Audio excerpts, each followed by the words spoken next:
Test.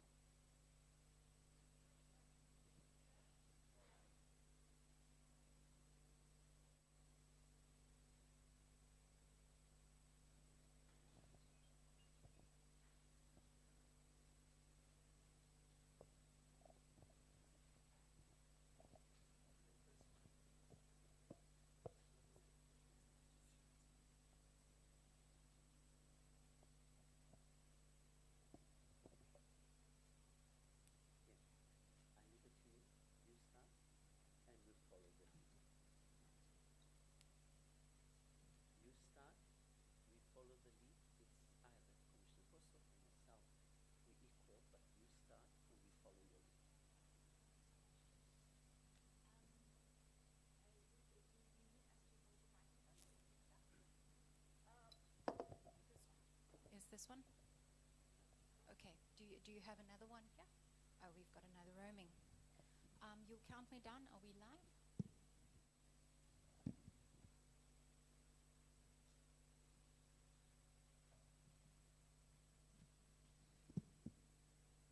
All right. Will you be flighting that for us over there?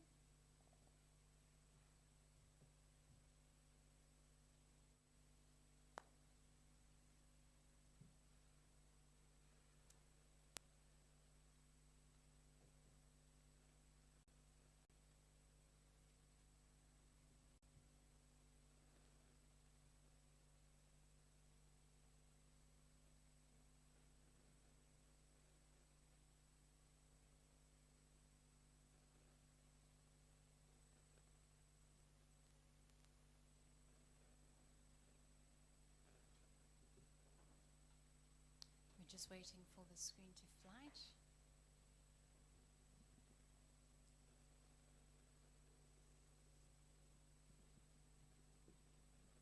All right. Are we live? We're going live. All right. Good morning, everyone. Good morning, Chairperson of the Human Rights Commission, Commissioner Boshoff, representatives of government, and members of the public. My name is Eileen. I'm the Provincial Manager of the Eastern Cape Office of the South African Human Rights Commission. One note, we are currently live on the Human Rights Commission's social media pages. This is due to our need to be transparent in terms of our processes as well as accessible. We convene today under the authority of the South African Human Rights Commission to address urgent concerns relating to the Makana local municipality. The subpoena hearing is not a routine engagement. It is a formal inquiry compelled by persistent failures that strike at the very heart of the constitutional rights: the right to access to sufficient water, the right to dignity, and the right to a clean and healthy environment. The Commission has engaged the municipality and stakeholders before. Commitments were made, yet complaints continue to reach us. Families without water for days on end, students without water for days on end, sewage spillage into rivers and streets, and communities still burdened with the indignity of bucket toilets. These conditions are, in our view, neither acceptable or lawful. The purpose of today's proceedings is very straightforward: to secure a clear, accountable answer from the leadership of the accountable authorities and to confront perhaps contradictions in prior responses, and to ensure binding commitments can be made, commitments that will be measured not only by promises but by actions. It is now my privilege to invite the Chairperson of the South African Human Rights Commission, Reverend Nissen, to open these proceedings for us. Thank you. Thank you, Provincial Manager Dr. Carter, and I would like to thank you for this initiative that you've taken, not only this one, but all the others that you've taken. Yesterday, I was at Pfeffer Village, and the school principal reminded me about a investigation that we've undertaken in 2022 or somewhere around there on the issue of, the schools, the asbestos schools that are there. And we did a finding. And he reminded me about 4 schools in the area: Buffalo Flats, and elsewhere that I think we need to take up and make sure. Because the most important thing about the Human Rights Commission is not having done something in terms of our investigations and inquiries and subpoena hearings and also our hearings, but to say, what do we do afterwards? And that's what they told me yesterday. You've done something a few years ago. Nothing has come to us.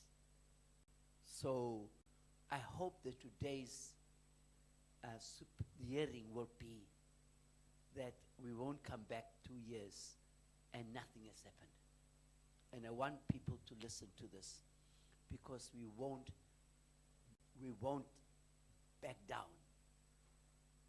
From now onwards, in every day as you've done, PM and your team in the provincial office here in the Eastern Cape, you've achieved a lot, but let us do, like in this case, we will not back down. There's no turning back on helping and securing these socio-economic rights of people, in this case water and sanitation. And yesterday I drove around, I had some time, and I drove around different Muntanzane here in Imonte, all over to look at the way the potholes. In East London, Buffalo City, there are 13,000, Commissioner, 13,000 potholes as admitted by the municipality. And so I am very happy, PM, and under your leadership, for you to drive this realization of socio-economic rights of our people, of water, sanitation, proper roads, but also the issue about human settlement. I mean, I'm just saying this, I'm doing a general statement now. We can go into the issues that what we need to deal with. But that is what I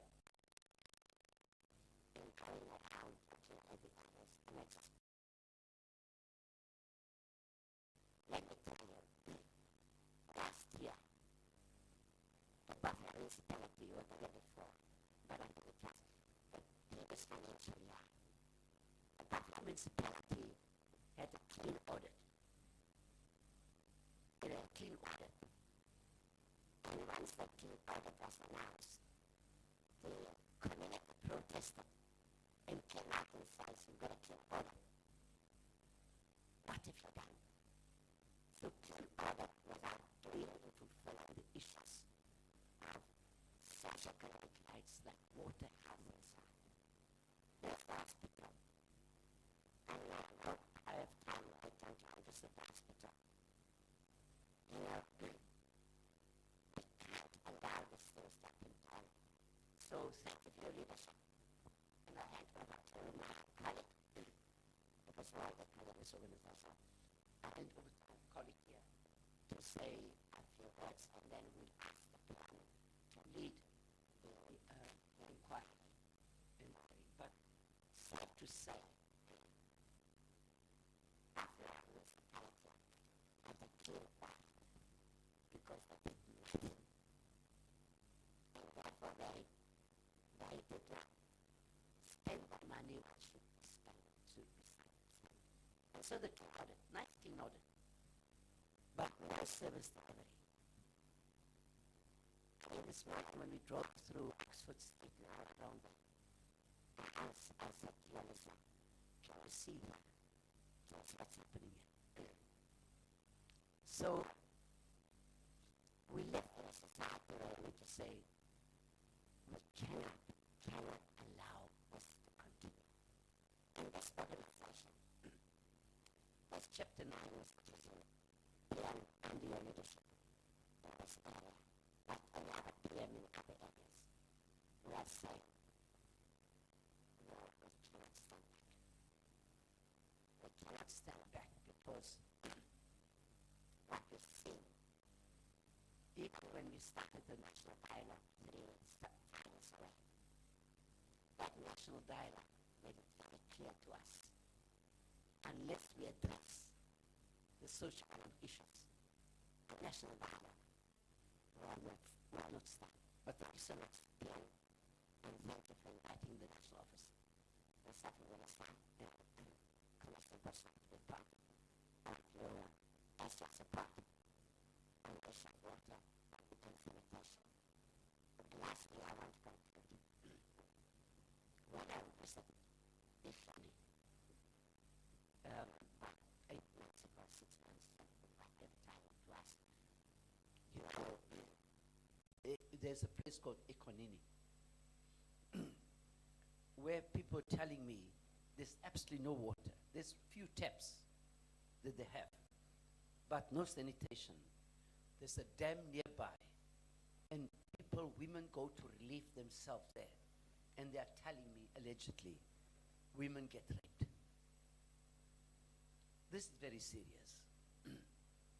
That Ikhini, that you have a whole place, and so I walked that whole area, you know, where people then say to me, our children, even when you go relieve themselves, they get raped. It's alleged. I'm not saying it's true. We need to find out. But thank you so much, Chair, PM. May I hand over to my colleague and brother and Commissioner Bosov. Chairperson, thank you. Thank you so much. Also, thank you to the Provincial Manager, Dr. Carter, for arranging this inquiry. Chair, I think you've already said a lot. The reality is, and I think that is also why we have this the media attention this morning, is that the reality at the Makana Municipality is that insufficient service delivery is taking place at the municipality. It's very clear that inadequate services are being provided to the community at large. Now, we've had a previous inquiry that we conducted in September last year. The mayor and the municipal manager also attended that specific inquiry. Specific recommendations were made at that inquiry. We requested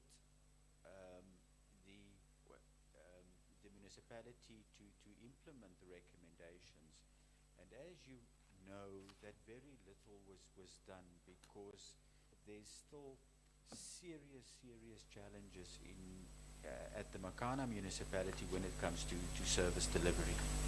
So we have invited a number of stakeholders today, the Department of COCTA, that is the Provincial Department of COCTA, as well as the Office of the Premier, and also the Department of Water and Sanitation will be making presentations this morning, just to illustrate the extent of the service delivery challenges in Makana.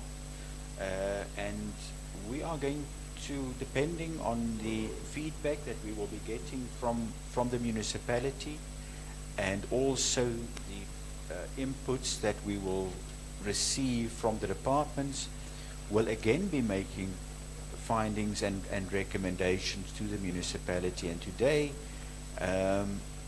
you know, if the responses that we will be receiving from Makana is not what we requested them to do when we met with them approximately a year ago, then serious findings will be made today.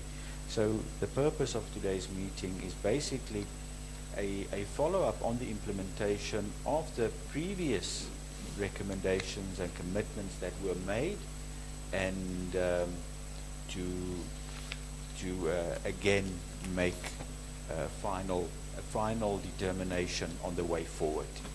Thank you, Chair. Dr. Carter.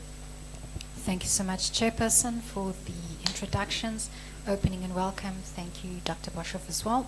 That brings us into proceeding with the activities of the day.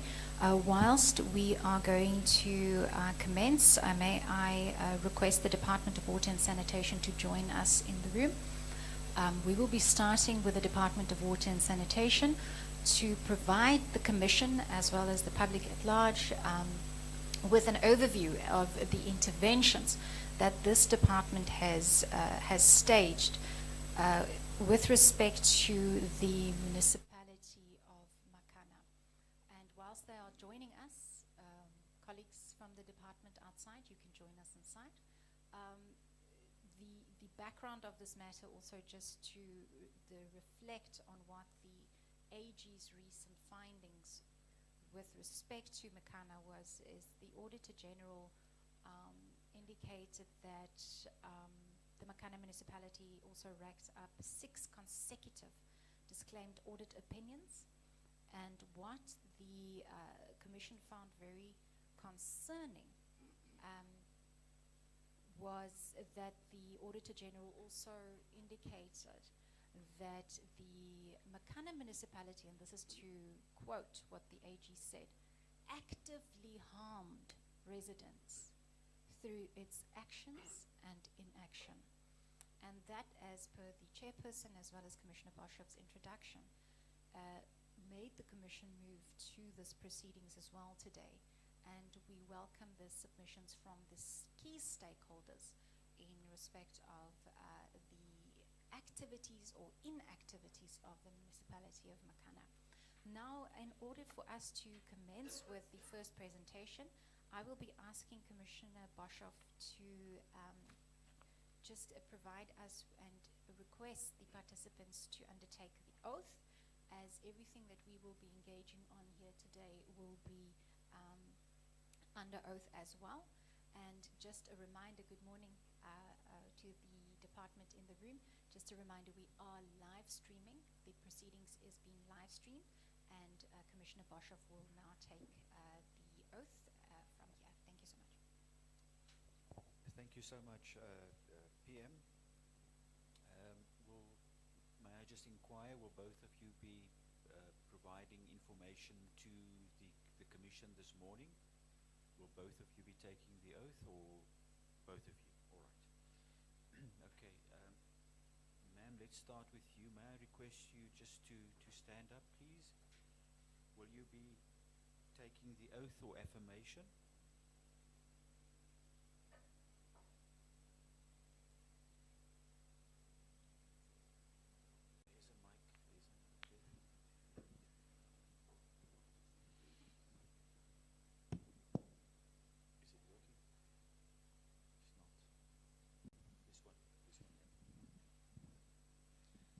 Taking the oath or affirmation?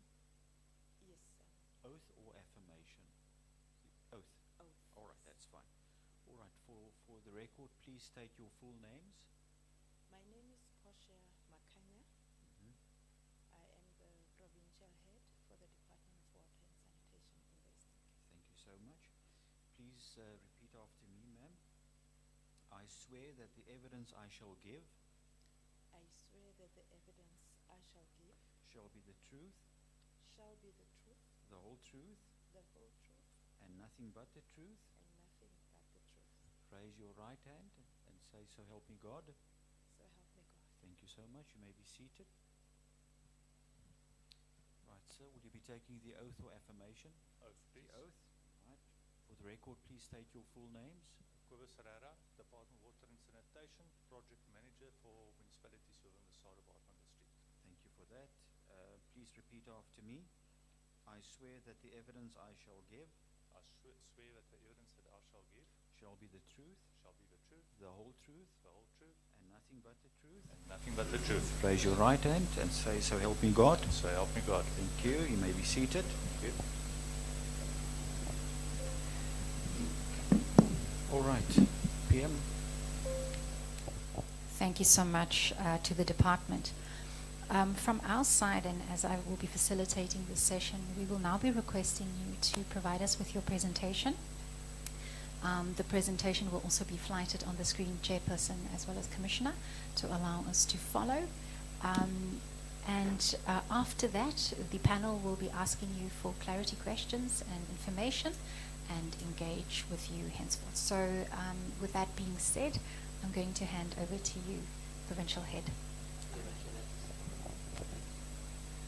I would ask the head of the department and also the project manager.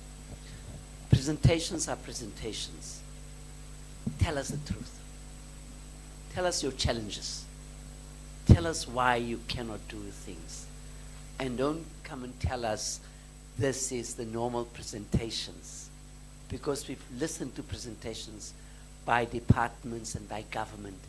What we want out of this is to say, what is your commitment to ensuring that we realize the resolutions?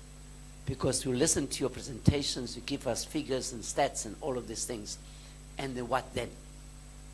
What then? And then we come back to you, write to you, and say this. Please just tell us, be honest, your challenges, your budgetary constraints, your red tape, all of that. Engage us through your presentation, because giving us a presentation is not going to help. But be honest and open with the Commission, Human Rights Commission, and say, and you are protected, by the way. You are protected. No, you are protected, because you are now in official hearing, inquiry of the Commission. You are protected. Nobody can get to you if you are open, honest, and straight and tell us what are your challenges. Because you can give us this nice presentation, because we always listen to nice presentations.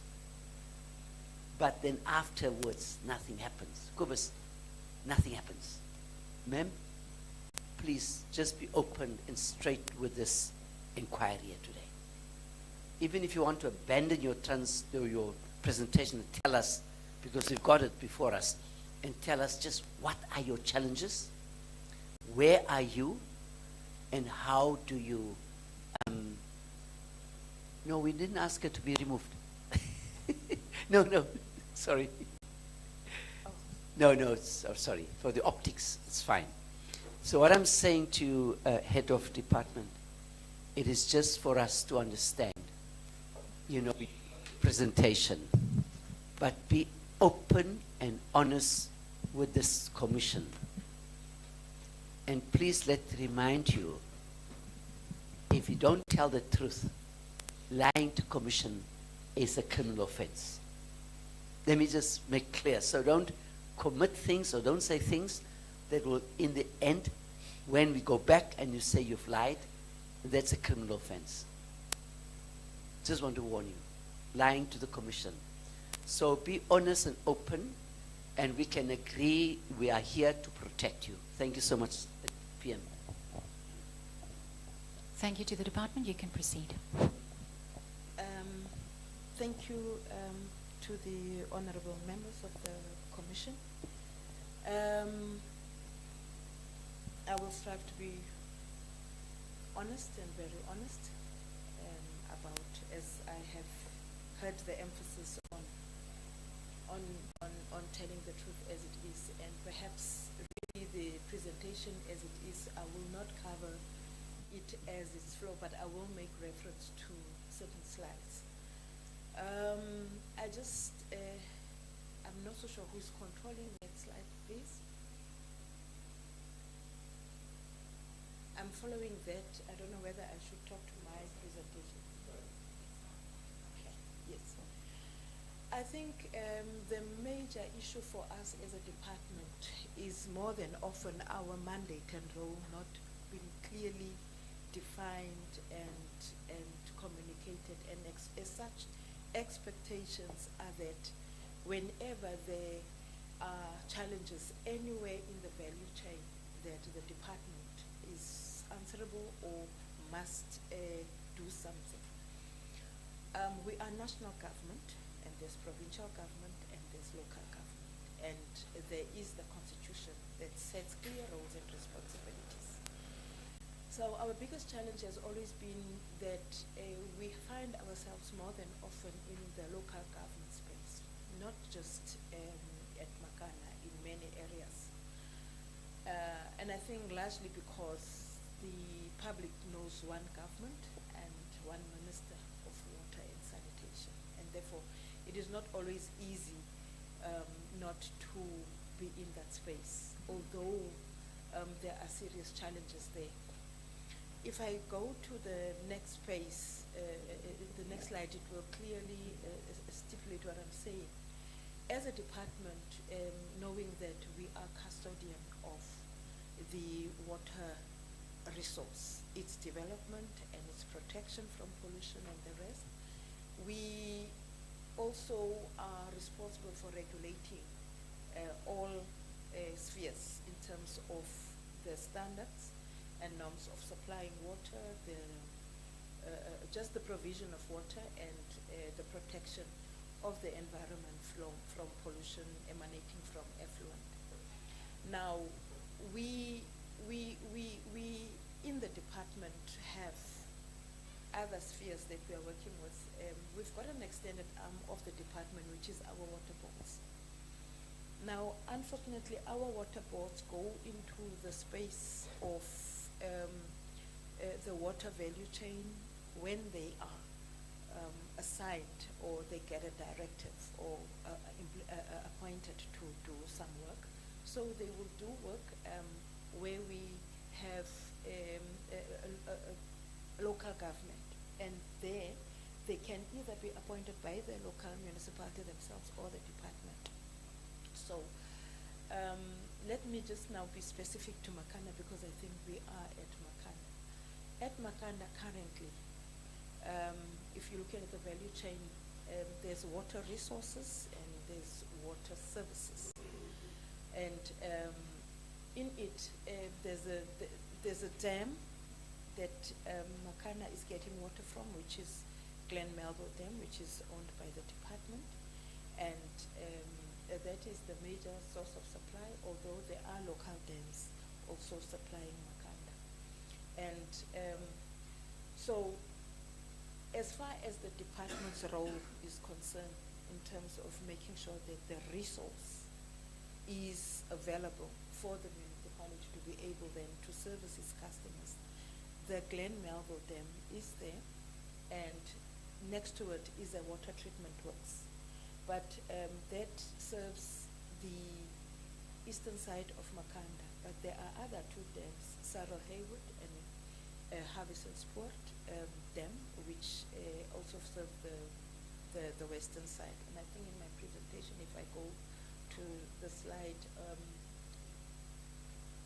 can we go? Slide 6. Slide 6. Yes. If you look at, it's just that I don't have a pointer. On the top right, you see James Hans. There is the Glen Melville Dam, and that is the eastern side of Makanda in terms of the supplies. And then we have the Harvisonsport Dam here at the bottom, right? Settlers at the bottom and Harvisonsport, which are feeding each other. But all of these two systems have got then water treatment works that get water pumped to those separately. So there's a western system as well as a eastern system. So what becomes very important at Makana is the pumping. So for the town to get water, there has got to be adequate pumping from the eastern side as well as from the western side. And both are uphill and steep hills to be able to serve. So anything that is going wrong with the pumping affects the supply of Makana. And largely, that has been the major challenge at Makana. It is the pumping as well as the treatment capacity.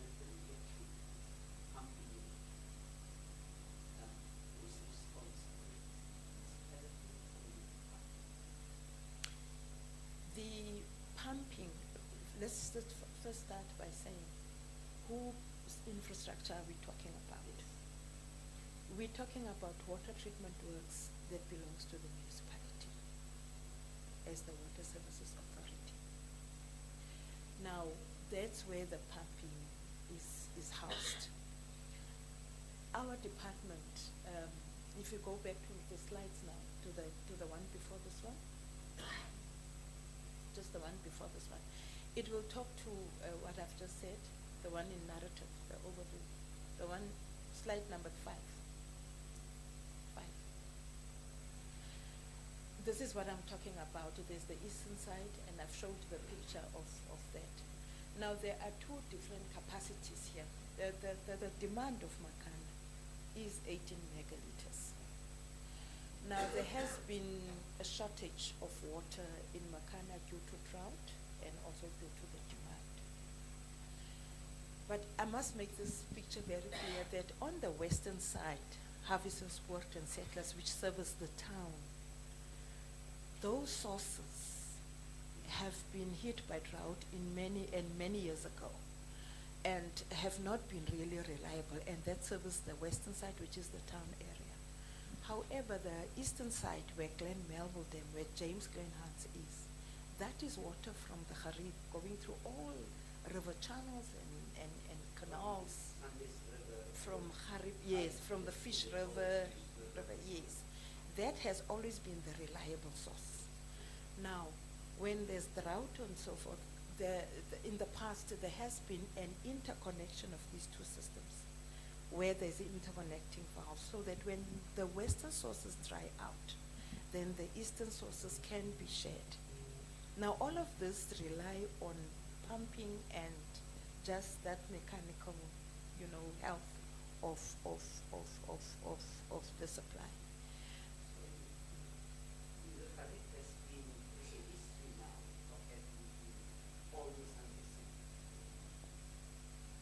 Yes, yes.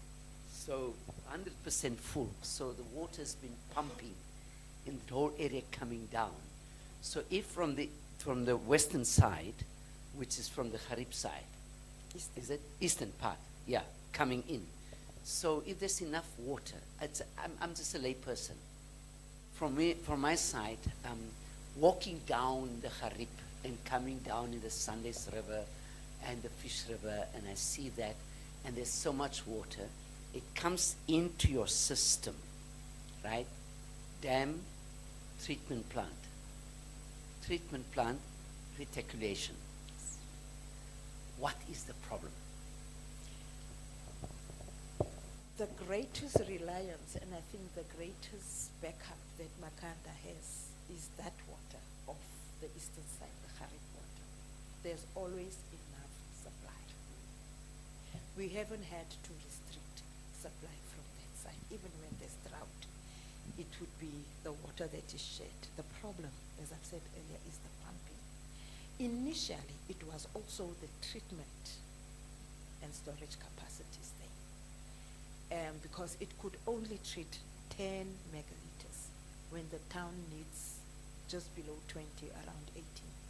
So what we did as a department in support of the municipality is to upgrade that treatment plant to treat to double that capacity. Remember, we said the demand is around 18. Now we have supported to treat that to 20 megaliters. But what it requires is then the reliable pumping, and this is the major risk at Makana. It is the ability to pump that water after being treated to the command reservoirs.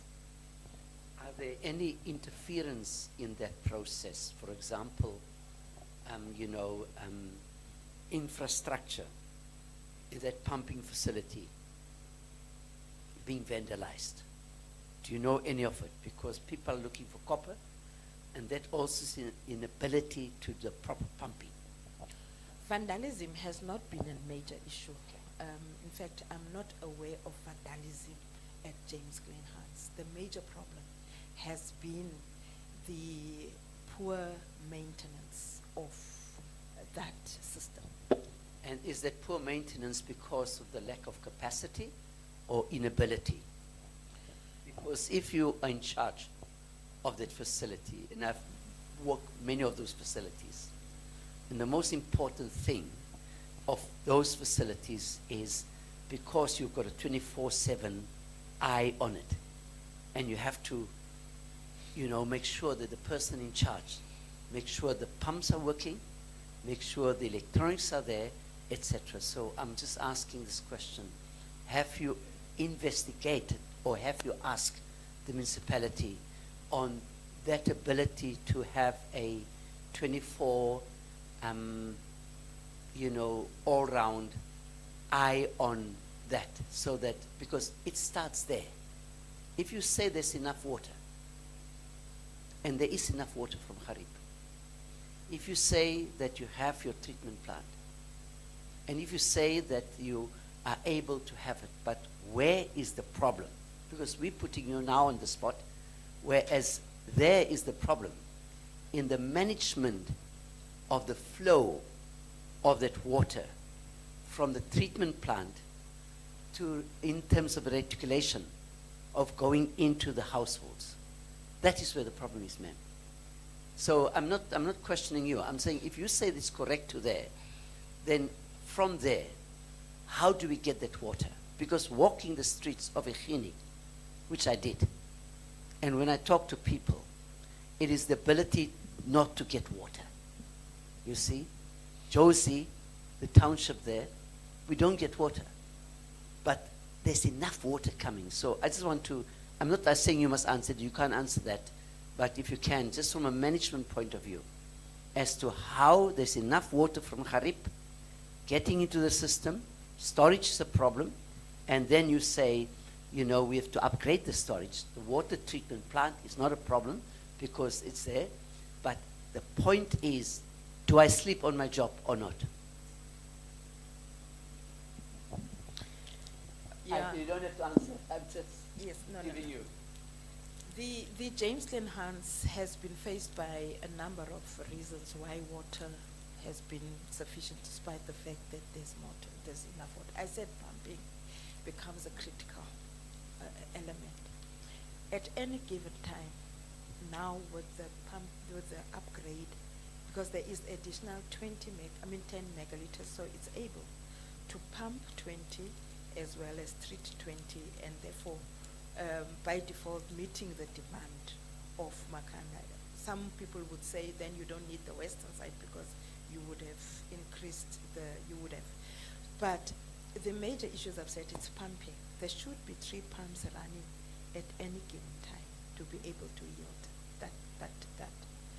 At the time of the pump being handed over by Amatola Water, that was, the 3 pumps were operating. And there was enough to pump to the command reservoir, which is Porter's Hill. But as we speak, there's 1 pump running full time. The other second pump is erratic. It runs, it heats up, it's not sustainable. So not much, so there's now, you can say 1.5, if you like, because it's running half of the time that it should. So that is one major item, aspect.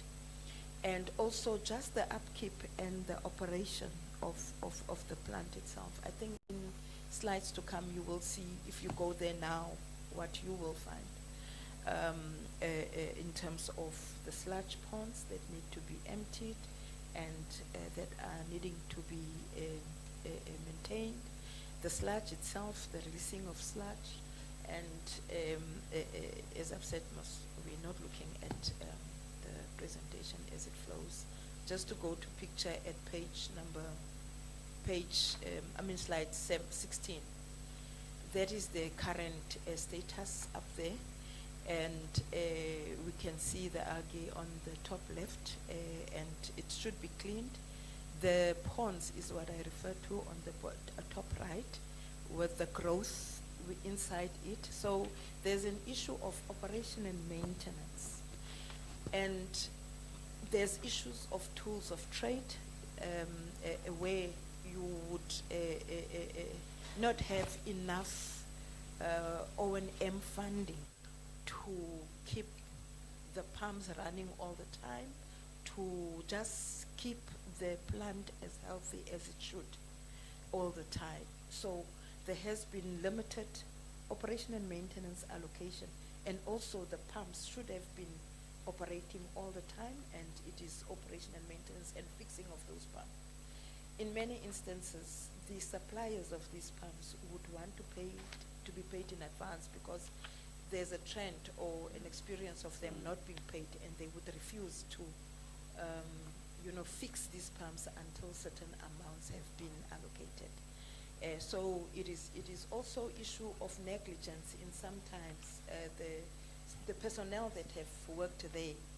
They have more than often that, the plant has been flooded because of negligence. Someone is not there and the pumps get flooded to an extent that they are underwater. But also, except for the own goal, I would put it loosely, that of not giving enough operation and maintenance, and the people there not running it adequately, the skill, the capacity.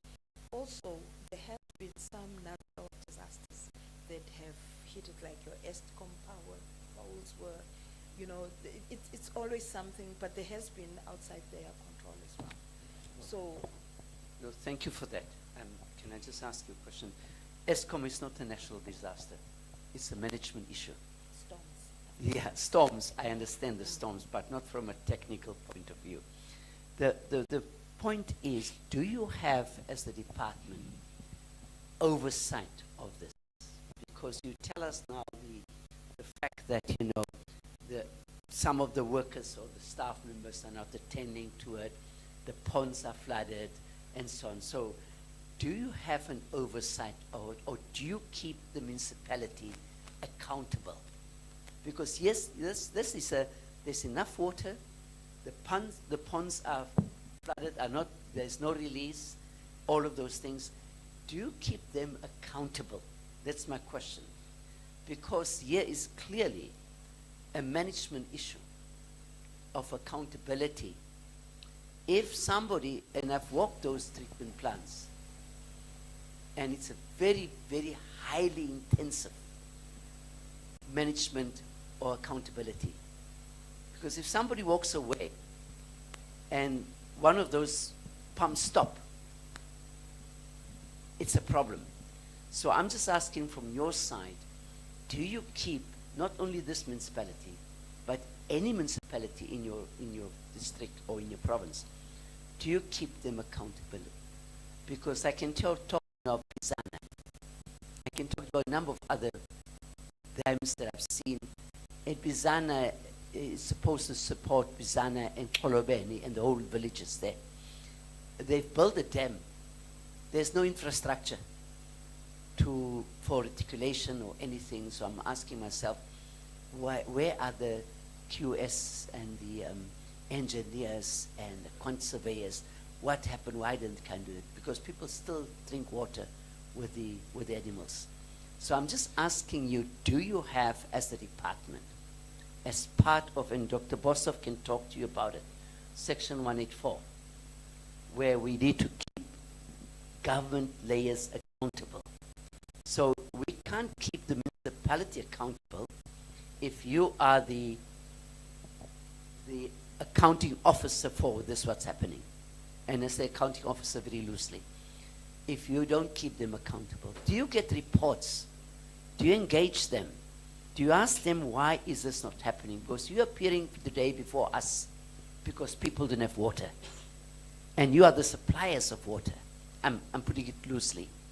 So I'm just asking, do you get reports from the municipality to say, these are our challenges? I've asked you, are the infrastructure vandalization? I'm asking you, is there capacity? And the third one I'm asking you, Madame, Monsieur, how do you keep those people accountable? Do you get reports? And if you don't get reports, what are you doing about it? And I'm saying, I don't want you to give me, give us anything that you will incriminate you. But I just want you to be open and factual and say, yes, we don't get reports, because you see, in the end, the municipality is here, you are here, and the other one is on top. How do we account for it? That's all I'm asking. Because the reason we're here is that the complaint came to the PM. And the PM, Dr. Carter, must explain to the complainants why they can't get water. It's simple as that. Yes, thank you. We do have a frequent monitoring of, that's why we even the pictures we had, it was a site visit taken on the on March. It's pictures that we took on March that we also are engaging the municipalities on. We do go to site visits as well, but there is your routine monitoring, reporting that needs to be done. That is where we are able to generate your blue and green drops. We will tell you in terms of, for instance, at Makana right now, if you look at James Lane House, the water quality that is produced there, the water quality that is produced at James Lane House is quite an acceptable level, very safe. We would even looking at the results because it's independently tested by independent laboratories. The results that they would put into the reporting systems which we monitor and that they need to be doing monthly, we are able to dig from that, and just James Lane House is under the excellent quality, but that is when you're looking at the safe drinking water. But if you look at the whole treatment plant, the very same system allows you to look at capacity, to look at how is it kept, and how everything is happening. Then they would be scoring lower. And from each of these, there's always a request for turnaround plans for improvements. So that, because also, if you would remember, there was a summit that the minister called, and from that there were resolutions that were agreed on. So all municipalities currently are reporting on that. And I think because it's not isolated to Makanda, there's been a realization from the department that yes, we can give your non-compliance letters, which we do. We can give directives. It won't change the situation of on the ground. Rather, let's also look at how these institutions are set up, your water services provision, licensing thereof, that we will take the license away and be able to take over the operations should you not meet these requirements as a water services provider. We know that the Water Services Act is currently being amended to be able to make sure that every water service provider is licensed, and in that regard, the license can be taken away and there can be direct interventions, because currently we are having these independent spheres. Even if we want, legislation does not allow us to go in and step in and take over unless there is an agreement and all of that. So I think No, I understand that, but the question is, which is in my mind while you're talking, what's the role of the water boards? as I've said earlier, the role of the water boards is directed by either the minister or the municipality that's there to support the municipality. In my slide, which was slide number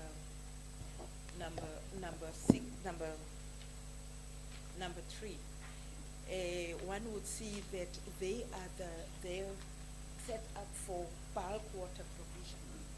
So they would, as they are running many of our dams in the Eastern Cape to be able to provide to municipalities. They are also owning some bulk water treatment plants, which they then give to municipalities. They service and they get into service level agreements with those.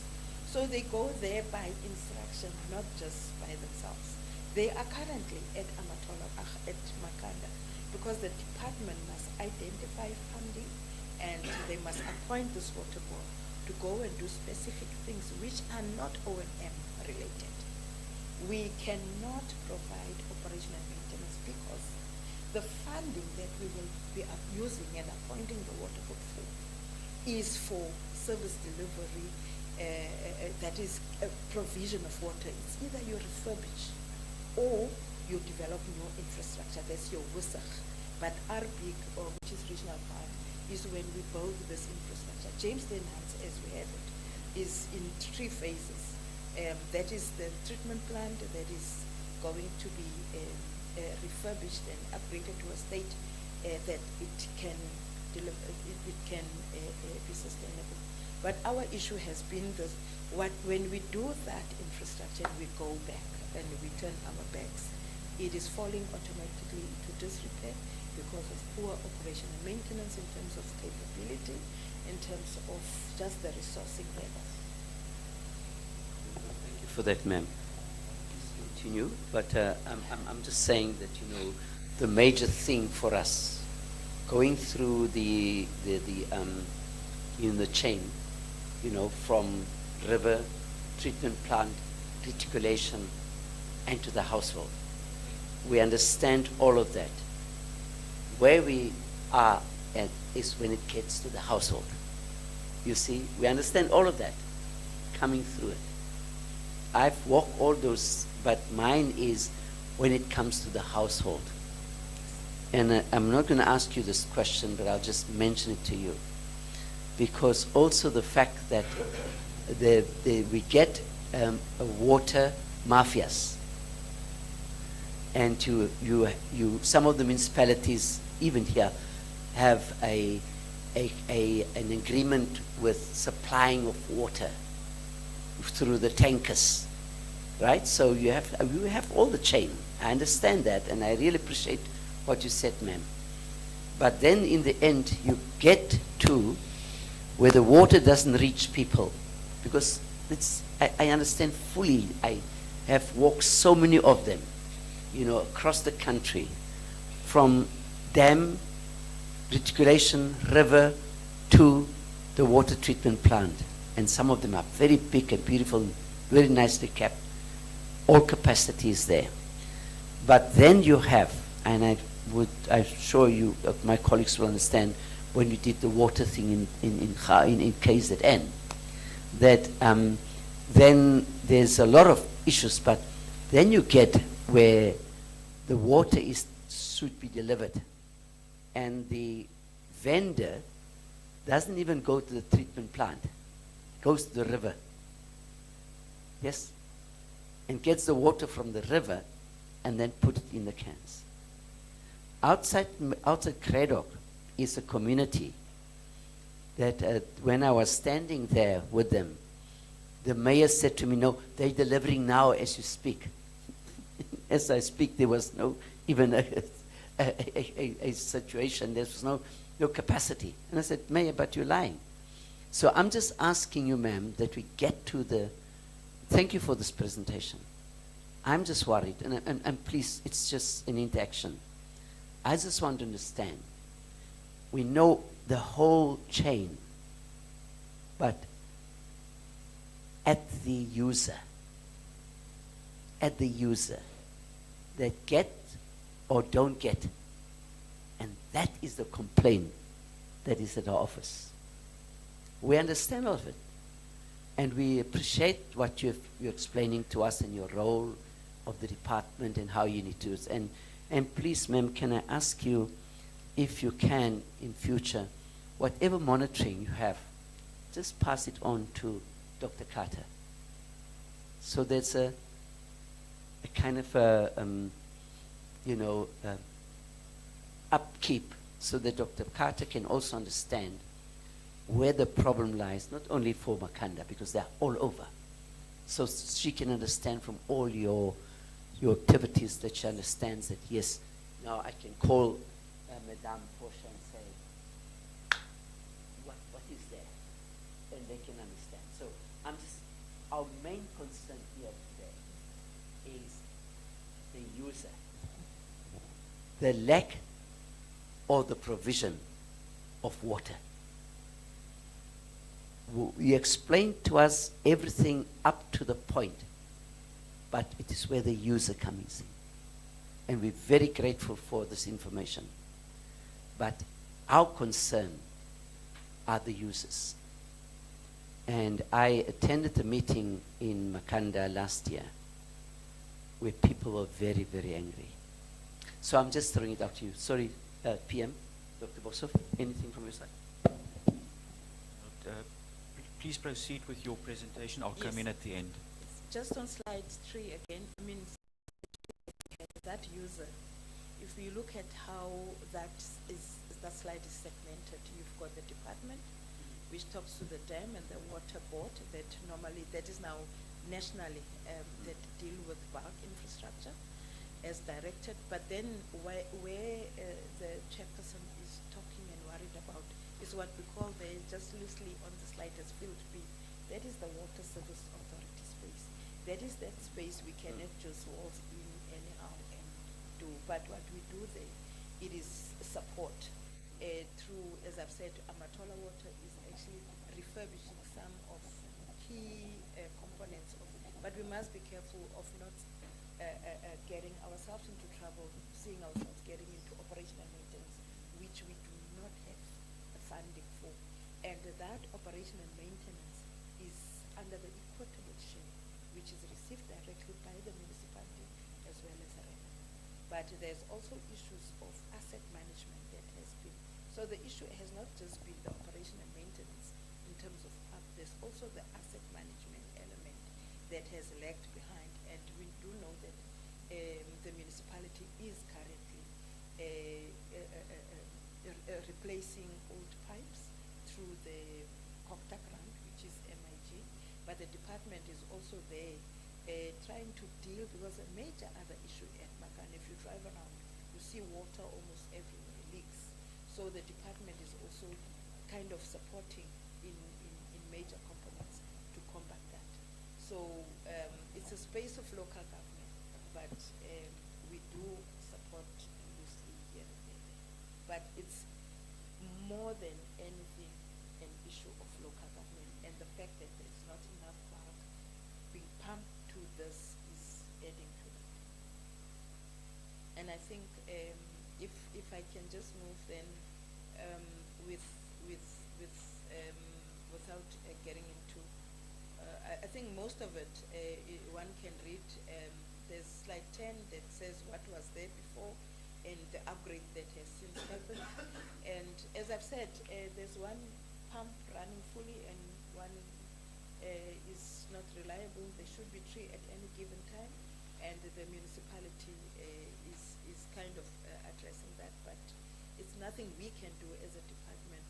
And in the work that we've done before, we have brought some pumps as part of the refurbishment work that we've been doing. But because of the flooding that has happened ever since, some of those have since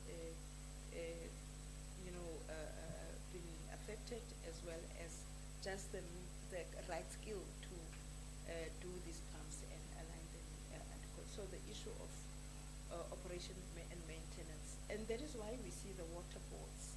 We had Amatola Water, and we were in engagement with the municipality to say, because even the Office of the Premier at some point did appoint Amatola Water to just go in there and address the issue, and there was stability. But ever since they've done those upgrades and refurbishment, they go down because of operational maintenance and the resourcing thereof. So the major issue I think that can be sustainable in that space is to have the water board fully functional there, to at least make sure that your pumps are running adequately and your primary bulk infrastructure is intact, because it is currently a problem. However, there's cost implications. Who funds that? And that has been the major problem. It is not sustainable what we're doing, because when we go out, it's going to come back again. And I think the others have already spoken to. I don't want now to go into too much detail on this. And it's only the sanitation component. At Makanda, the treatment works, they are not operational. We have funded the Belmont for the Belmont treatment works. Currently it is being upgraded under the departmental funding, and there has been delays there with the contractor. There's been very poor performance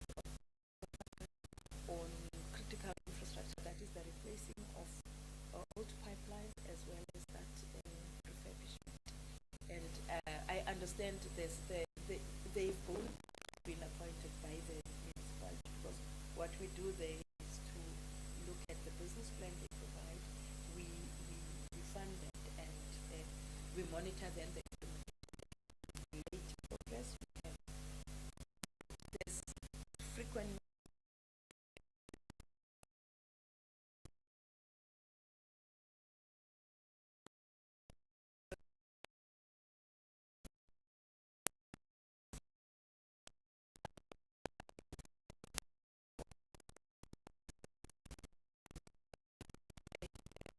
it's been a problem.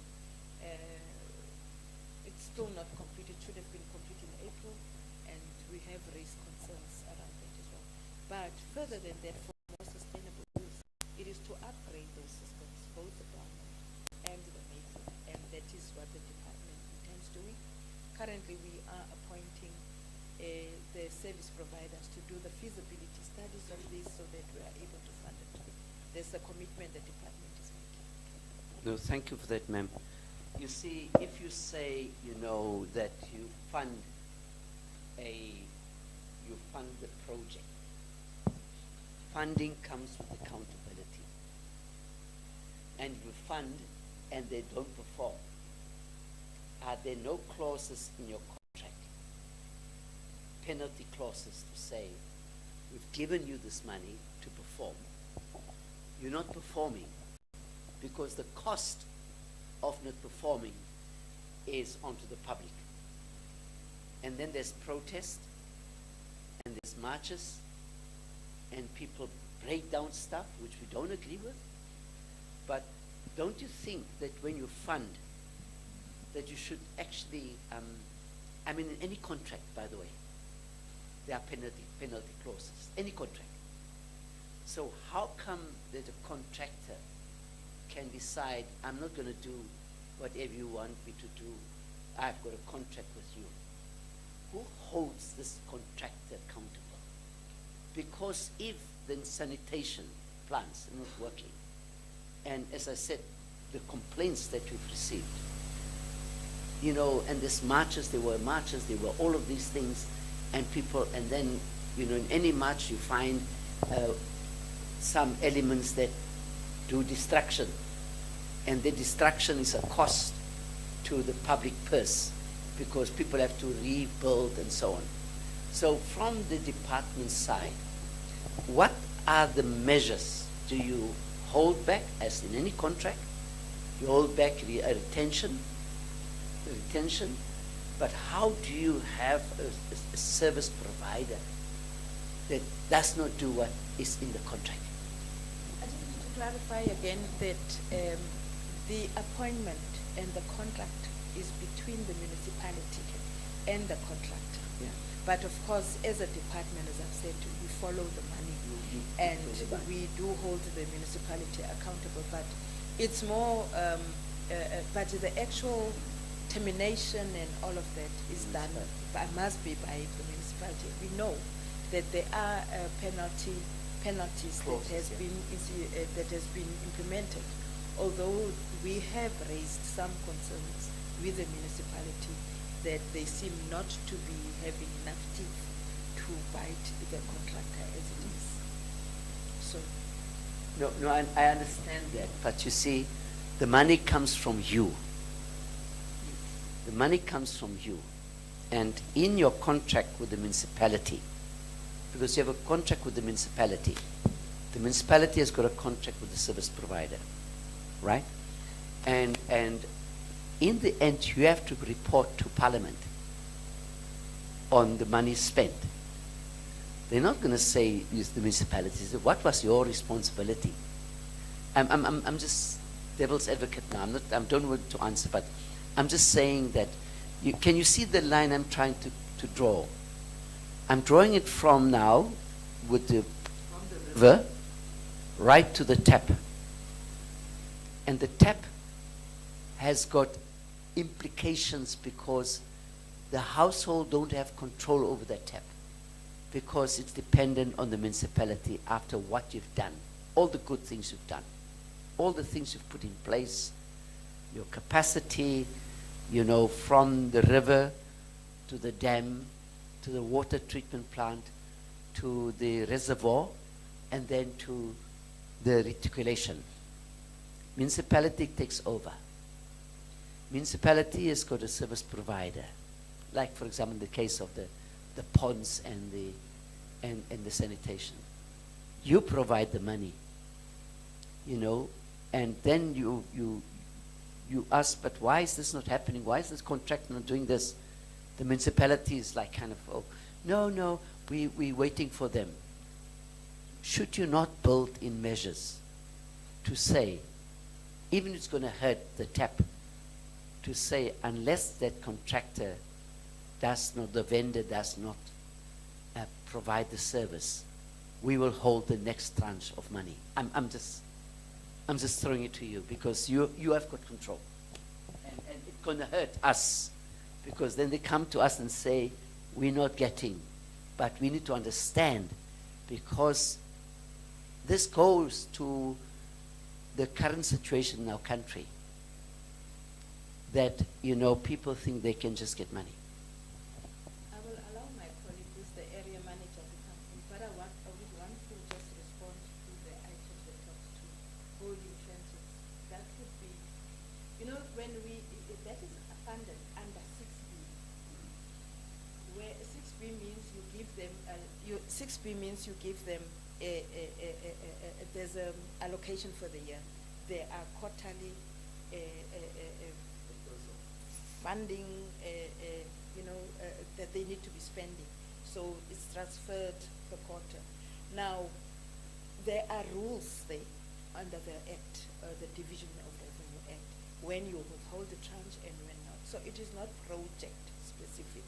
It is more about the amount of money that has been. But we do have quarterly reviews with these municipalities now where we go per project level and raise the issues at that point. But we have a business plan against which we measure their progress, and it's more putting pressure through those project management site visits and those processes. But Kobus, you want to come in and see he's eating? I don't know if he's allowed. Sorry, I'm sorry. It's just for record purposes. Thank you, Mr. Chair. Thank you, Provincial Head. As correctly indicated by Provincial Head, the funding streams are, it's basically either Schedule 6B or Schedule 5B. Your WISIG is mainly Schedule 5B, where the municipality is the implementing agent and responsible for the appointment of both the contractor and the consultant as such, and hence the contract is between the municipality and the contractor. However, if it happens that there is no progress or expenditure, your WISIG framework guides basically how the process should follow. So a certain percentage must be spent by a certain period. If a municipality do not meet that expenditure by the set period, then the second transfer will be withheld. If they do not meet the second transfer's percentage, then your third transfer will actually be stopped to such an extent. If a municipality do not conform to the requirements as set out by the WISIG framework, then basically non-performance or non-compliance letters are issued, and if it's a continuation of a non-compliance, then the department with National Treasury or Provincial Treasury have discussions, and then consider changing the Schedule 5B to Schedule 6B, and whereas the department can then be allowed to appoint an implementing agent, such as the case was with Arbic James Kleinans, where Makana was initially the implementing agent of the Makana on the James Kleinans bulk water supply. However, the implementing status was taken from that project and given over to Amatolo Water as Schedule 6B.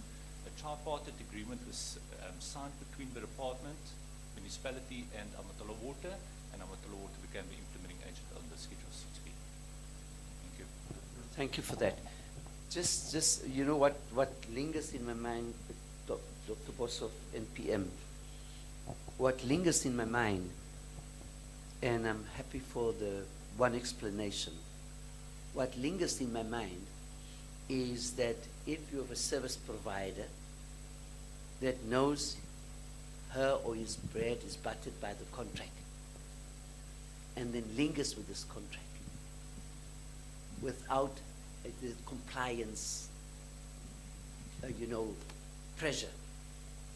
And then continues because it means that I'm a vendor, I'm a contractor, I get this contract, and I don't comply, but the non-compliance has got such a public input, and that's why we're here today. And people don't sit with water. You do, as you've explained, Madame, everything right. But then you have another client, and that client has got another client. And that client, either through whatever, affects the tap. And the tap affects people's lives. And people come to the Human Rights Commission and say, so given the fact that we live in a world of where corruption is rife, don't answer on this one. This is just my statement. Just my statement. Don't answer. Where corruption is rife, where I sit, I can see then the impact on the tap. Because when people open it, there's nothing running, but somebody is eating money. Thank you, Chairperson. Thank you so much, ma'am. Is there anything else you would like to add to your presentation as a final note before I ask Dr. Boshoff, as well as our Chief Investigator, to come in with their clarification questions? Just dealt with. Please, let's hand over to you to complete your presentation, and then we will ask for clarification questions. We've got a few minutes left before we're going to ask clarification questions and then go to the next presentation. But we would appreciate you wrapping up your presentation, and perhaps just the final thoughts, as the chairperson very clearly indicated. We hear the technicalities, we hear almost the streams of influence. However, at the end of the day, we are looking at the Section 27 rights that we feel are currently being infringed on the ground as the end user. So please, lastly, just a hand over to you to wrap it up. Thank you very much. Mr. Chair, I'll be as brief as possible. Slide 23, if we quickly have a look at the overview on the current water supply in Ellisdale. Ellisdale, small town within the jurisdiction of Makana Municipality. Main supply is basically New Year's Dam. However, during drought situations, they are reliant on 6 boreholes. 1 solar, 2 next to the tar road, 1 near to the train station, and 2 Vodacom boreholes that was drilled last year roundabout. Unfortunately, the groundwater in that area is prone to iron bacteria, hence discoloration of the water and impacting on it as such. Currently, only 3 of the 6 boreholes are operational. 2 boreholes were, however, tended to last year under the Makana emergency intervention with Amatul Water as implementing agent. Vandalism and theft is a great concern in those small towns, Ellisdale, Riebeek East, where the lack of job opportunities do create situations where they steal to generate money and so forth, as you are aware. Currently, the residents of Ellisdale is experiencing water rationing, 1 day on, 1 day off, and this is purely due to trying to conserve water within the area, as newest dams water supply is basically reliant on sustainable rainfall. And with rainfall being limited in the area, they do try and keep it as stable as possible, the water abstraction from a dam. If I go over to Riebeek East also supplied by boreholes. There are 7 boreholes, of which only 3 is working.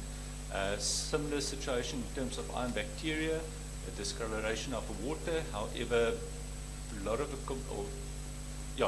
discoloration of the water. They do have water 24 hours a day, 7 days a week, so there's no complaints regarding the water supply as such. However, the discoloration of water is an unfortunate thing that cannot be, it's not a quick fix, unless you go and construct a water treatment works which is quite sophisticated, if I can put it in such a manner, where you lift the pH and lower the pH and add certain chemicals and so forth, and hence some of our community members actually went and installed filter systems to reduce that discoloration in the water. I have spoken to one of the residents in that area, and they said the discoloration there is sometimes, but not constantly. So they do have, but they do first test the waters before washing the white clothing. Then if I go to, it was also tended to under the Makana emergency intervention with a high iron content in your water or groundwater, you do get clogging of your bore pumps, and as a result it needs to be cleaned out as to make sure the pumps operate properly.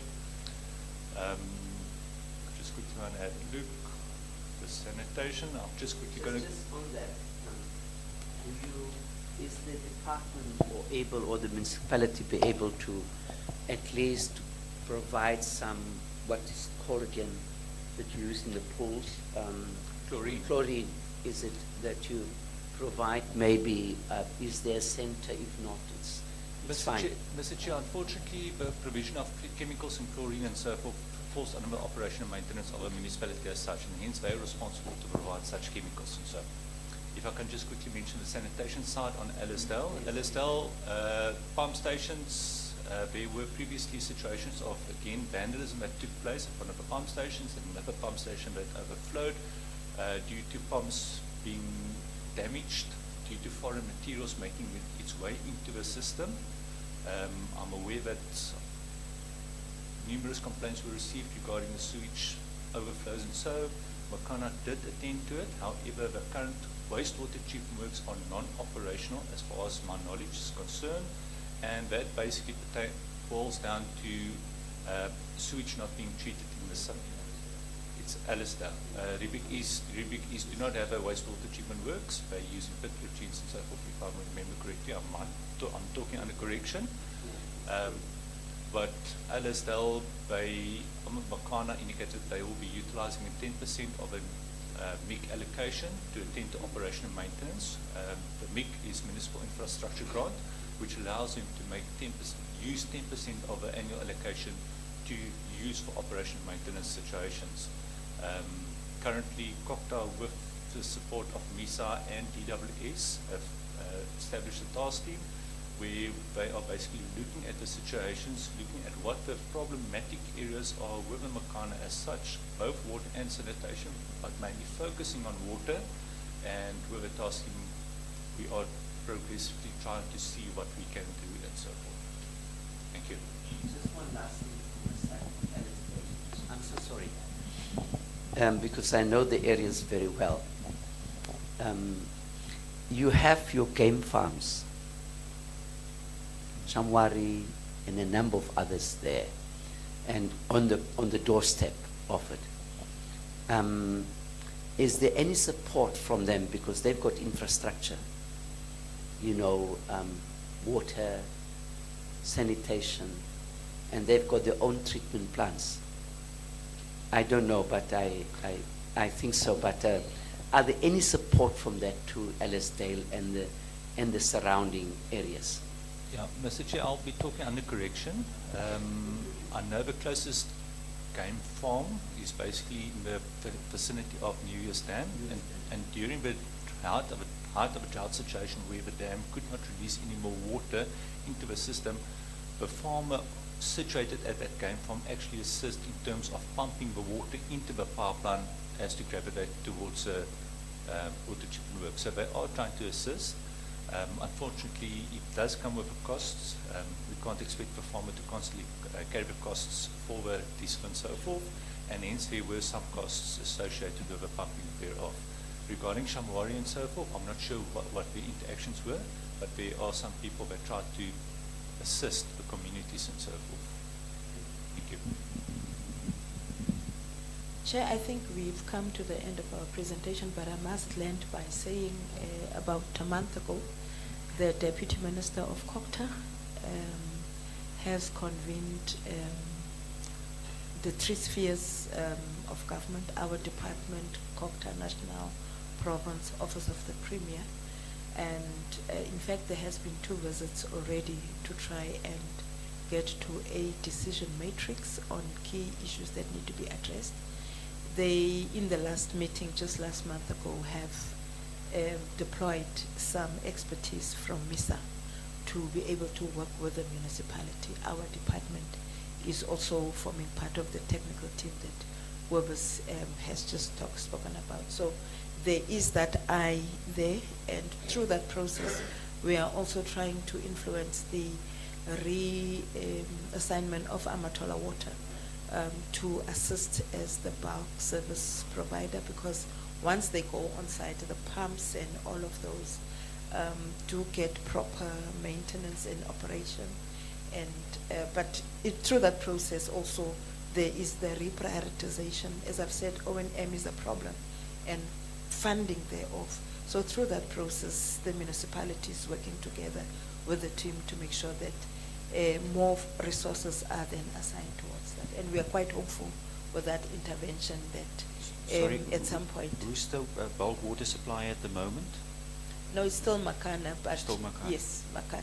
They still get their allocations from the department, but it is currently Makana as the Water Service Authority. Thank you so much, Regional Head. That has been very useful.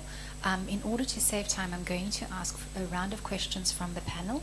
I'm going to start again with Chairperson. Are you okay? With Commissioner Boshoff, and then I'm going to ask the Chief Investigator, Advocate Mpondo, if he's got any questions. But I'm going to ask a round of questions so that you can answer in one go, just to save time. Commissioner Boshoff, over to you. I wanted to have a lengthy introduction, but I'm going to keep it short to honor your request, PM. Firstly, I must indicate that the work of the South African Human Rights Commission is greatly supported by the department. We have a cordial relationship with the Minister, as well as Deputy Minister Mahlobo. In fact, I will be meeting with the Minister and Deputy Minister Mahlobo next week again.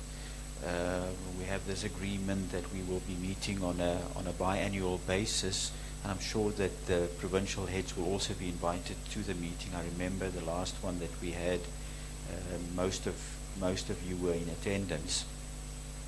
I was very concerned, Provincial Head, when the Chairperson put the question to you about the vandalism of municipal infrastructure. And I think the response that you, when James Kleinans was discussed, was that the response that you provided was there's no vandalism. And I thought, my goodness, I have met with all the water services authorities in this country within 12 months. The PM also attended the engagement we had with the water services authorities in the Eastern Cape. And the information that we received from almost all the waters, I would say 90% plus of the water services authorities in the country was, yes, there are serious challenges with regards to aging infrastructure, the maintenance of infrastructure, but then also theft, vandalism, but specifically the sabotage of municipal infrastructure. And that is why the Commission then took the initiative to release a policy brief on how to deal with the vandalism, but specifically the sabotage of municipal infrastructure to benefit municipal officials, but obviously business people, service providers, to provide water to communities and so on. Now, the Chair referred to the example where they were retrieving water from rivers in KZN, but I've seen incidents in Mpumalanga where councillors have given permission to service providers to have access to the water treatment package plants of a specific municipality, where they have free access to clean, treated water of the municipality And they then transport, I even have photos, they transport a JoJo tank on the back of a bakkie. They have free access to the water. They get the water, they drive to the communities, and they sell the municipality's water to community members. And I'm in discussions with people who can also assist us with a more scientific investigation with regards to that. I want you to be honest with us, because the minister and the deputy minister and your DG, everyone is aware of the work that we are doing with regards to vandalism, sabotage, etc. What is the prevalence in your view? Because obviously you don't work with these water mafias directly. In your view, the prevalence of potential sabotage in the municipality to benefit, well, you would not know who the stakeholders are, whether councillors and municipal officials are involved, but to benefit the business sector, to benefit service providers. And then, the chair is extremely passionate about the fact that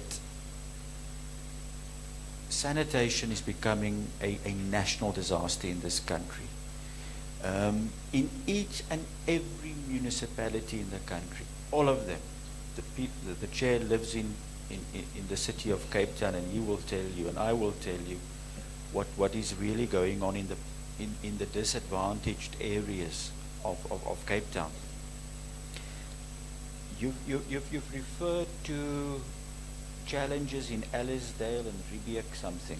Riebeek West, is it? Riebeek East. Yes. Yes. But what is the extent? You have now identified it as a challenge, and you've said that you've identified or appointed a service provider to conduct a feasibility study.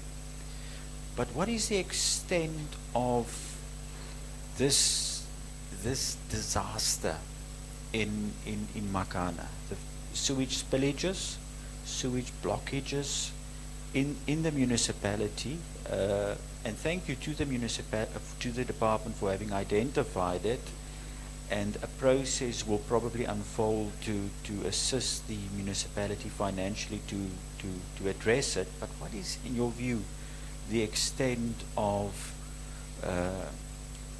because I can guarantee you that in all the townships it's even worse in the country.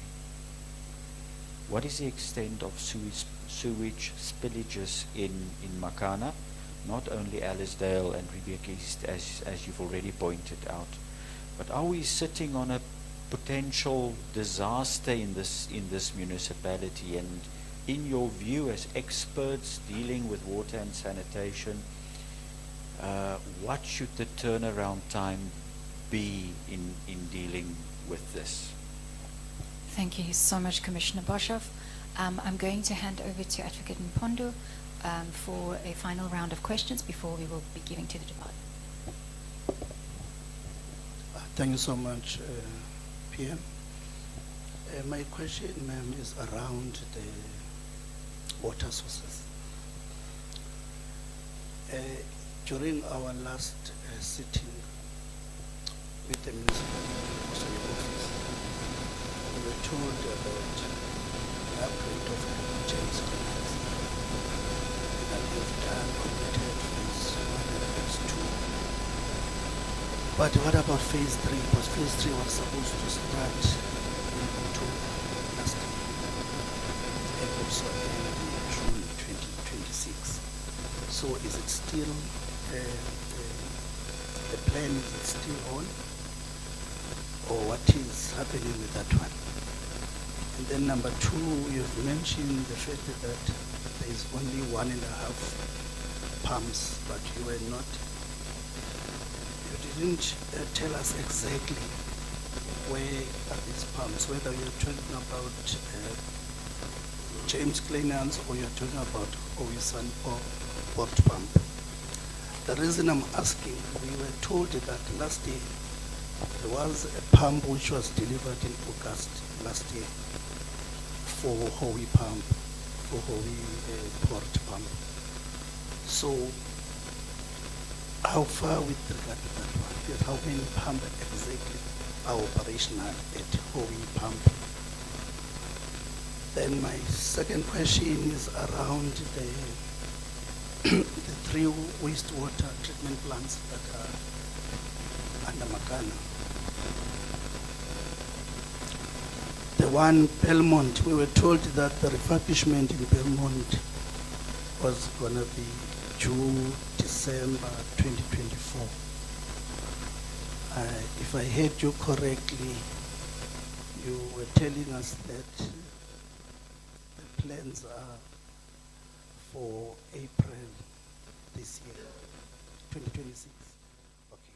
So I need a clarification around the Belmont wastewater treatment plant and also Mayfield wastewater treatment plant. What is the situation with the Mayfield water treatment plant? Your colleague mentioned about the one in Alistair, and I want clarity because we were told that there was a business plan which was submitted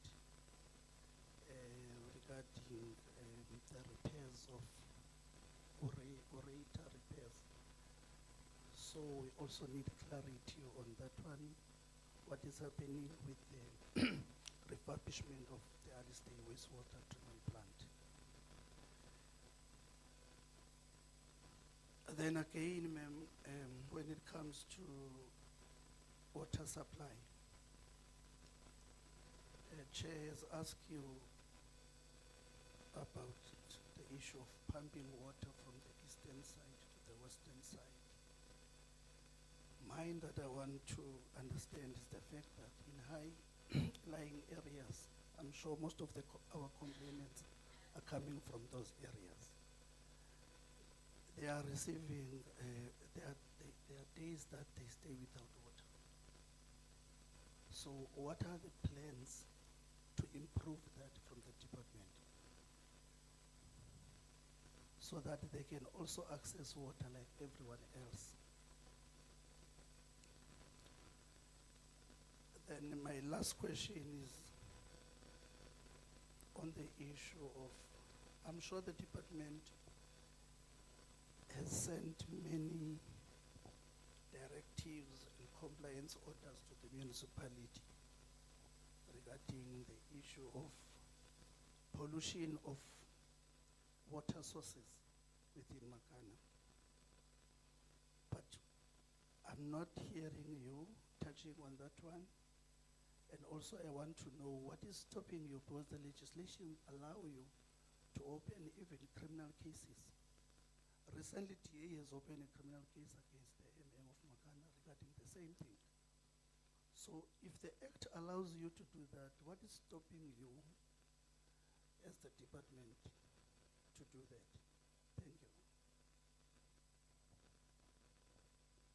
Thank you, Regional Head. I think that is a round of questions from my side, also just very directly in terms of the accountability.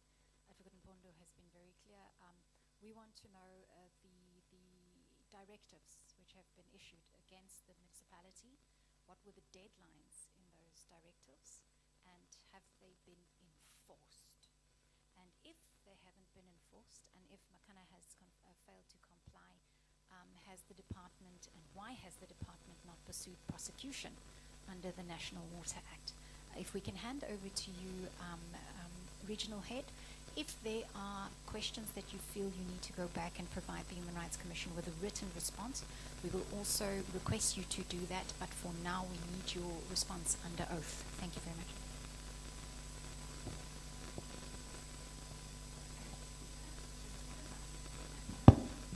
Thank you. Thank you to the panel. I think the first question, that of theft, in fact, I always use theft and vandalism as one, because it's not just vandalism, it's theft in it as well. I think the question I responded to, because I was mindful of the fact I've got to be honest, it was specific to James Glenn House. So specific to James Lane Hans treatment plant, I would want to repeat to say, I'm not aware of any theft and vandalism in that plant. The issue has always been poor operations and maintenance. However, coming out of James Lane Hans, this is a major issue that is, and as you've correctly said, affecting all our plants. Just the day before yesterday, we were meeting the presidency on Kunu, if we have seen on Kunu. There again, it's theft and vandalism, where a municipality refurbishes and repair the pumps and to be able to feed the same community. Spend about 2.3 million. In 3 days, it's gone. Amatole district, I can go on and on where there has been actually hotspots for this, to an extent where ESCO in Kunu said, we will support the reconnection and all, but without security, because it's not only the municipal infrastructure that got affected, it was also ESCO. So until that is the security, we will not repeatedly coming back. So it is a major issue on most of our dysfunctional plants, over and above the issue of operation and maintenance, theft and vandalism, to an extent that as a department we have actually escalated this to our security cluster to say we really need, because municipalities are clear, this is beyond our control. It's a criminal activity that is not right, and it needs someone outside just the municipality, because also getting security for every pump station, and it's impractical. So it is something that really needs that attention, and it is rife across the sector. But in James Lane, I need to be corrected. I've not learned of any instances where it didn't work because something was broken or stolen. You will find it non-functional, but there. That's the main issue. Then on the issue of whether, to what extent is the pollution at Makana is the disaster, what is our view? The fact that we say the plants, the wastewater treatment plants are not operational says it all, because then there is no correct quality of effluent that is distributed. It's either raw in, raw out, and components are not working. So it is an urgent matter for us.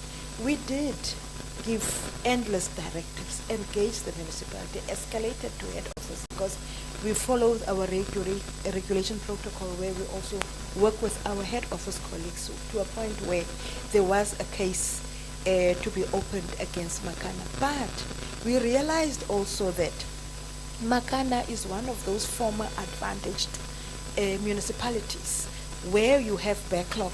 I mean, they get meek, except for their own revenue and equitable share.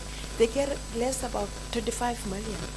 Belmont needs hundreds of millions. Mayfield needs hundreds of millions, even if they wanted to. There's no way that they can be able to take all their MIG funding. Still, if they do that, they won't. It will take years.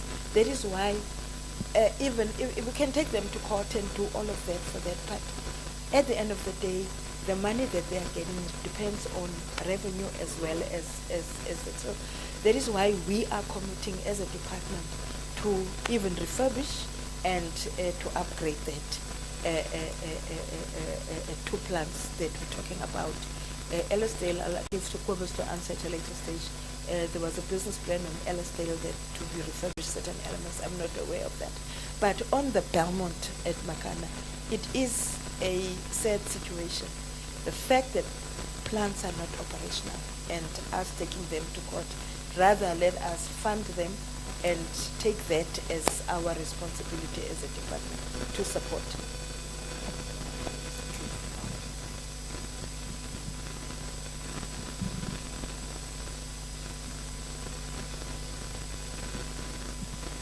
Given our budgeting processes, we're going to use that under the regional bulk infrastructure grant because of the amount that it's needed.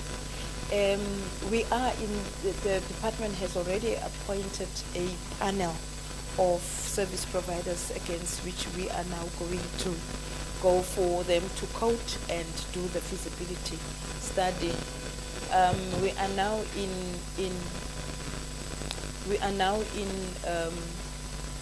2025, 26, ending in the next year. Looking at what already, because remember, they're not going to do feasibility studies from scratch as it is, because there has been some planning work that has been done, is to take documents that have been there and fast track. Surely, maybe 25, 26, under the midterm review period, we might be able to, that is the soonest we can get them to do, because it's not starting everything from scratch, but definitely not this financial year.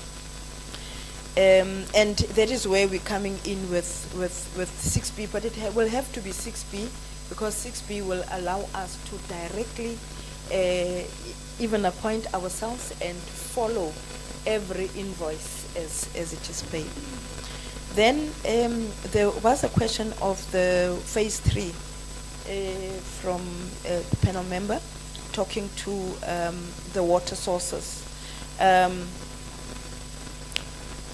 The phase 3 should have been under construction currently, and I think there we have been delayed by the water board itself, Amatola Water, where in their own internal processes, again, we appoint the water board. We do not interfere with whom they appoint and how they run their procurement or SEM processes.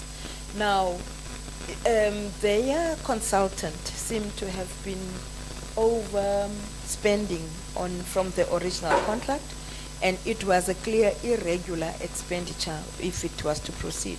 They had a choice to just bite the bullet and just proceed and complete and face the consequences, or terminate and get the process correctly for this phase. They are currently, they have advertised, and it is beyond their control as much as they delayed, that the birds that responded were non-responsive, and there had to be another process. And in that, we had our team to observe just as they assess these. So there's currently a process where they are at the final stages, and we are hoping that in October will there be an award for them to start with the phase 3 of that project. And I must also state that there's also maybe issues of financial approvals that we need, because it's going to be above the original cost. And there has been a lot of narratives around how much it costs or how much has been spent at James Lennon's.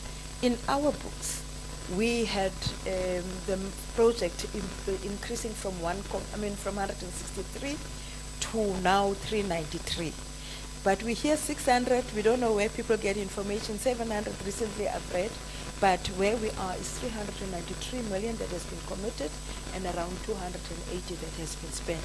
But with the phase 3 coming in, there would have to be budget maintenance from the 393, because we can foresee that after having terminated and bringing someone else, there will be some increases in terms of expenditure. But that is really to make sure that we leave the plant fully refurbished in all its other components that were there before. Now, on the issue of the pump that was delivered in August, I will allow Kobus to look at that, because at Havisenspoort, that is now not James Lennon's, at Havisenspoort, there should be one pump running at any given time, which is the case. The second pump would be the backup pump. And there are issues, technical issues around its motor. Kobus will get into that, but the water is there running. But should that current pump pack up, it would mean there's no backup. And Amatola Water and Kobus, I know I've seen that they are handling that, but he will get into that. Now, the refurbishment of Mayfield, as I've said, these plants, all of them, they are not working. They need to be refurbished. And I must say, we as a, and this is what I've said earlier, that you go in, you refurbish, you go out, it slowly picks up because there isn't a care. in terms of operation and maintenance. We've been in Mayfield before. We've been in Belmont before to refurbish some components, but we're back there now where the state of affairs is actually worse in Mayfield. And this is part of this refurbishment project that we ought to be doing under ARPIC. So we, as a department, would be taking that. As I've said, even if the municipality wanted to do, there are hundreds of millions for this, but we would have to see who the implementer is in that space, us directly or the water board or the Sarapatna municipality. But that currently we need to do the planning correct to quantify what would be the needed. The Alisdale Quebus will answer. Then on high-lying areas, again, that is again at that space of municipality. But I know what has always been reported is that, remember, they're not pumping enough.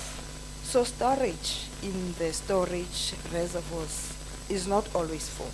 So there has to be a stop and go and on and off where water is switched off at night, also due to the losses, and on in the morning. So those who get water first would fill up their big containers, their tanks, rainwater harvesting tanks and so forth. So water would not reach other up and higher-lying areas. In some instances, it is a burst pipe. We as a department, together with Amatola Water, have included everyone in that space, a WhatsApp group, where areas with outages are always brought to the attention. And I know the mayor has recently also joined that because she wanted also to not be told in areas, she wanted to be hands-on and be able to see where these, so that she also can push the button to get these attended to. But it is a vicious cycle that because of even the whole management of this, I know engineers don't really support the switching off and switching on because of the pressure and the water hammer. That will create more bursts and will create, but you leave it on, water goes, flow right through and even overnight. So it's currently that situation that Makana is facing. On the issues of directive, let me give a return response to be specific with directives. As I've said, we have done that, but realized these people will not be able to positively respond to this. We can give directives, we take them to court. We've done the regulatory protocol, but except for now, the green drop and blue drop pushing of turnaround plans and repairing, fixing what they are not complying with is what we're doing currently. But yeah, but I must say, having said all of that, with the quality of water that ultimately gets out of the tap, with the system currently, at least that what you drink as a user, when you drink it, as you said, some people don't know, it is of a quality that is seen as categorized as excellent, because it does meet the drinking, some parameters that we look for. It is compliant, but you get to a plant, you see it in a state, but at the end, the drinking water, little that comes out, based on the laboratory results, they have been coming out as excellent. But on the wastewater treatment plant, of course, they are not working and they are good. Thank you, Regional Head. I think your colleague wants to just add. Yes, to the panel, just quickly, I think House and Sport, still waiting response on James Clenance and House and Sport pump sets. James Clenance, there should be 5 pump plinths. The 5th pump plinth will be constructed during phase 3, then there should be sufficient base for the 5 pumps. Currently, there should also be sufficient pumps at Makana in terms of the fact that under the Water Service Infrastructure Grant, the department funded the purchase of 3 pumps, which was damaged and previously indicated by the provincial head. But prior to that, there were also other pumps situated at the James Clenance pump station. Unfortunately, I cannot account as to where they currently are.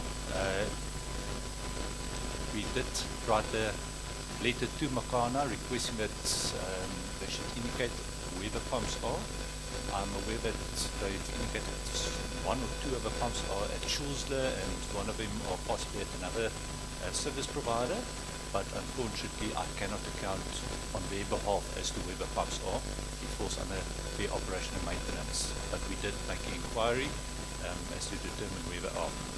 Helsenspoort pump set or pump station, there are 3 bays, 3 plinths or 3 pump sets. Currently the pump station could only use 1 pump at a time, and hence they alternate between the pumps. On site there are 2 pump sets. One is operational, the other one has recently experienced a problem with a liquid starter. I have been in discussions with Departmental yesterday regarding the liquid starter, and they said that they will have a look at it as it was installed during the emergency intervention. The third pump set, or the pump set that's recently made the headlines regarding it's being paid for 50% and so forth, that was also funded under the department's water service infrastructure grant, WISIG. Again, Schedule 5B funding was transferred to the municipality. The municipality made upfront payments. It was a contract between them and the service provider. They applied for rollover. Rollover was approved, and basically that's where the department's jurisdiction stopped in terms of they had approval for the rollover. Funding, the usage of the funding is allocated for the pump set. They did indicate that they were part of, or that they were busy with legal actions, taking legal actions in terms of recovering the pump sets funding or upfront payment. But the process for where it currently is, I cannot indicate. I am aware that there are also discussions with the service provider as per the articles that's been written and so forth. Unfortunately, I don't have any more information on that one.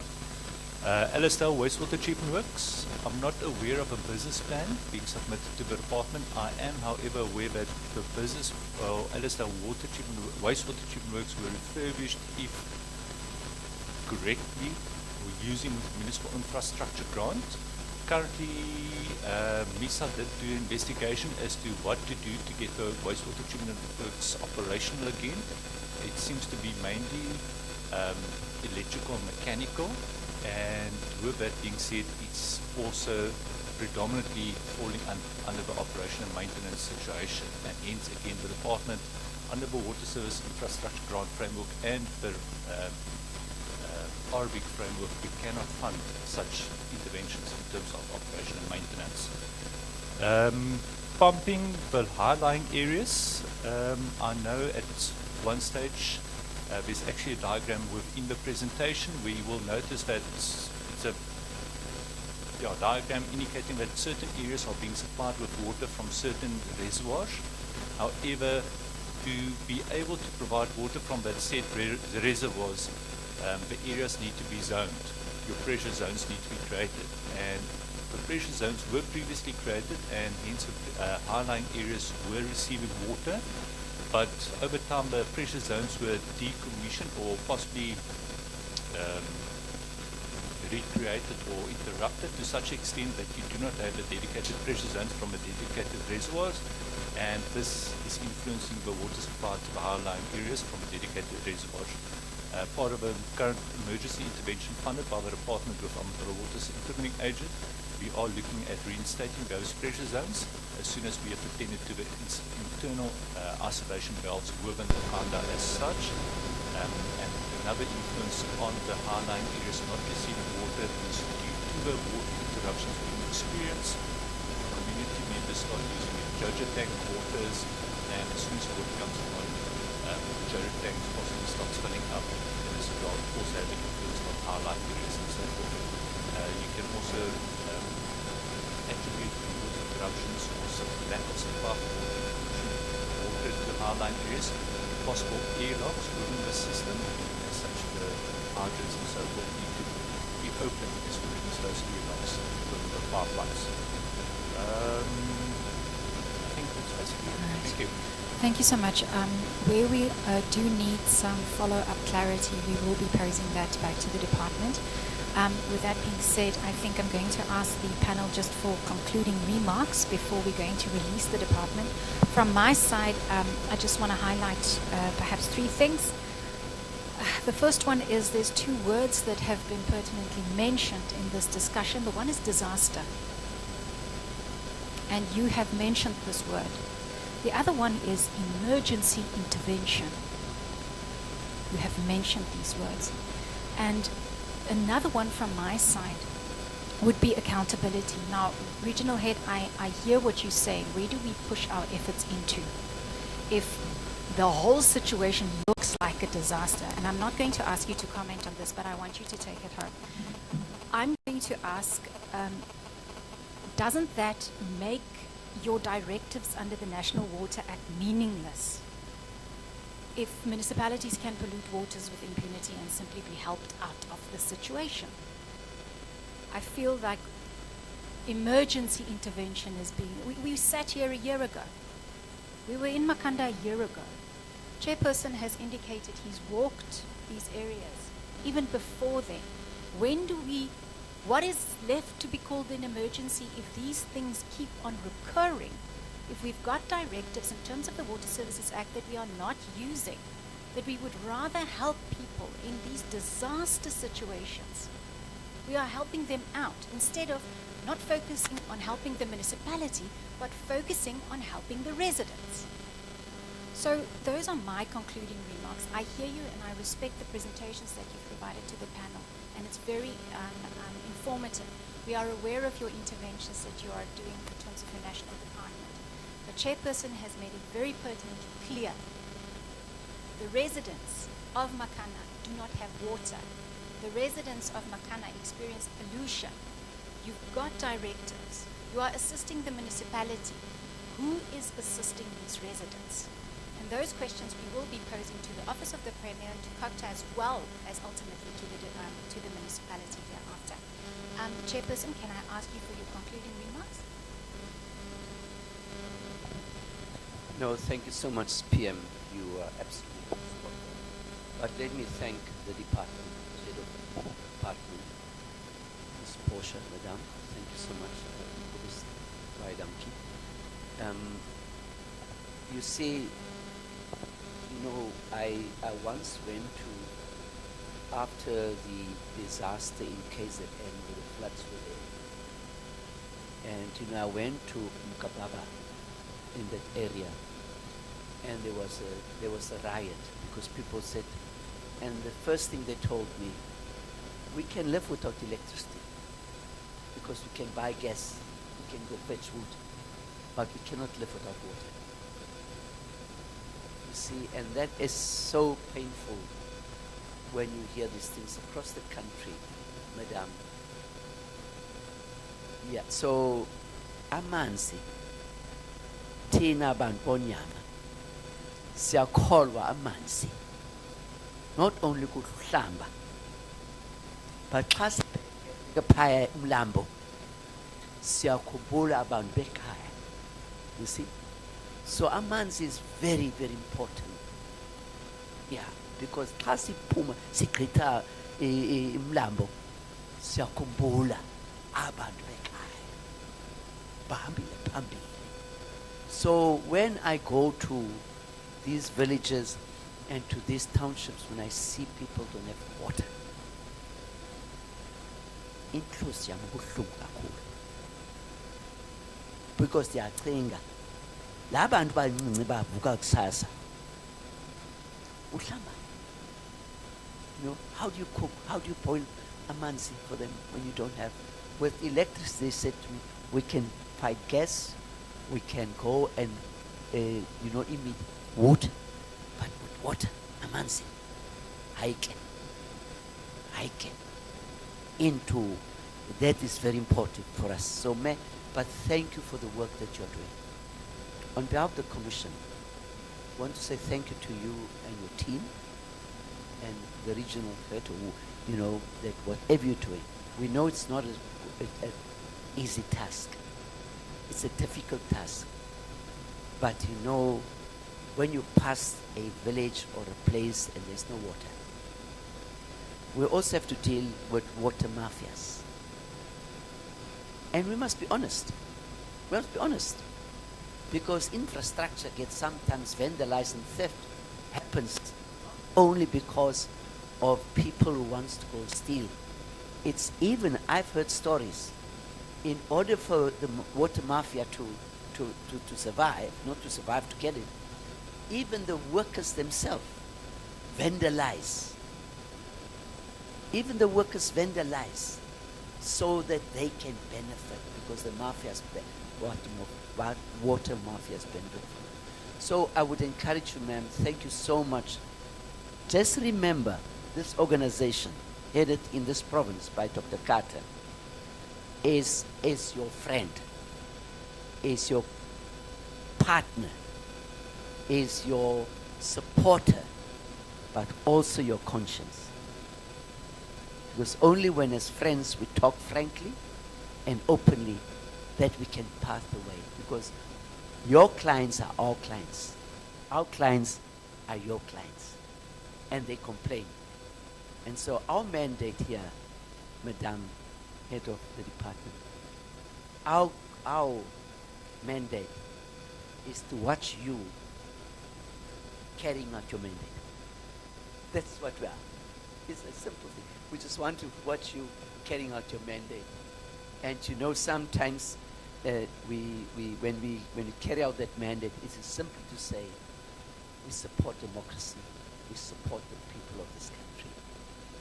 Ngolo xesha ndandihleli phaa eMthatha.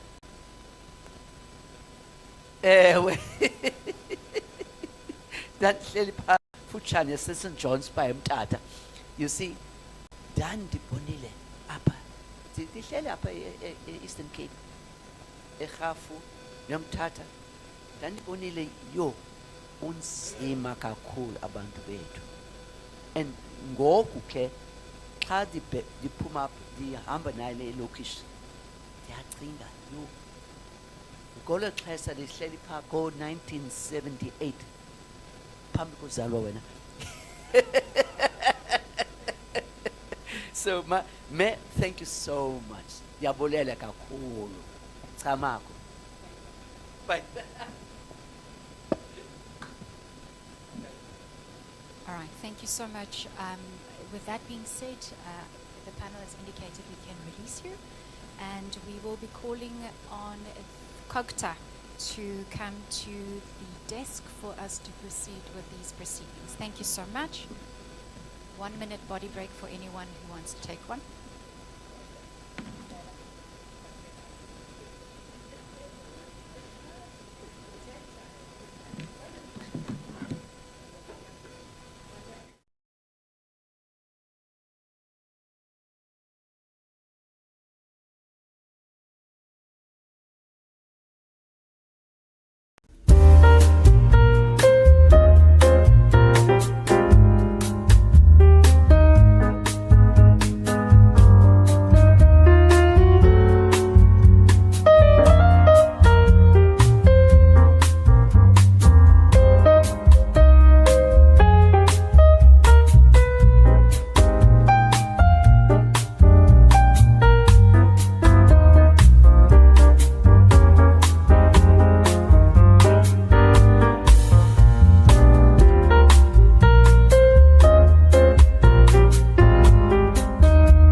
with you on the details that you'll be sharing as well. Thank you so much. Over to you. Thank you very much. I hereby represent the Department of Cooperative Governance and Traditional Affairs in the Eastern Cape, and will be delivering our presentation on the support that has been rendered to Makana Municipality. And of course, we are providing and delivering this report in this session. The purpose, of course, is to support, is to present the support provided by COTA in respect to the municipality service delivery matters over the past period. And we'd like to indicate that and record that in the support that has been rendered, we have managed to identify some key challenges that are facing the municipality. And we also like to place it on record that the municipality is under Section 139, subsection 5 intervention of the Constitution. And in terms of this provision, the municipality has to have a financial recovery plan. And we like to indicate that support that has been rendered and supported to the municipality was to ensure that National Treasury, Provincial Treasury and COGTA should assist the municipality to develop the financial recovery plan and report progress on the implementation plan. We have since, in regard to this challenge, made a point that there are functional work streams that are established and also are tasked with the responsibility to monitor the implementation of the financial recovery plan. These work streams are covering the issues of improving good governance in Makana Municipality, looking into the service delivery matters, the finance and the institutional matters of the municipality.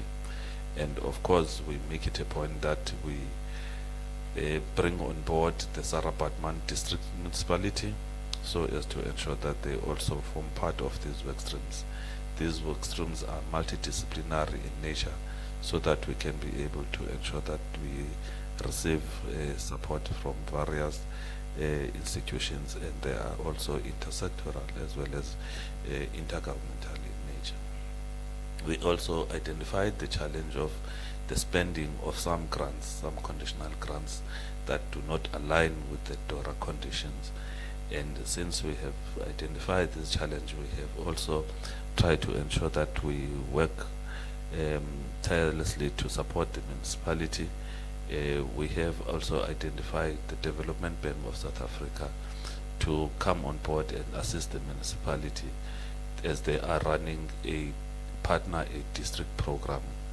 And we have facilitated and made it point that this program comes in the province to benefit Makana Municipality, and of course it is providing support in the assistance of the developing of an infrastructure asset management plan in Makana Municipality. We also identified the challenge around the poor investment in infrastructure, the poor repairs and maintenance. Budget is below 80%, which is a recommended percentage to ensure that you take care of the infrastructure, the existing infrastructure in your municipality, and you maintain and repair.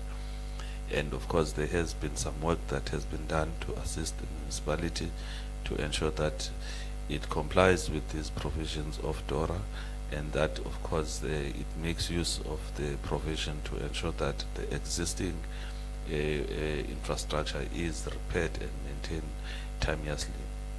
Also identified some challenges around the lack of technical capacity and the skills within the municipality. We also identified continuous challenges around water and sewage spillages that are leaking within the municipality. The municipality is facing an old,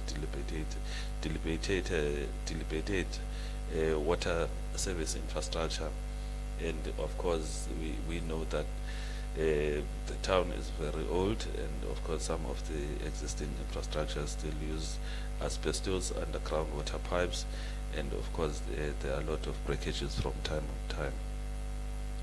And of course these challenges end up affecting water supply and the reliability in terms of the provision of water. There's been some issues. I think my colleague before me has made very much detailed input around the issue of James Glenson's water treatment works, and there has been a lot of work that has been done to support the municipality in that regard. And of course, the issues of the water status, I think my colleague before me has also touched on that. But suffice to say that COGTA on our side, we have made it a point that we apply a risk-adjusted strategy, which has been a policy framework adopted by COGTA to ensure that we support the municipality in the grant spending. And that risk-adjusted strategy, commonly known as RAS in the province, has begun to yield some results, as I will be, of course, giving the status in terms of the municipality performance on the grants.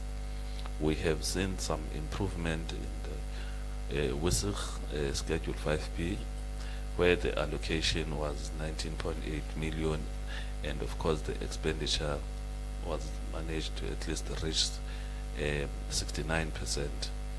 And in other grants, we will also identify that those that are under Schedule 6B, there was an improvement of about 49% of 45 million. And of course, the RB grant, which is a regional bulk infrastructure grant, Schedule 6B, we have find that at least there was 100% expenditure of 37.529 million. And also the MIG allocation, there has been 100% the expenditure, as well as other grants have improved, such as EPWB allocation. These are the significant improvement, as the municipality was not performing well in terms of the expenditure of these grants, and we have made it a point that we monitor the municipality so that these expenditures also match what has happened on the ground and also translate into service delivery. So the expenditures are also monitored, and we make it a point that the municipality complies in terms of the expenditure frameworks. Again, we have supported the municipality. We ensure that through MIG, COGTA registers projects, and also, of course, the issues about the repairs taking 10% of their 2025-2026 financial year allocation, just to be used to ensure that they are purchasing the water pump. And I think that the issue of the water pumps and ensuring that the municipality is able to pump water to the communities in Makana, there seemed to be a significant progress in that regard. COGTA also deployed some professional engineers as a way of providing and rendering support, and of course we have also ensured that we also provide the municipality and assist the technical director position to be filled. And now we know that at least the municipality has got a technical director, a position filled, and of course in this case and in this instance we have noted that at least he has been staying, and instead of the high turnover of the colleagues that have been holding that position in the past. So we want to believe that the situation is beginning to stabilize in terms of building the institutional capacity technically in that municipality. And of course, Sarapatman District Municipality and the Department of Transport are also funding some road construction projects, and we also see some improvement that some of the roads and the Makana Way Road has improved and is now drivable. Coming to the next slide, just to cover other areas that we have facilitated to ensure that there is support provided. And of course, we like to indicate that we provide the support in terms of Section 154 of the Constitution. I have mentioned the DBSA partner a district a program, and of course we have made it a point that there is a partnership established, and of course there was an approval of a non-lending financial support to a tune of 1.1 million, just to ensure that the assets of the municipality begin to receive the attention that they deserve, and that there is an asset care. And we then started a phase 1 to ensure that we are maintaining their assets. Then of course we also try to ensure that this project is completed, and we are of course monitoring the municipality to implement its asset care execution plan. We also have got a PMU, the project management unit in the department, and of course through various interaction there is a project steering committee considered to support the municipality to apply for further funding, so that they can also receive a lot of money. And of course there was a non-lending grant of about 14 million that will be channeled to the municipality, just to ensure that it's developing and following its infrastructure master plans. Those plans include the electricity master plans, and manageable to reduce the non-revenue electricity in the amount of 4 million, and of course the road and stormwater master plans to an amount of 4 million, and the water services master plans, water services development plan, and a management plan to reduce the non-revenue water. I also like to indicate that DBSA and Makana have signed and entered into a grant agreement. And of course on the 7th of this month we have seen that the municipality is requesting to support, was requested to support the FICA document, so that we can pave a way to procure the services of a service provider to support the municipality.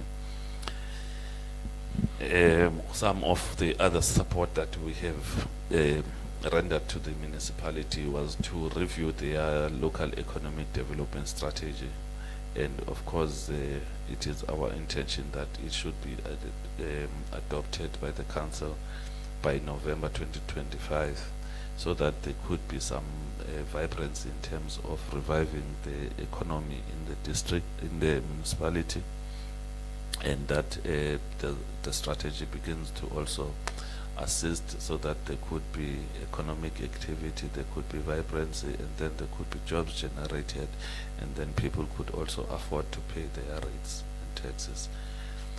COGTA has provided hands-on support to the municipality in terms of the indigent policy.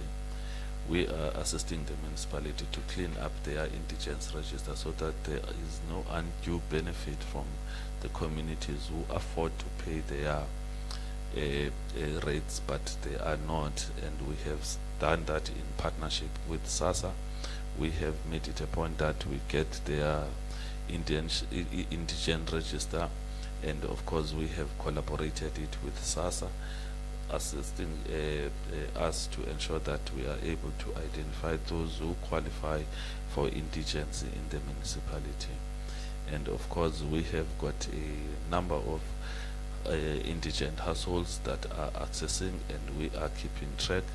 There is a total number of 1,880 households in the municipalities that are benefiting, and 1,442 are benefiting from free basic water, and of course the 1,621 are benefiting from free basic sanitation, as well as the 522 benefiting from free basic energy, and 1,772 from free basic refuse removal. Additional support that has been rendered to the municipality just to build its own institutional capacity.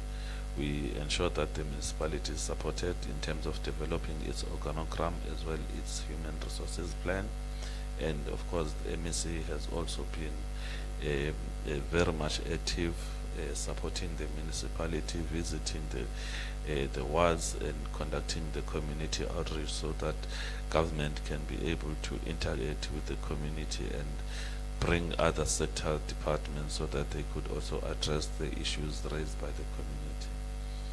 And some of the work that has been done to support the municipality is around the audit action plan, also trying to ensure that at least the government institutions owing the municipality are able to pay their non-disputed rates and bills, and of course MPEC meetings, just to ensure that those structures in the municipalities are functional, including the risk management committees.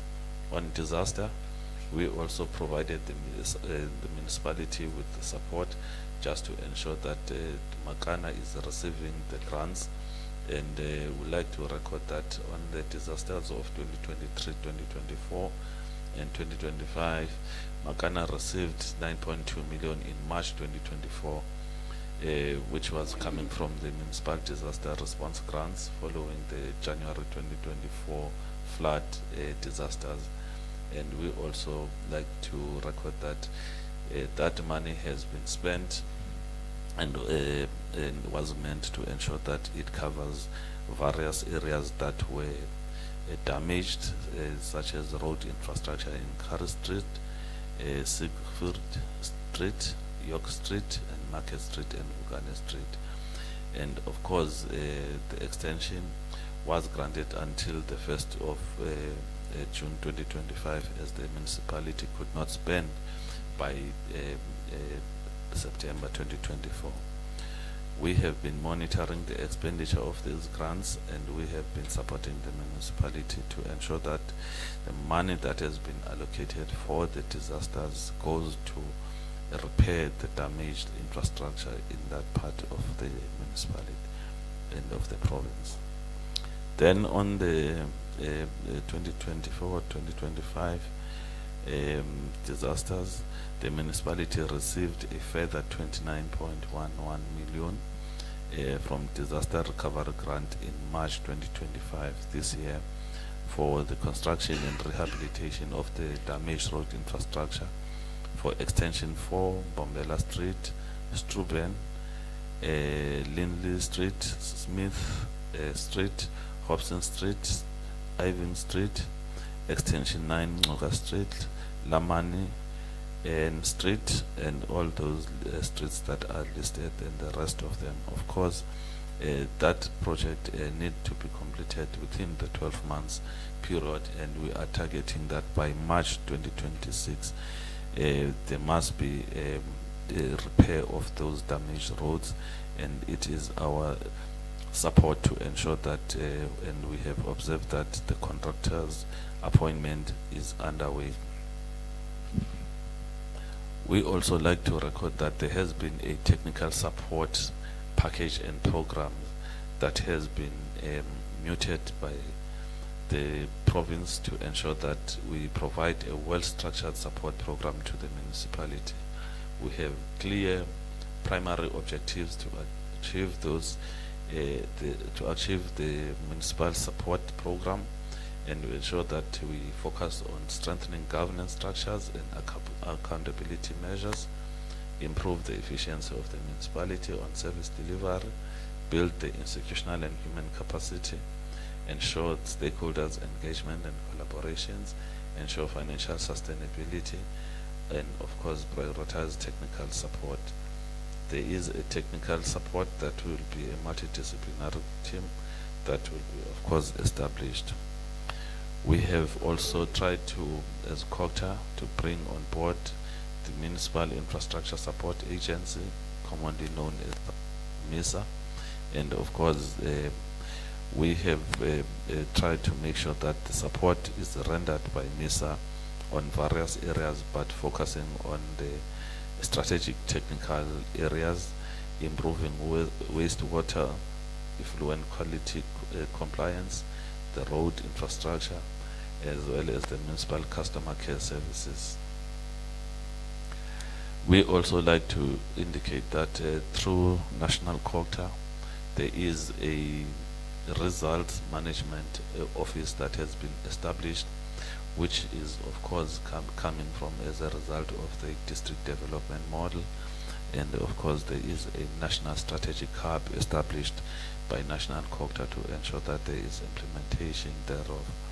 And COCTA has seconded technical directors, and of course they were contracted in October 2024 up to March 2025.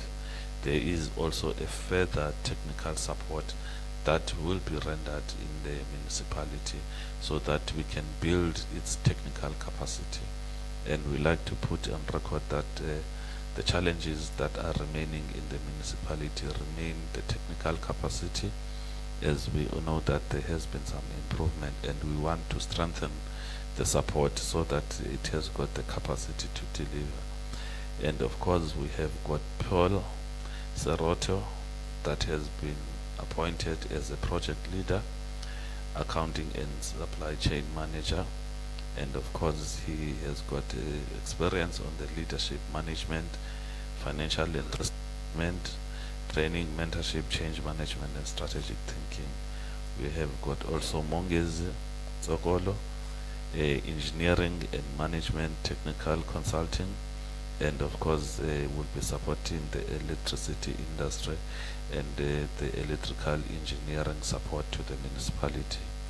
So basically the slide is just showing the technical support that we have muted, coordinated to ensure that we support the municipality to build its capacity to deliver services that are required in the municipality.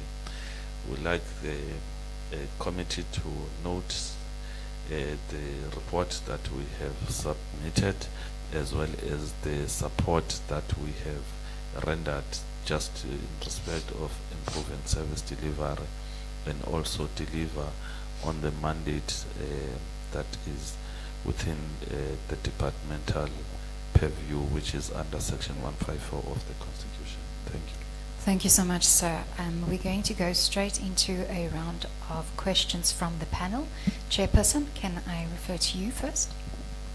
Thank you so much, PM. Good afternoon. Good afternoon, colleagues. Thank you for the presentation. My first question is, with all the support that you're giving to the municipality, why are we having the difficulty with water? Because that is why we're here today. And other services within the municipality. And I don't know, sir, when last have you been to Echini, to Makana? Because I've recently been there, and the roads are horrible. I know that in town you have managed to fix some of those roads, you know, since I've last been there and when I went there again. So you see, I mean, if you go into the townships, and especially in the informal areas, Ekanini and all of those areas, you see it's just horrible. And there was a project that was started, I don't know when I was there. There's since been no work on it that leads from the way up from the police station up past there. But my question to you is, if you do all the support that you give, yet we're sitting here by virtue of subpoenaing the municipality to come and answer on the complaints that the provincial office received. So that's the first one. The second one is, of course, what I want to ask is, you under your support rendered, you gave a long list and the challenges, etc. Do you think there's a leadership problem and a will to fix things? So that's the second one I want to ask you.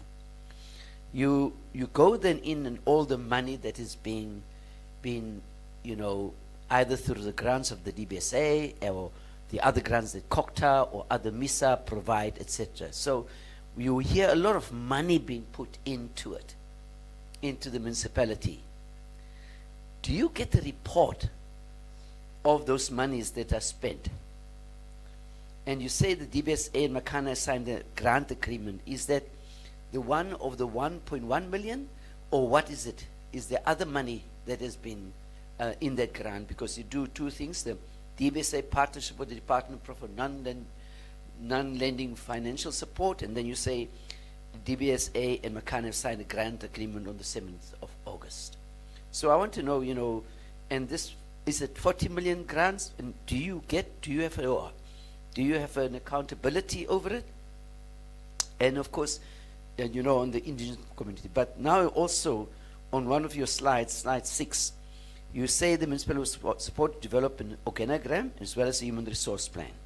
But you don't tell us, because that organogram is very important for the execution of the service delivery. But then you say also, the Department further facilitating MEC outreach in Ward 13 of Makana LM local municipality on the 11th September 2025. Have a look at it. The 11th September must still come. Yeah, so please, that's a typo. I thought it was a typo. And then you talk about the risk. The risk, I mean, we don't see the risk that you're talking about here.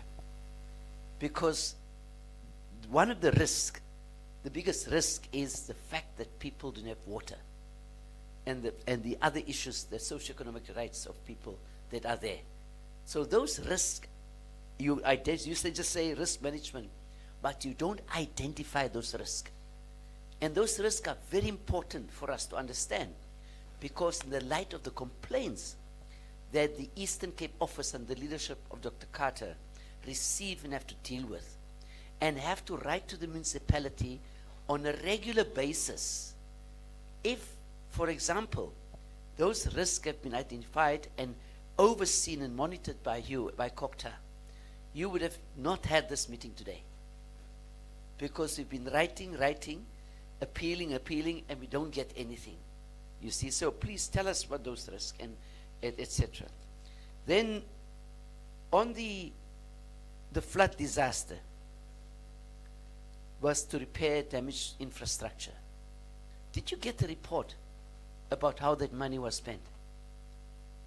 Because when I look at the areas there, I can tell you, if 40 million rand or 9.42 million was sent there in the 24 flood disaster, you then say, how is it possible with all the money, all the support you put into that local municipality, and not only the money, but also the technical support, the human deployment, the human resource that you deploy, and the local municipality has not changed or has not seen any improvement, etc.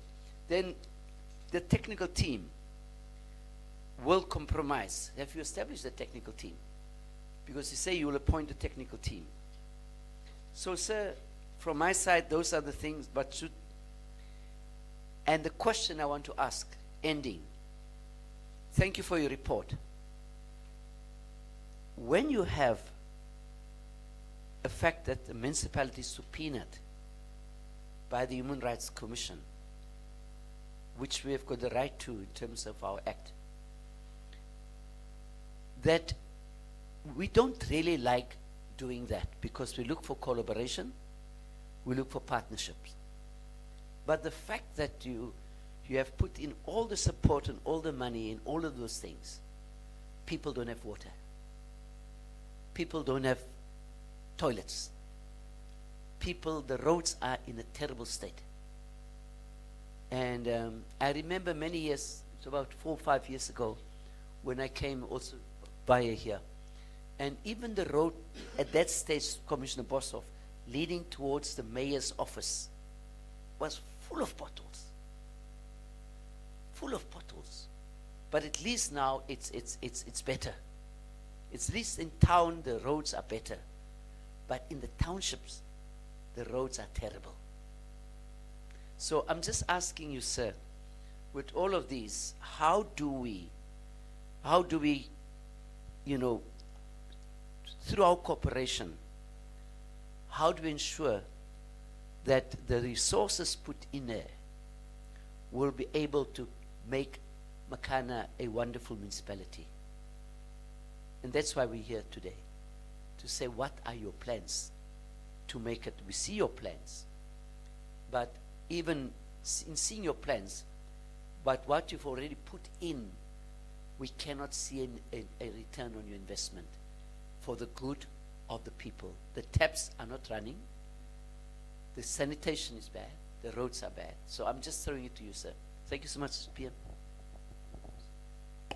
Commissioner? Thanks, PM. I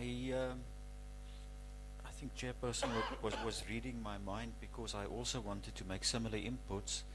I'm just going to be more direct with one of my questions. Firstly, gentlemen, in terms of the Constitution, in terms of the Bill of Rights, everyone in South Africa has the right to access to sufficient water. Everyone in the country is also entitled to a clean and safe environment. In your view, have human rights violations occurred in this municipality due to the fact that people have not had access to water? One, that we've seen and we've heard yourselves and the Department of Water and Sanitation referring to sewage spillages in the municipality. Would you, in your opinion, regard that as human rights violations? Remember, the reason why we've requested you to also provide us with information is to equip the Commission to put questions to the Makana Municipality. So we would like to hear from you whether you are of the view that specific human rights violations have occurred in the municipality. The Chairperson of the Commission is correct. You've referred, you know, I was looking at your presentation and we noted all the good work that you had been doing in Makana. You've referred to all the support that you've been providing, all the financial recovery plans that you're busy assisting with, etc., etc. But at the end of the day, it appears that none or very little of the interventions have had a positive effect on service delivery in the municipality. And the Chairperson was asking the question about, is there a political will in the municipality? Why is just nothing assisting to ensure that, you know, the needs of the people are addressed? Now, the question I want to put to you is, what will it take for the department, for the Eastern Cape Provincial Government?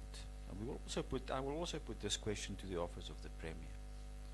What will it take for the Eastern Cape Provincial Government to dissolve the Municipal Council of Makana in terms of Section 1391C of the Constitution?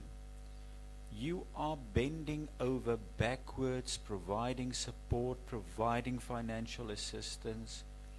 Why is the provincial government reluctant to dissolve the Municipal Council? That's all from me. Thank you, Commissioner. I'm covered. Advocate Mpondo. Just few questions of clarity from my side. Note that on page 10 of your presentation, you have listed quite a few experts that were seconded by the department to Makana, and also their time frame, if I'm not mistaken, ended in March 2025. So what I want to know, how many engineers are currently seconded by the department that are in Makana? Number two, in our last sitting, you made an undertaking that you're gonna have site audits where you will invite Sarah Patman and also the local municipality, which is Makana. So what I want to know is were there those site audits, and what are the findings and key recommendations of those site audits? Lastly, I'm interested to know how Mr. Britnell was seconded to the department. How did he left? How did he leave the department, or the Makana? Because there are media reports which suggest that he was threatened. That was the reason why he left the municipality. On the last one is on the lost and found pump. I didn't hear you commenting on that pump which is collecting dust in Benoni, whether there were any engagements with the municipality in terms of that pump, or whether the department was aware that there was a pump which is somewhere in the hands of the manufacturer. Thanks a lot. Thank you so much, Advocate Mpono. Over to you, Kokta, if we can have your responses, please. Thank you.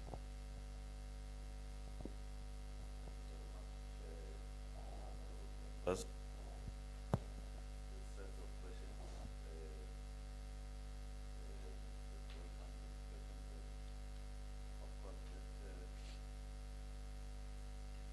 yes, let me start by indicating that there are a number of questions that relates to the technical support, as well as the support that has been rendered to the municipality by the province, as well as by COGTA specifically.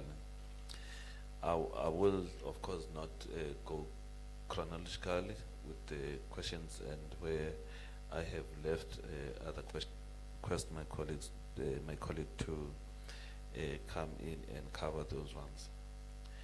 I will start with the one, for instance, that came towards the end around, and of course some of those questions that are related, I will also tackle them at the same time. The issue about the secondment of the technical capacity in Makana Municipality from last year, as it is also covered in the presentation, was of course for a good intention. However, at the time when we then deployed Mr. Britnell, there was a pushback, and we also came to know about it very late. At that time, fortunately, I was in the office that was responsible, and I was acting at that stage for a office that is responsible to support that particular area. And based on the documentation that we received, we only realized that Mr. Britnell has not been coming to work, and we were advised by the municipality only after 3 months. And when we were informed about his AWOL, then we had to find out as to what could be the reasons. And unfortunately, Mr. Britnell, as a contracted personnel by the department, never came to us to report that he is receiving the threats. And we were then left with no option but to stop the salary.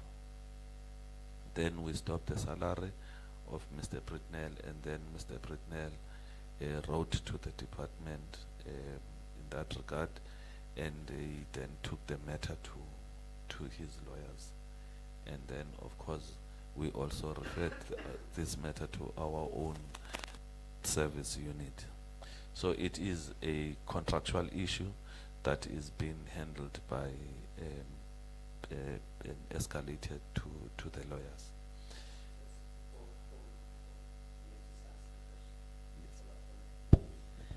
You see, I don't know about this, I've heard now, but my mind is working overtime. If you second from a department to a institution, there must be regular interaction. You can't say AWOL, for example, use the word AWOL, that the man just left. It's AWOL. He's just. The question my colleague asked is saying this is in the public domain.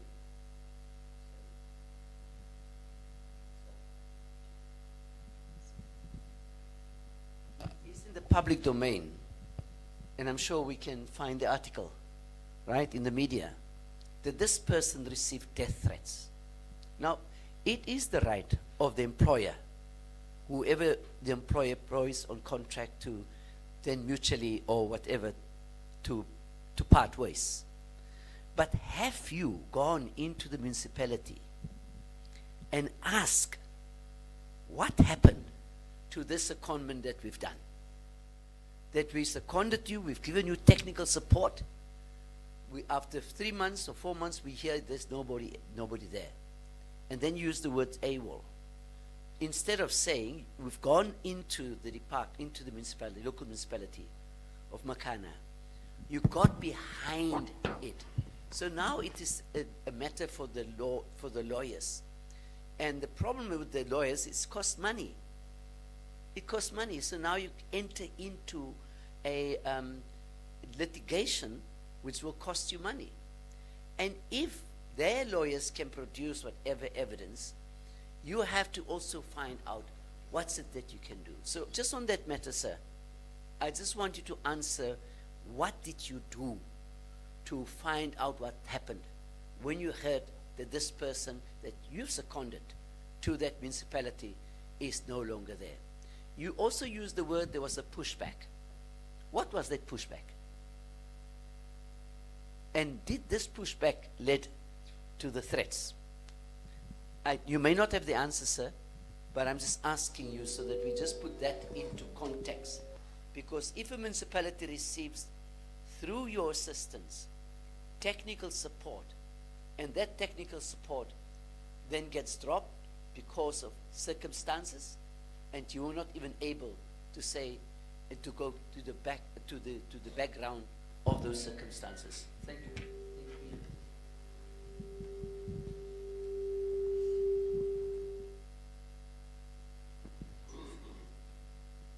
Thank you very much for the follow-up question. Let me indicate that we have received the correspondence from the municipality on the matter pertaining to Mr. Britnell, and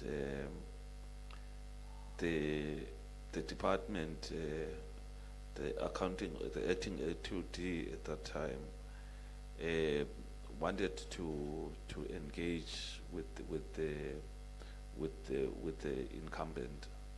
However, there was a preference from the candidate to meet the MEC rather than to meet the accounting officer.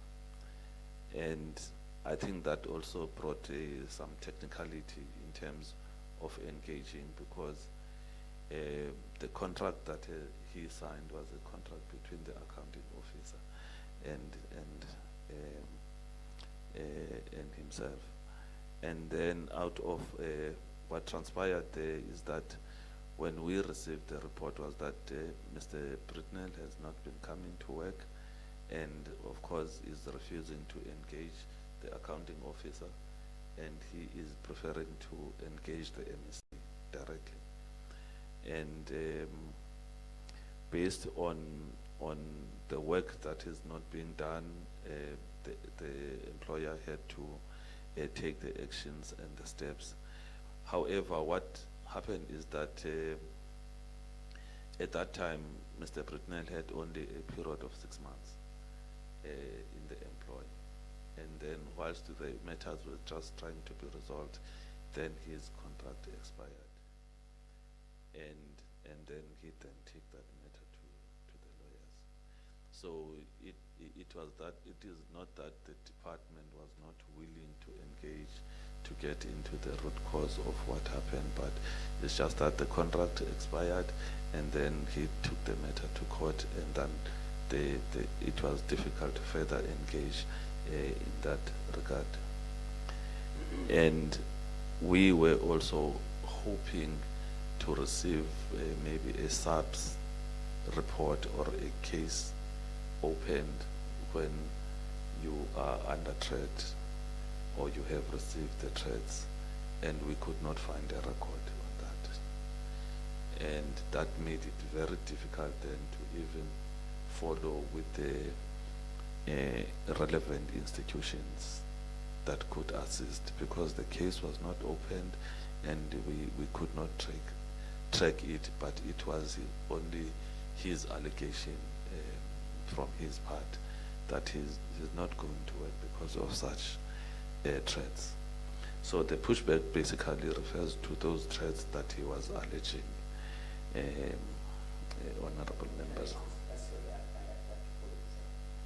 You see, the pushback is not from him. Yes, it's not from him. Pushback, it is something must have happened internally in the municipality. Is it possible that maybe there is an element, and I'm just saying possible, there's an element of the water mafia? Have you investigated that? That maybe there are reasons inside there that led him to, that he got threats, it's alleged threats, because we don't have those threats for us, it's alleged, right? And you also said you have not received anything, so it's alleged threats. So we can't say it's threats, it's alleged threats, because we don't have something in front of us. But could it be possibly that those alleged threats came because of some interest in, and I go back to what I said when I started off with you. The reason why here is because people don't get water. After all of it, people don't get water. I see in your report also, you said there's one truck, water truck, right? One water tanker. Can you please explain to me one tanker? Why one tanker? Should you have more? But can we further say, how did the process begin? Is it the other tanker belonging to the municipality, or is the tanker that came from outside? Thank you, sir. Sorry, I just wanted clarity on these things. Thank you so much. Thank you very much. That is understandable, honorable member.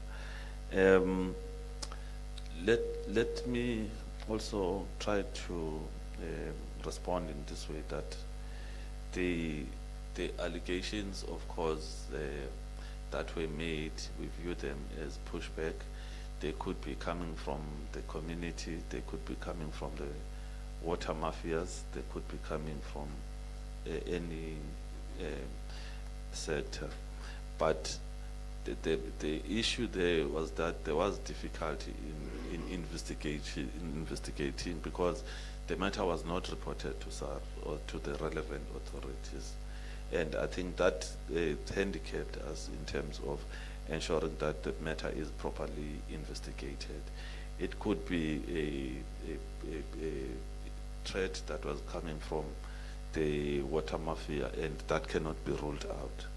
As the matter really was not investigated, and it was not reported by the incumbent.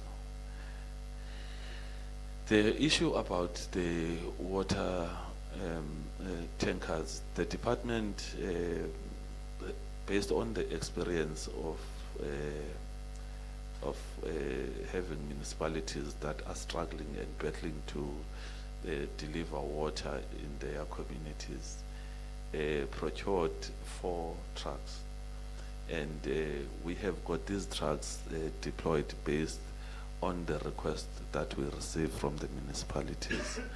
And in some cases, we even motivate the municipalities who are battling to provide water to apply to the department, and then we enter into a memorandum of understanding and agreement, so that we know that the truck as an asset will be taken care of.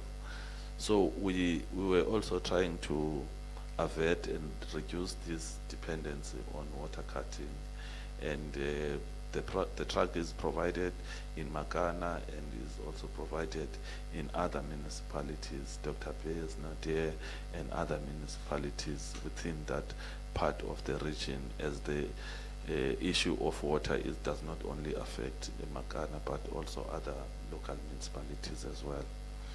We will love to have more and supply more, but of course we are working within the resources allocated and that they are available to us. Let me then proceed, hoping that I have covered the issue around the provision of the issues around the secondment of Mr. Britnell and the issues around it. Then on the issues of the site audits, I think my colleague here is a technical director and is providing the technical support. They are inundated with the visits to the municipalities.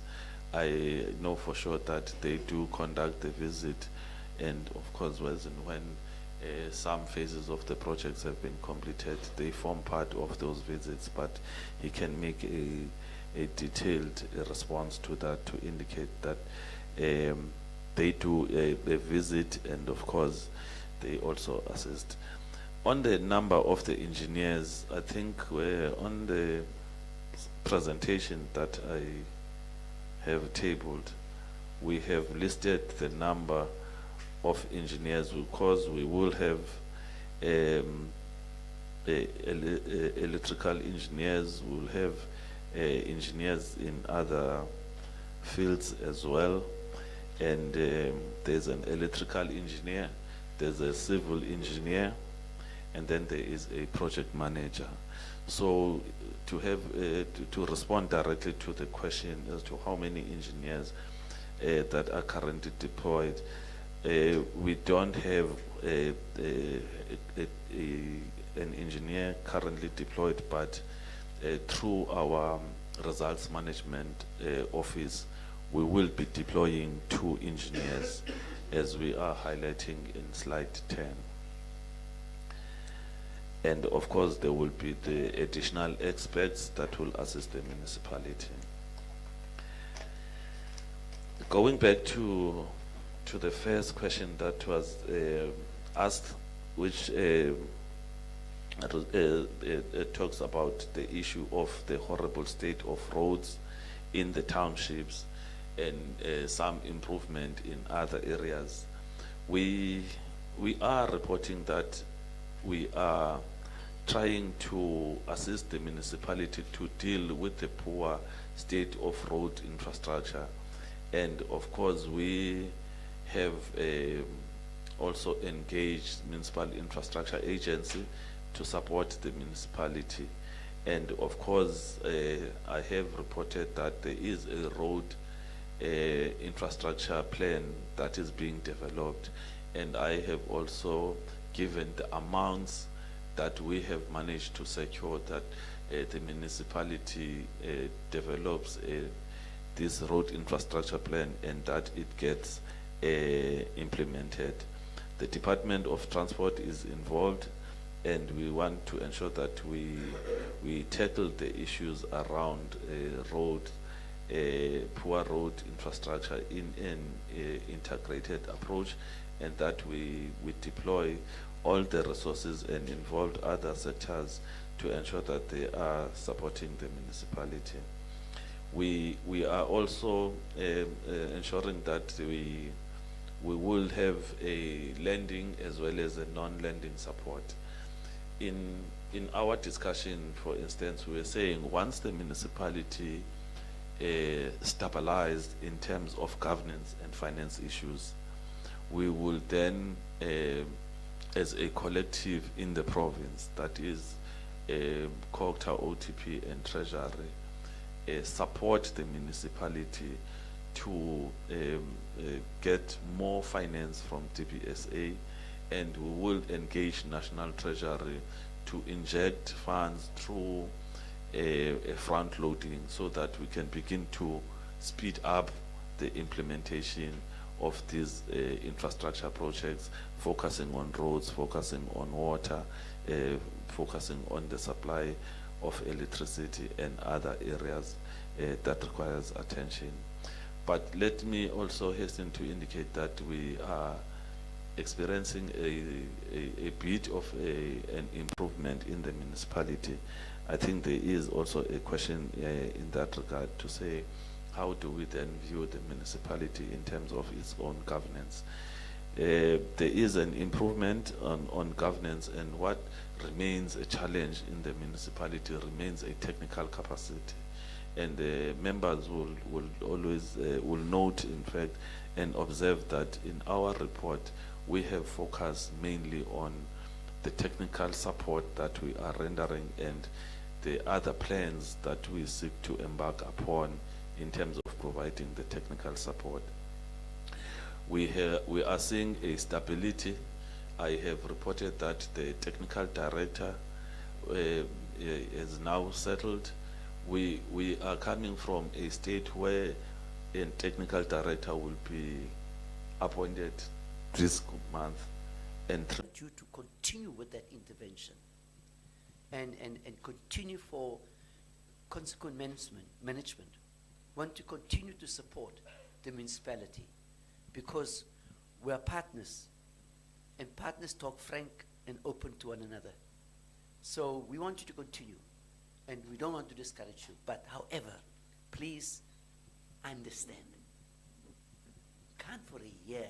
You call somebody for a year ago, they made promises, and then a year later, none of them has been fulfilled.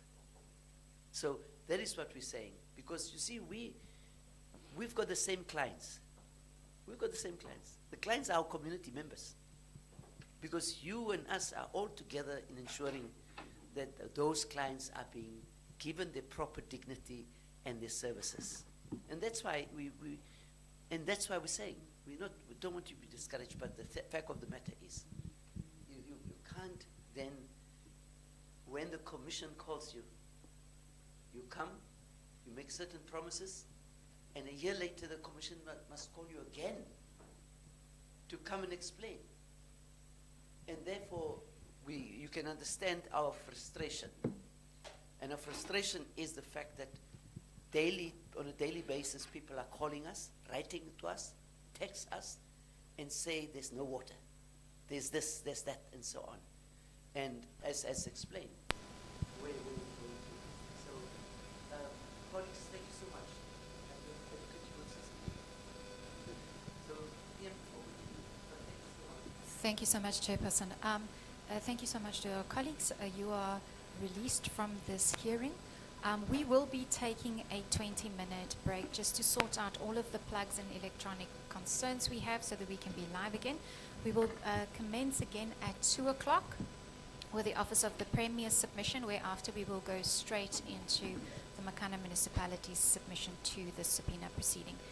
Thank you so much to everyone in person and online. We will be commencing again at 2 o'clock. Thank you.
Okay.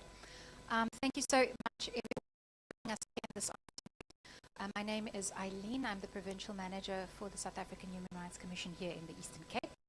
We are commencing with the second sitting of this subpoena hearing for the Makana Municipality into service delivery and water concerns, and we will now be commencing with receiving information from the Office of the Premier in the Eastern Cape. Now, mine is just to again remind colleagues that it is being live streamed and that we will be receiving the evidence and the submissions under oath. I'm going to proceed to hand over to Commissioner Boshoff to administer the oath, whereafter, ma'am, we will be going into perhaps giving you a 2-minute high-level opportunity. We've seen the submissions. We've heard from 2 of your departments already, and we have also seen the submissions from the Makana Municipality.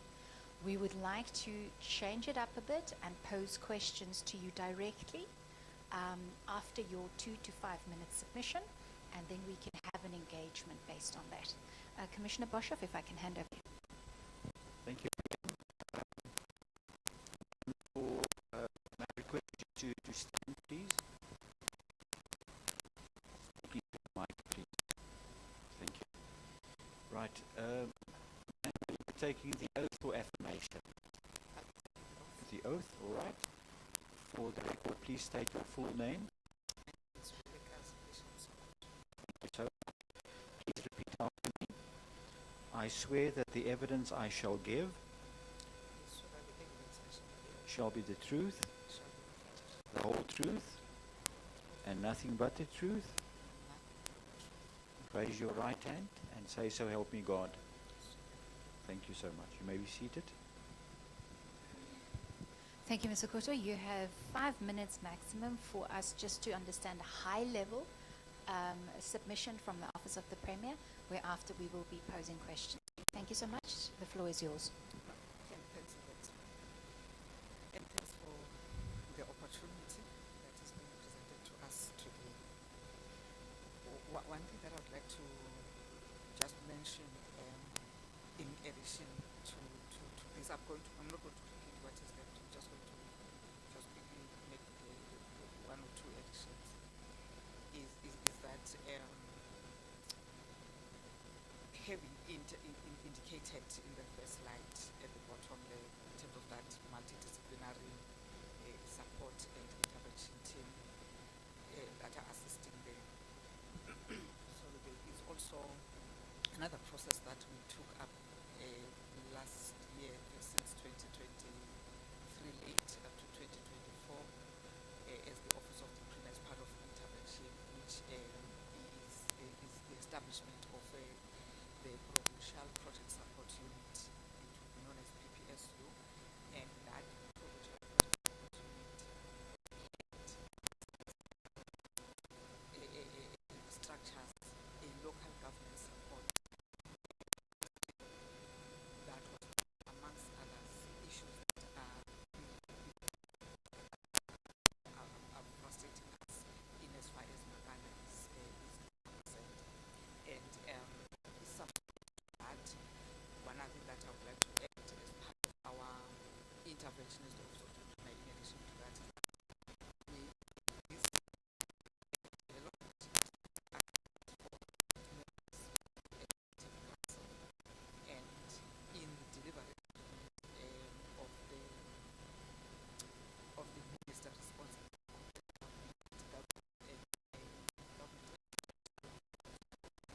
with the difficult area support to the 14 identified municipalities that went to Fresh Makana as one of the strategies of making sure that something does turn around in that area. I think I would leave it there, and then at the time when I'm asked questions, I will make other additions. Thanks a lot. Thank you so much, ma'am. I'm going to ask for a first round of questions. Chairperson, Commissioner Bosch, can I have an indication, Chairperson? No, thank you so much, ma'am. and thank you for that brief, high-level view about your support, not only for Makana, but also for the other municipalities. That I think is very important. And please pass our greetings to the Premier. So, I saw him last week, at the week before last, yeah, at the National Dialogue.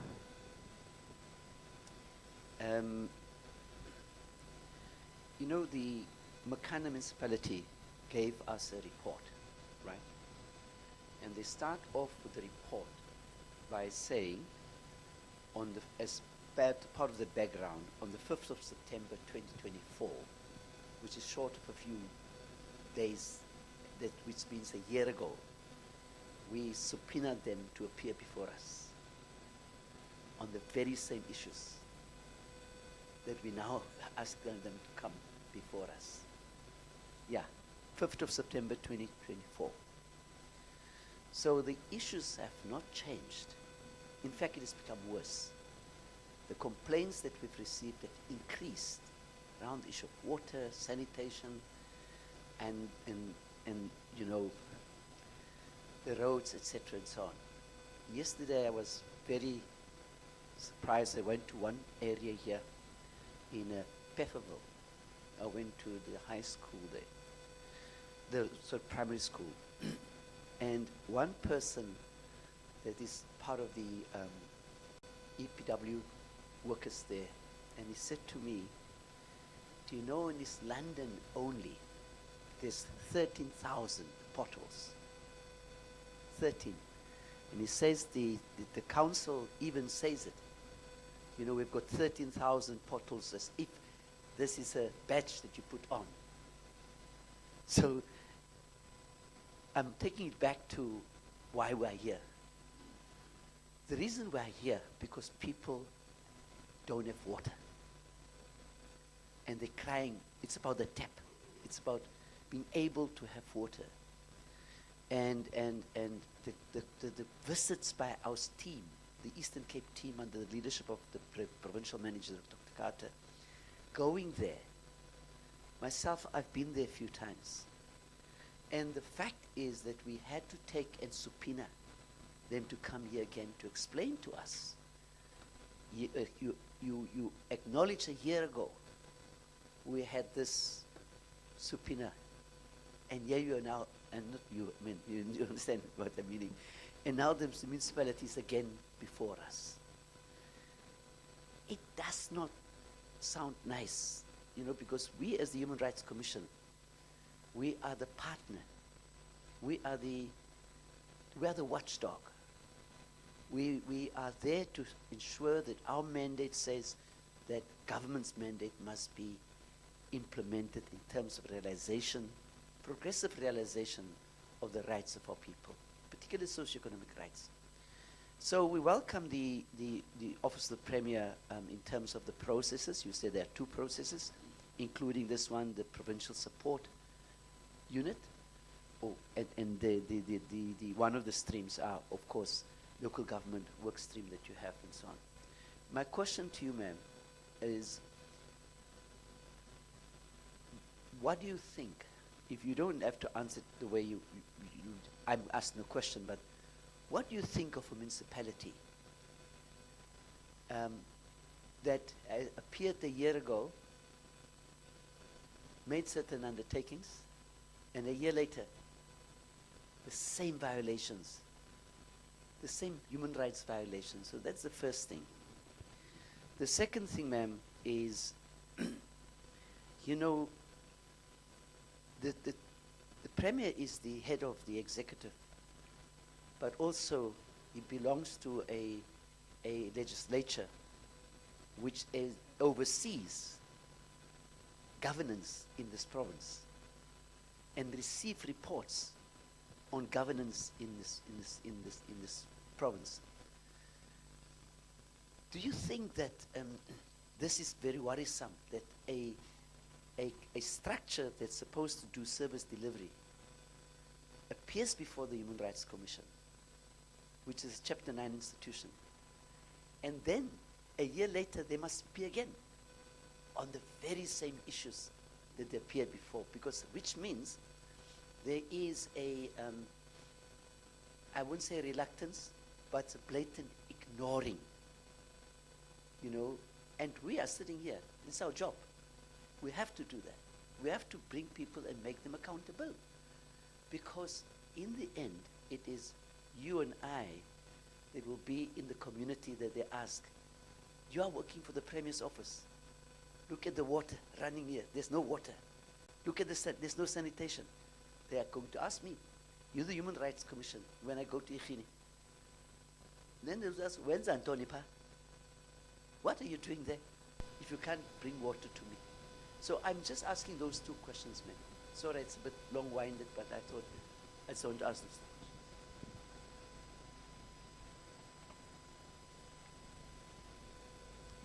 Yeah, you can answer the first batch, and then maybe we'll go back to another batch of questions.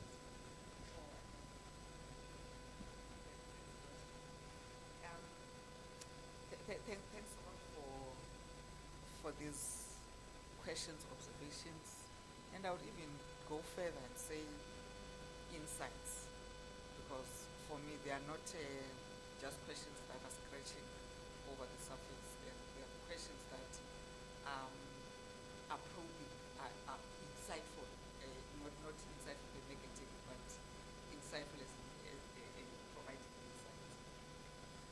I would start with the first one. We are about 6-7 days before the day when the municipality was here. And I would indicate that, frankly, it should be worrisome to have an institution, even if it was not to appear before the court, and then less than 12 months later, that institution appears before the same body on the same issues. And I think for me, it would even be more worrisome if on that second appearance there is no evidence or pointers towards shifting. Even if maybe out of 10 issues there's a shift in one, for me I would say there is some I would not say that institution does not have a will. I would first seek to establish what did they do, for example, between September and that time. The plans that were put in place, those implemented, and in cases where they encountered challenges, were those challenges lifted and elevated. And that's why I'm saying that it would not be something that one would be eager to see. But allow me to say objectively, maybe before I say there would be like one would have to establish what did they do, because maybe that is the same issues there that have not been resolved, but there are processes in place that maybe are taking long, or as we are saying, if we find that there's nothing that has been done, then we could say then there is we are not seeing eye to eye in terms of service delivery issues and human rights related issues. Then I'm concluding that by saying that it's concerning for the Office of the Premier to learn that that the same situation is obtaining today, and that is taking me to the second question. Yes, the Premier being the EA, being the member of the legislative the body, I would say in that capacity as the EA and also as the member of that legislative body and also as the member of the Executive Council, the Premier was concerned not just as an individual but also as part of the collective of that body, with the perennial, as I've indicated in the slide, with these not ending challenges, which is why there was that resort to intervene. And because of his concern, as an individual and also the collective, on a monthly basis, through those clusters, we get reports on the state of municipalities, and that report gets to go back to the executive, which I think is one of the reasons why this year he asked that as well, drafting the delivery agreements of the respective executing authority. We must make this to be a key result area or a key performance area because of that concern. Then secondly, because of that concern again, when we had a visit by the President on the 16th of April 2025 at Quebec, when we prepared the provincial government report to the President on what we are doing, what we have achieved, we did not hide, say, our concern about the municipal situation. Particularly, I think we lifted 3 municipalities, this one, the 2 metros, plus Makana. And it was out of our concern that we lifted that and we indicated our displeasure and our need for support of these 3 municipalities, because we've been noticing that yes, there would be those changes in terms of Makana, but they are very slow. And as a result of that, we came up front that we are doing what we are doing, but we would like relevant institutions to support us. Hence, subsequent to that, the deputy minister responsible for quota and related officials were discharged to support us in Makana, and us now implementing that intervention support plan that has been developed as a result of their intervention. I'm illustrating, yes, before I stop, the concern and also the realization that we needed even more support than what we are providing. And as a result of that, we can see that there is some resources that are going to come as part of that support from national. They may not be sufficient, but what is critical is that as something that is new in terms of our approach, that intervention or that support, we said this time around, let it not be a support that is going to take place over 3 months or a support that is just written on paper. Let it be accompanied by resources that would journey with the local municipality for at least 12 months to 18 months. So it's showing that concern and what we're doing as a result of that. Thanks. Thank you, ma'am. Commissioner Boshoff? Thank you, PM. Ma'am, we received testimony, or a view was expressed by the Provincial Department of Cocta, the people who appeared before us just before you, that human rights violations occurred in the Makana Municipality, and I was, when I asked the department to respond on, whether in their view human rights violations have occurred, I was specifically referring to the environment and the fact that we've also heard testimony about sewage spillages in Makana, which obviously affects a safe and clean environment. But then not everyone in the municipality had access to sufficient water in the municipality. That department is of the view that human rights violations occurred. Would you agree with that? Just speak into the mic, please.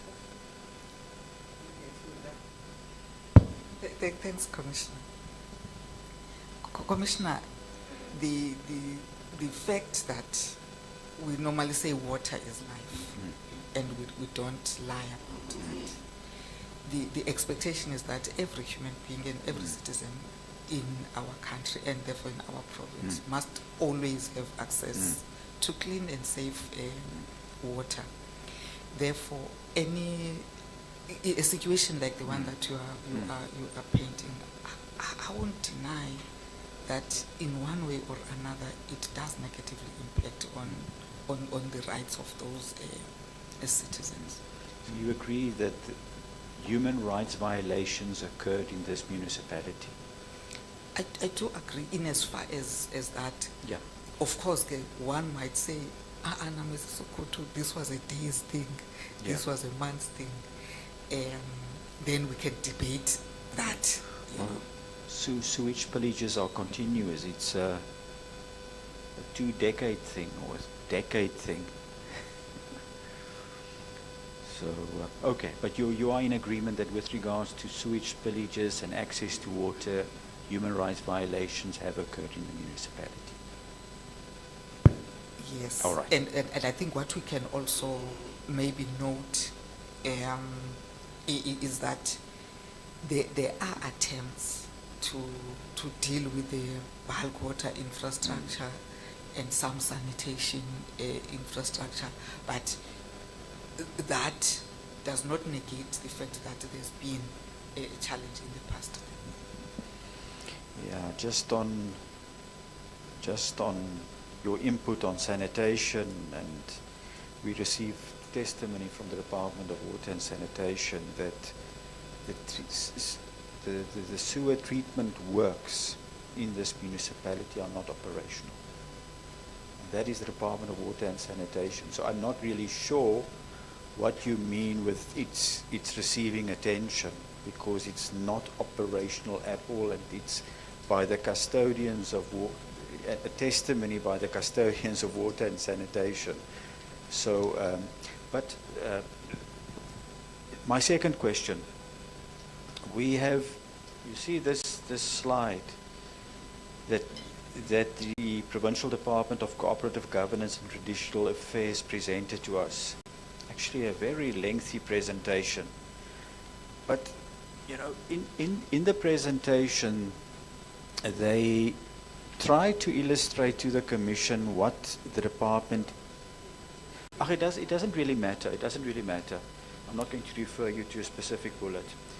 But on this specific slide, they are trying to convince the Commission about the work that they've been doing, the support that they've been providing to the municipality, which we don't necessarily disagree with.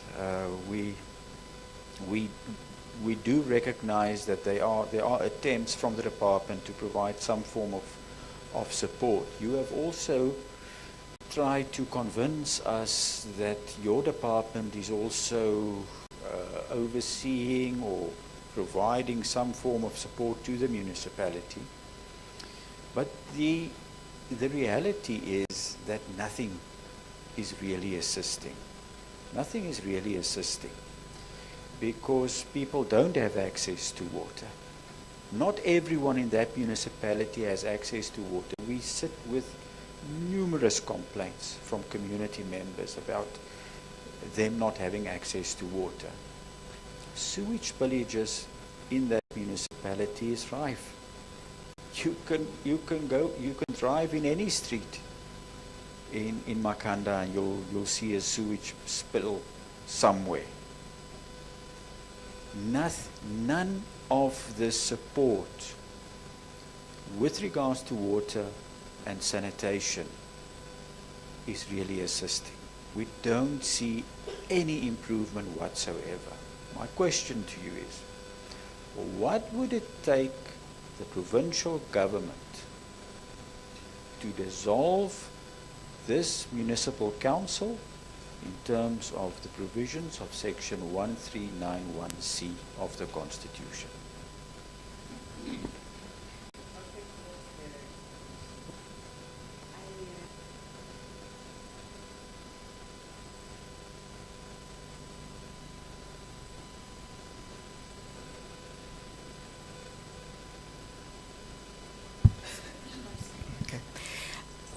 Thanks, Commissioner. I think, Commissioner, on that, the action to that effect would have to be considered and taken in consideration of the context that is obtaining, and I would say maybe even perhaps the spirit of that section.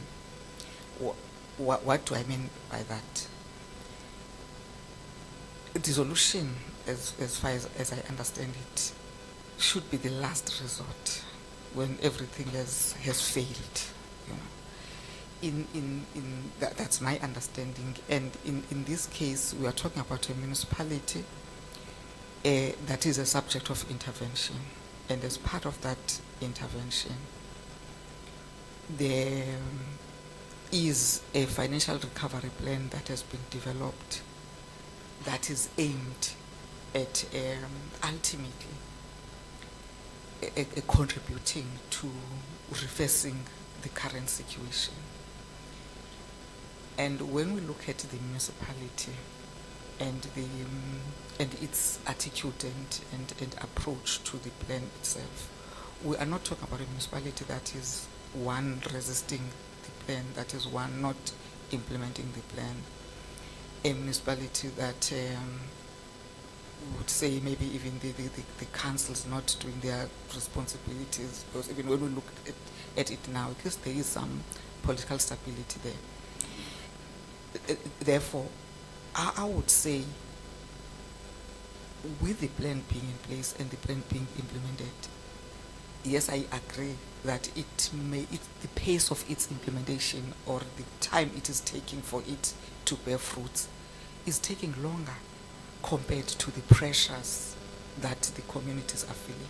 But on that basis that there's a plan, the plan is being implemented. Then secondly, I referred to the support by the National Department of Culture that is coming to augment or to complement that plan subsequent to that presidential visit. So I would say let's give those a chance, you know, because for me, as I'm saying that the premise that I'm moving from is that if the council is not fulfilling its legislative functions and the municipality is what is this?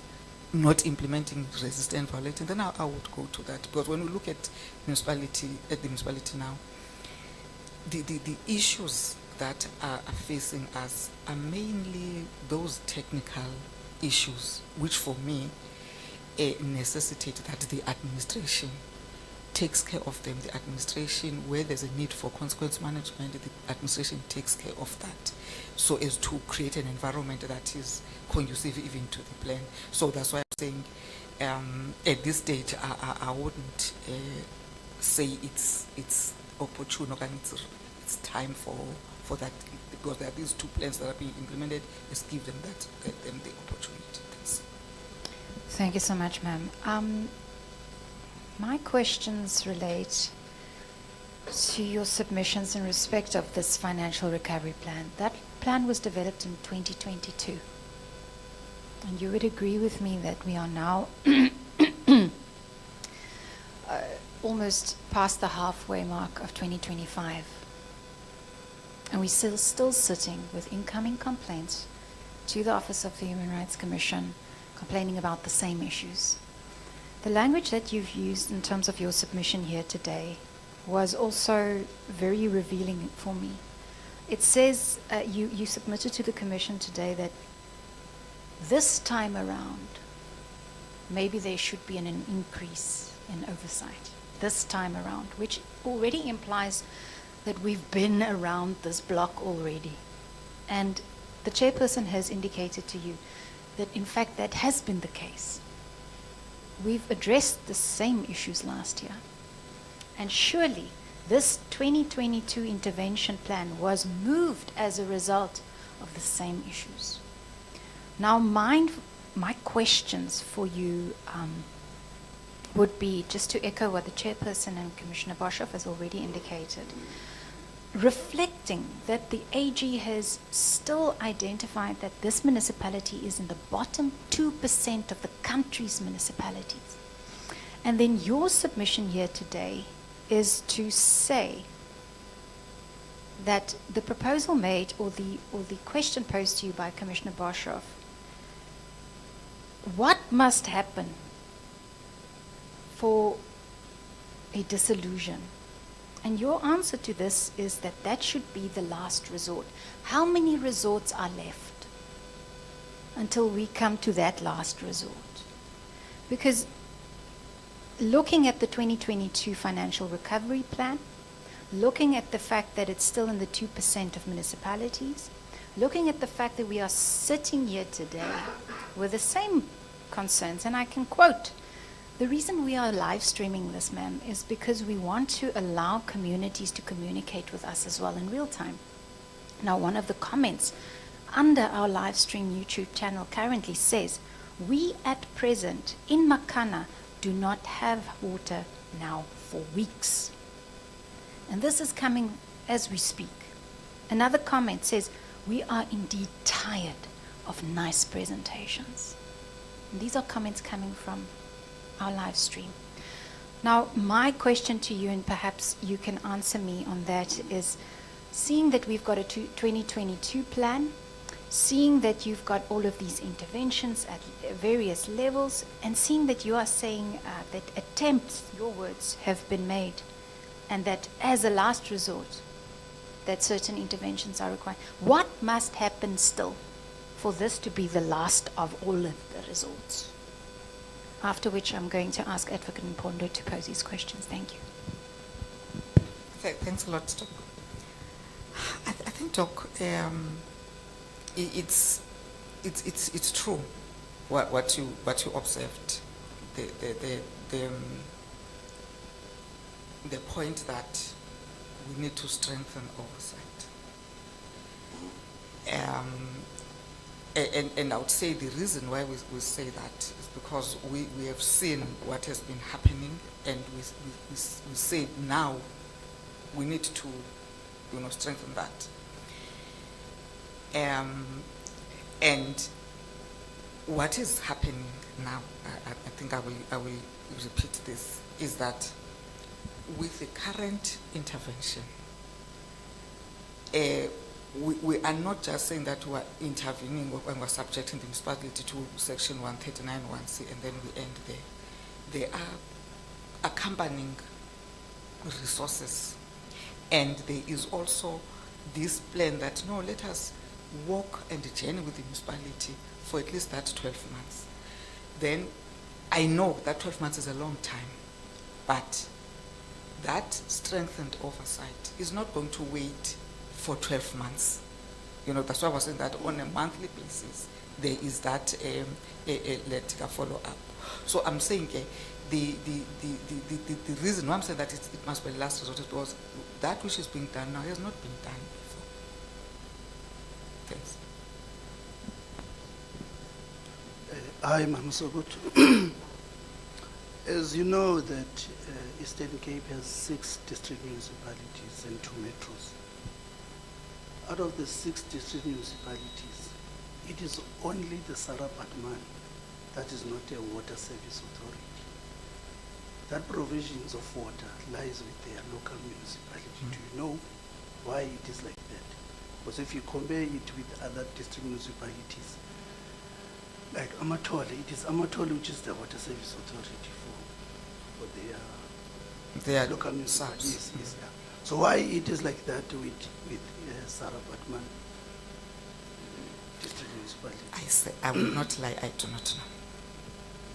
My second question is, it has been testified here that Makana requires hundreds of millions in order to improve their infrastructure backlog. Do you know if Premier has escalated this issue of funding to National Treasury or Cabinet? Thanks, sir. The issue of funding shortfall, particularly for our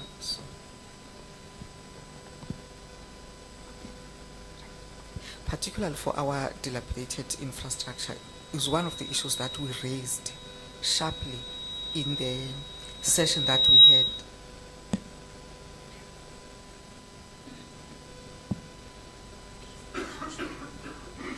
I will repeat that, Commission. I was saying the issue of the funding shortfall, particularly for our dilapidated infrastructure in a number of our municipalities, is an issue that we raised sharply in the meeting that we had with the presidency on the 16th of April. And it's one area that we raised as an area requiring immediate intervention. As we are speaking here, there are talks on soliciting funds from other sources, whether it is through the BFI or other sources, but it's processes that take long. Otherwise, in short, it's something that the Premier is aware of, and it's something that the Premier raises at relevant platforms. Thanks.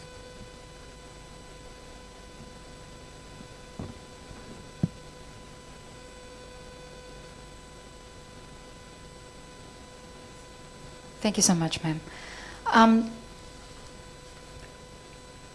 Your submissions are noted. It reflects back on a process. I think you even indicated that you are aware of the pressures that the community is facing on the ground, and again, the words that you've used.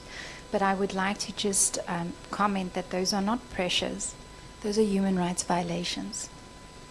Those are the lived experiences of communities that have called for intervention since 11th of February 2022. And to reflect time and time again that we are in talks, that we are in this cycle, that we are attempting, again, the word is attempt that you've used, it for us does not reflect the language of the Constitution. And why I'm saying that is that the Constitution speaks about progressive realization. The Constitution speaks about reasonableness. And it will now be up to both the Chairperson and the Commissioner to go and determine whether it is in fact reasonable for us to sit here in 2025 with taxpayers' money speaking about the same issues that we have been speaking about, and that your communities, the communities of the Eastern Cape, has time and time and time again raised, not only with the Commission, but with the Executive. And you've indicated here today under oath that the Executive is fully aware of all of these issues. So I do not have, unfortunately, any follow-up questions, Chairperson and Commissioner, because I think the answers remain the same. May I ask any follow-up or closing comment from your side? No, thank you, PM. No, just want to thank you, ma'am, for, I think, your frankness and your openness, that you can acknowledge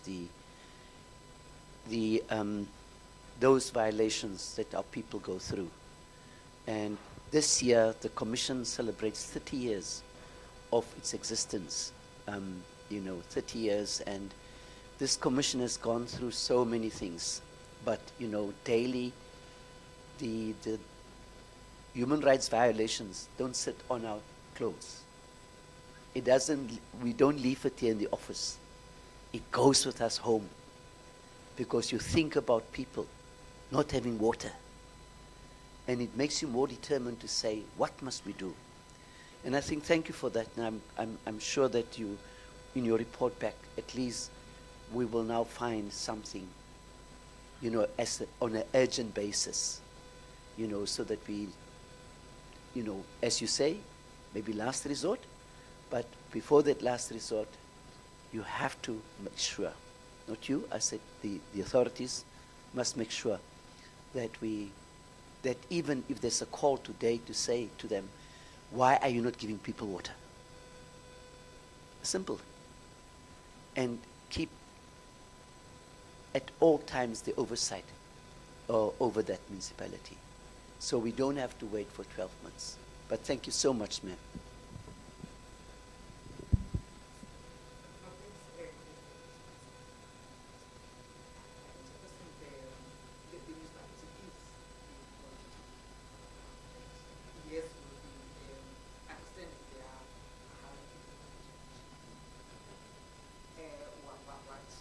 makes one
Thank you, ma'am. And I think with that being said, you are released.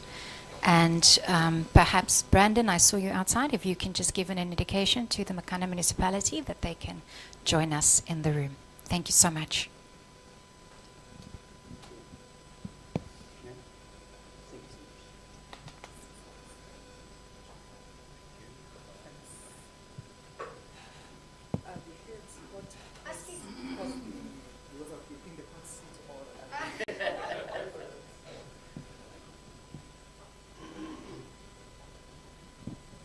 Okay, thank you so much again for everyone who has joined us online.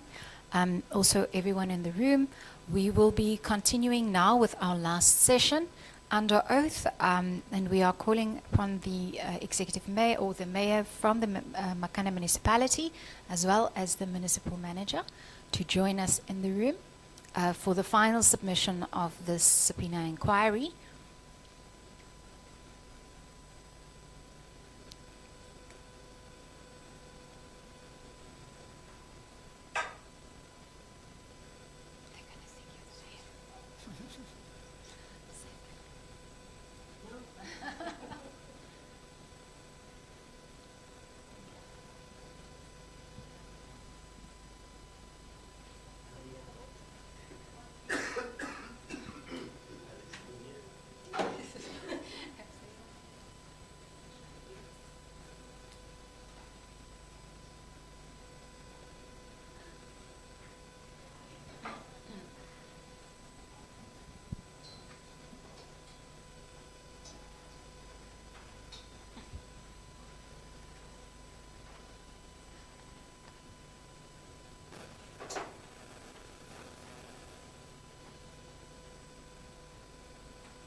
Tembi, can we have the municipality join us, please? Oh, okay. All right.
Panel is very much aware of the pertinent issues and perhaps the plans that are in place. That's why we are requesting just a high-level submission, whereafter we will be posing questions, which you will then have an opportunity to answer, reflecting on the presentation at hand. Commissioner Boshoff. Thank you. Right, Mayor, we're going to start with you. May I request you just to stand, please?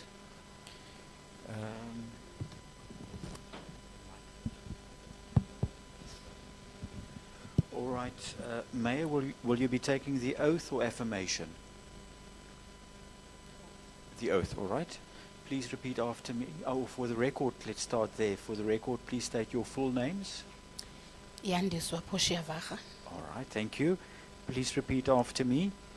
I swear that the evidence I shall give I swear that the evidence I shall give shall be the truth, shall be the truth, the whole truth, the whole truth, and nothing but the truth. and nothing but the truth. Please raise your right hand and say, "So help me God." So help me God. Thank you so much. You may be seated. Say, may I request you to stand, please? Will you be taking the oath or affirmation? The oath. The oath. All right. For the record, please state your full names. My name is Phumelelo Kate. All right. Please repeat after me. I swear that the evidence I shall give I swear the evidence I shall give shall be the truth, shall be the truth, the whole truth, the whole truth, and nothing but the truth. and nothing but the truth. Please raise your right hand and say, "So help me God." Help me God. Thank you so much. You may be seated. MM, will you be presenting, or the mayor? The high-level 5-minute presentation. We do have a submission from your side on our side. All right, MM, over to you. Thank you, Chairperson. Let me take this opportunity to greet all the commissioners and the members, of this session who are here today.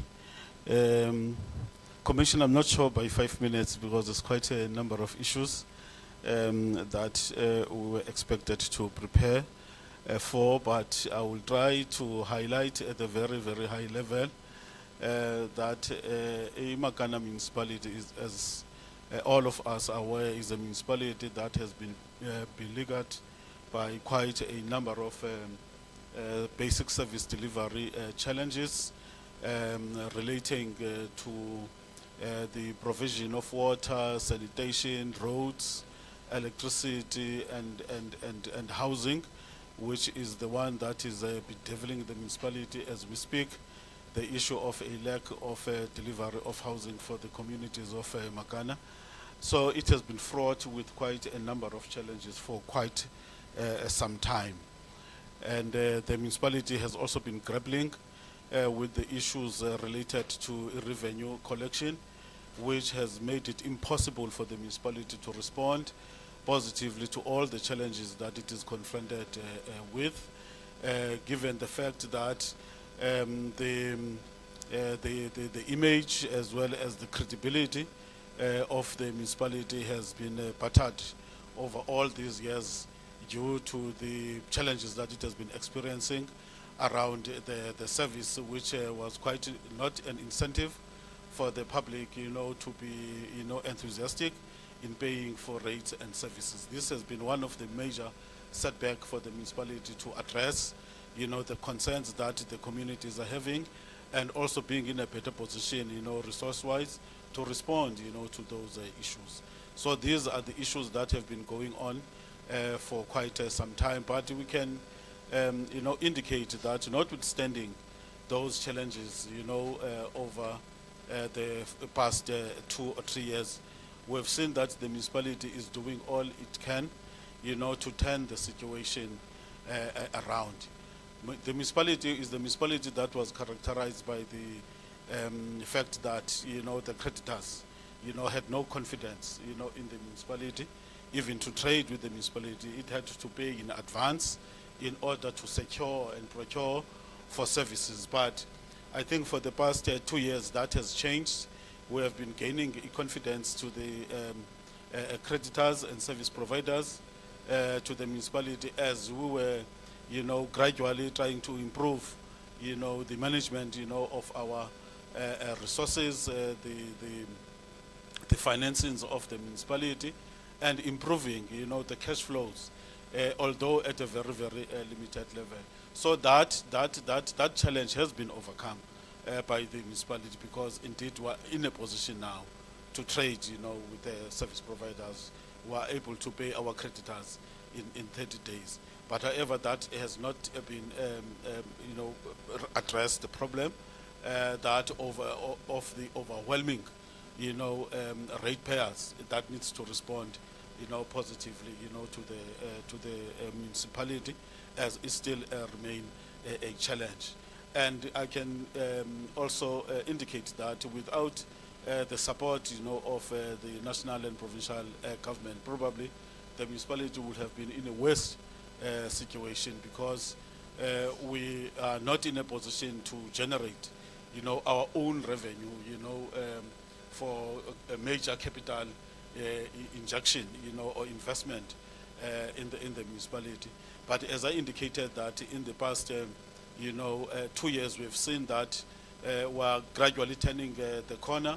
The coffers of the municipality are improving due to the National Treasury's intervention, you know, on the debt relief that we have received through the ESCOM payment, as well as the topping of that assistance through assisting the municipality, you know, with the smart meters, you know, for domestic electricity smart meters to improve the revenue, you know, to address the issue of leakages in the system, and also, you know, detecting, you know, the losses that the municipality is incurring.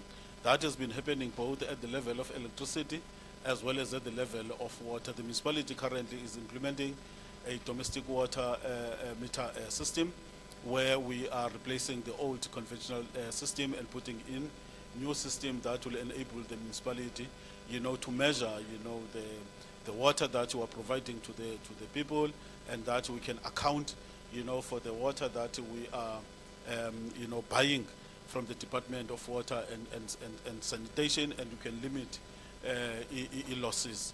As a result, that to a certain extent, we're seeing that there is some bit of an improvement as far as electricity as water is concerned. But we just at the very, very infancy stages of that a drive to improve the situation in Makana.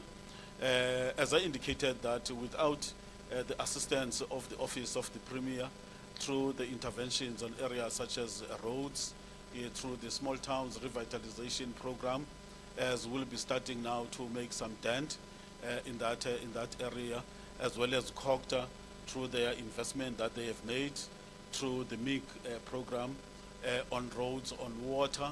You know, we are slowly attempting to address the backlogs, you know, in all the areas. But unfortunately, the resources are very, very limited to address all these issues, you know, all at the same time. But we're very appreciative, you know, of the little that we're receiving from national and provincial government to address these matters. But we believe that over time we'll be able to overcome this problem. The water crisis, that has been a major challenge, which is still a challenge, but I can indicate that it is not a challenge as it was, let's say 2 years or 3 years ago. The municipality is coming from a situation where we're providing water once in 3 days, and we made some improvements. We reduced that to once in 2 days. Currently, we're attempting, we're doing all our best to, you know, to provide water on daily basis, but we still have problems, you know, of that. If you look at our, you know, water treatment plant, they are not yet fully capacitated. The fleet that they require there is not yet up to scratch. If you look at JK is intended to provide the people of Makana with 20 megaliters a day in terms of the improvements that are being, upgrades that are being done currently by the Department of Water and Sanitation. They've done phase 1 and phase 2 of that, and now in October they'll be starting phase 3 to complete that program. That program is geared towards ensuring that it can produce, you know, 20 megaliters of water a day. But at the moment, we're only producing between 10 and 12, due to the fact that the fleet that we have there is not enough. It is crippled. We're running with 2 pump sets. The second one has recently been repaired because it was limping, and we're in a process now of receiving the third one, which has been gone to repairs, and that will be expecting it in October. Once we receive the third pump for JK, it will enable the municipality, you know, to achieve the recharge that we expect, you know, from the reservoir, the Bottas Hill, so that the water, you know, can reach all the areas of Makana. But at the moment, we're unable to do that due to the fact that we can't achieve the pressure that is required for all the communities of Makana, both in the low and the high-lying areas, to all receive water at the same time. Those are some of the challenges that we have. If you go on the western side, where we've got the Hovis and Sport pump station, there we're running with one pump set. In fact, the design is supposed to be one. There's also a second one there. We're expecting the third one. And also the issue of the pump, which has been in the media recently, that there is a missing pump in Makana. I wish to state commission that there's never such a thing in Makana that there is a missing pump. There's never been a missing pump in Makana. In Makana, what happened that in 2019, yes, yes, but there was a procurement that was done, you know, by the municipality through a service provider to procure a pump set, you know, to supply and deliver a pump set. But unfortunately, there was a problem with the service provider that was appointed by the municipality, as it could not deliver, you know, the very same pump set to a point where the municipality had to, you know, activate, you know, the consequence management processes and so on and so on, in such a way that that director, you know, had to be fired by the municipality due to the unauthorized, you know, payment that it was done without, you know, undertaking the due diligence that needed to be done before you can undertake such an exercise. However, to cut a long story, because the matter is in the legal space, we've entered, you know, into a session with the manufacturer now to ensure that we can get the pump, you know, so that we can get the pump. We've signed the session. It's a matter of finalizing the payment method that you are going to do. And we're hopeful, because we have set aside funding for a pump set in our budget. We should be able, you know, to pay for that that difference, you know, because the original pump that we're talking about was about 4.9 million, and the advance payment that was done was about 2.6 million. So there is a difference there that we will need to be discussing in terms of being, so that we can secure, you know, the pump that it is said that it is missing. It was never missing. So we're hopeful that come the end of September, October, we should be able to secure that pump set so that it can be a third pump at Hovis and Sport. Because Hovis and Sport, I'm saying, is running with one pump. There's another one there at station. Then that one will be a third one. JK should be having about 4 pumps, 3 running and 1, you know, on standby, or for rotation, whatever we want to do in terms of our technical team. So, Commissioner, in a nutshell, thank you very much. Thank you so much, I think that has given us an idea of your presentation, and we also note the presentation that was provided to us, which we have gone through. I'm now going to open a round of questions. Chairperson, Thank you, PM. There's been this response to our human rights that you've sent to us, and it's dated 25th August 2025. But just in the middle of that page, the first page, you say acquired tools of trades.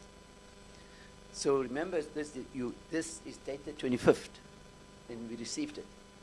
But here you are saying you've received on the 26th of August, which is yesterday, you received the tractor, a tractor loader. Just have a look at your dates. So please correct it, because you can't say, you can't write to us on the 25th or before the 25th, and then you say you acquired a tractor on the 26th. Thank you so much, Mayor. Thank you for your attendance, and also to the MM. There are a few points that I want to make.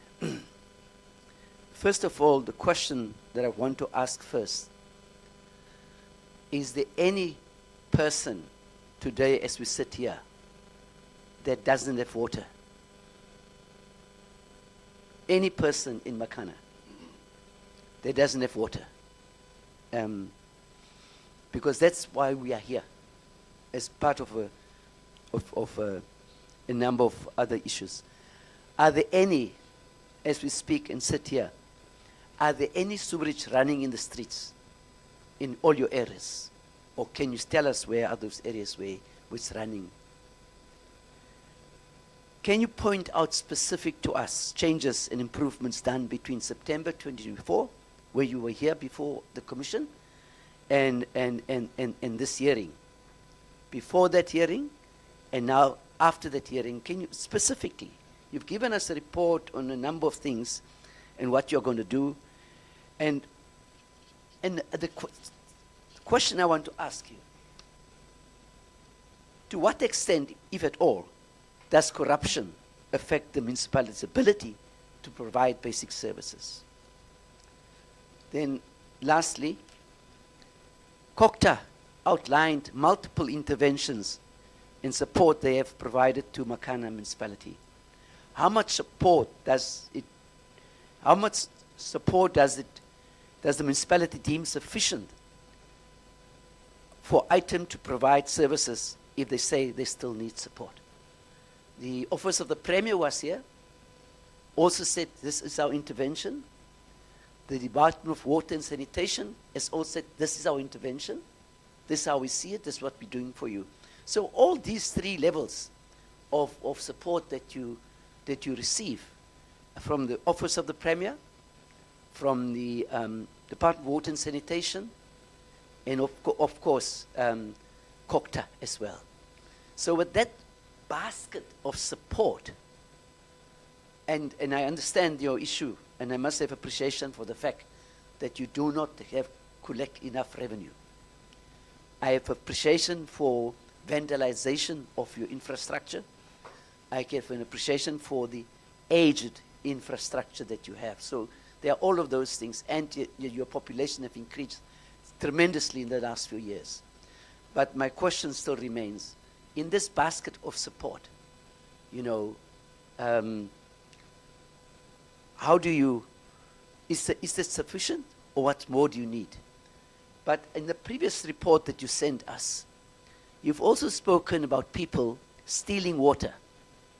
Those with access to, what you say it's those who can pay, those who have access, but they steal water and don't pay for it and so on. Is it still the case, and what are you doing about it? Thanks. Thank you. Mayor, you can respond, and then we will return for another set of questions.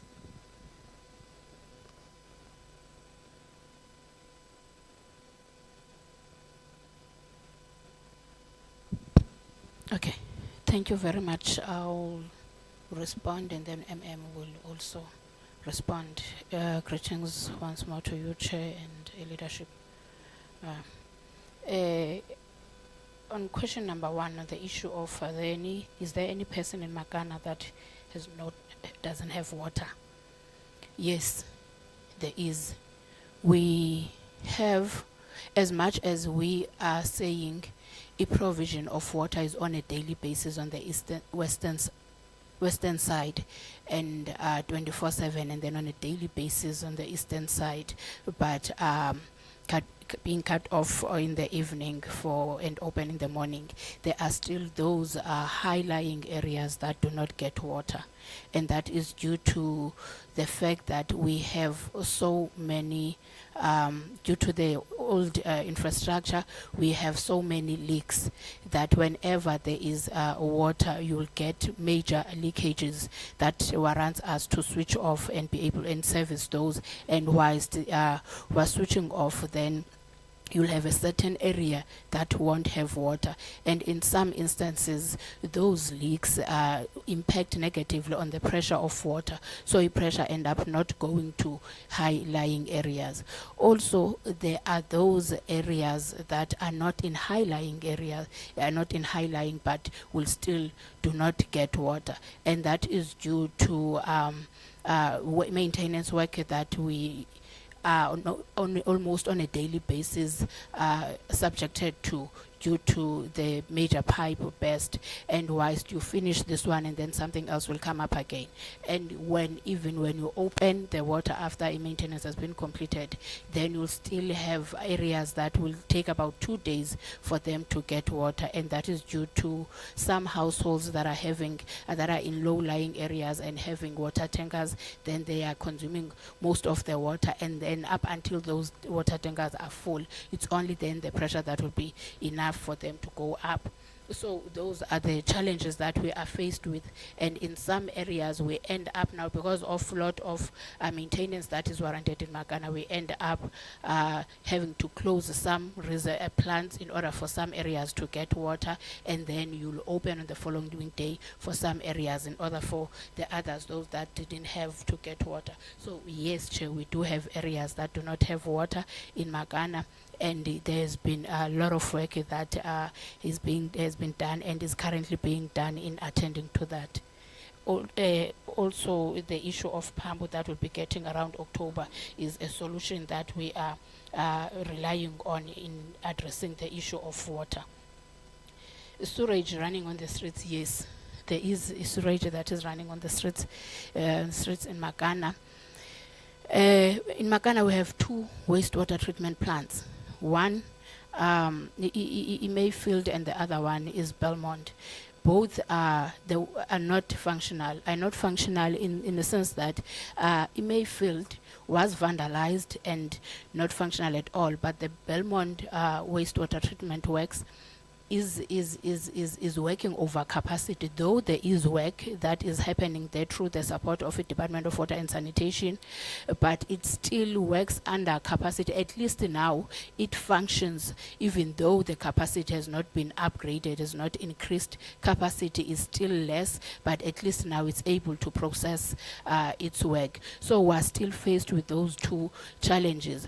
Each department is still committing to continue with the work on the Belmont one, but for the Mayfield, there are no resources for that, and we've tried to engage departments. Your UCOCTA tried to come on board, but unfortunately, they said they are still waiting for the adjustments to see what can be done for Makana for the Mayfield one, because even the Mayfield is one of the issues that are delaying housing development in Makana.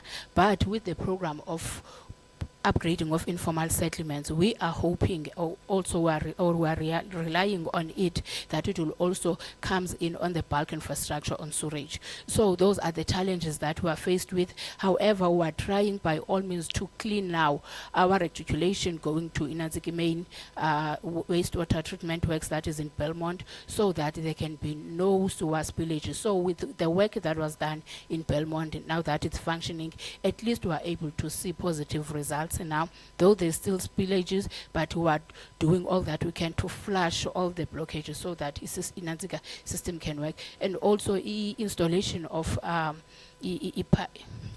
bulk infrastructure underground has started on the issue on sewer wastewater treatment works. There's also that work that has started. I think we're on phase 3. That also is starting to yield positive results, though you cannot completely say we have dealt with the issue of sewage in our area. State of...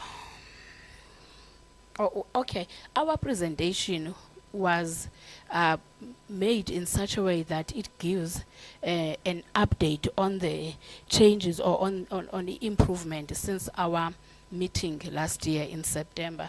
But I'll just perhaps let me allow to come in on that, about some plans that were in place on roads and some plans that were, some roads that were in progress. But now at least we can report about some projects that have been completed now, and we have other projects that have started. Last year we spoke about 10 kilometers, that is a support from the Office of the Premier, which has been completed now fully, and also the Ngame road that that has been completed, the paving, and also Makana Way phase 1 has been completed. We are now starting with the phase 2. And last year we were talking about a project that were road projects that were getting from roads, Department of Roads and Transport in the province, which is ongoing currently. Project of paving that was done, or that also we got from Department of Transport in Rubik East, that one has been completed. So there are a number of projects that are completed which were in progress at that time. On the issue of water, yes, there hasn't been much progress, but there has been a progress, you'd say, because one of the work that we have undergone is the issue of separating valves, where in the past you'll have an area where there is a pipe burst in a certain area, then you'll have to switch off the whole eastern side. But as we speak, at least we have managed to separate the valves. If there is a pipe burst in a certain area, it will affect few streets, then the rest will have water. And also this procurement and of e-pipes, your e-pumps, and also making sure that we're working on e-pumps, and also ensuring that we are working on reticulation of water, because that's where the problem is. There is enough water. We do have bulk water, but households don't have water as much as we're saying we have bulk water. So the problem is reticulation. There's been also a replacement of asbestos pipes, which is just a drop in the ocean, because bulk infrastructure on water that needs to be replaced in Makana, it's over 300 kilometers that needs to be replaced. However, there is work that is being done, and also we have tried to improve on our communication as well. Corruption, how does it impact on or affect the rendering of services in Makana?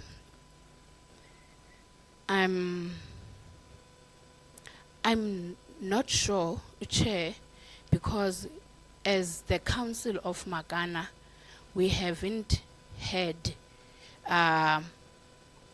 corrupt activities that were submitted to Makana, to the council, or that were formally submitted to us, for the exception of the fact that we have SIU in site in Makana. SIU is on site.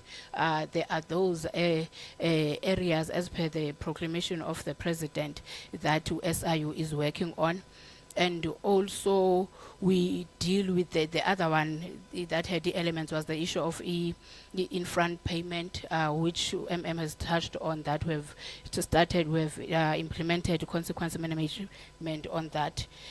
So there hasn't been any corrupt activities that has been brought to our attention, but we always encourage that whenever there are any elements of corruption, they must be brought to the attention of authorities, and processes to be followed. It's support that we're getting from COGTA provincially, nationally, and let me say provincial government and national government.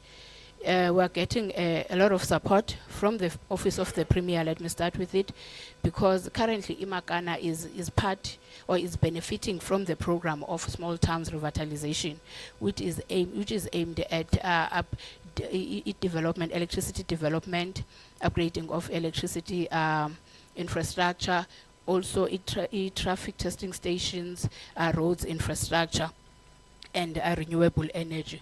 So currently there are CPD from next week. I think work should be starting, because will be introducing a contractor on Friday that will be dealing with roads on the CPD, because currently phase 1 will be dealing with roads infrastructure and electricity infrastructure, where will be which is focusing on high mast lights, about 4 high mast lights that are targeted for phase 1. So also on the 10 kilometers of roads, as we know that one of the key challenges in Makana is roads infrastructure that we have received from Sandral through the Office of the Premier, and all the support that we're getting from provincial governments, which we believe that are facilitated through the Office of the Premier.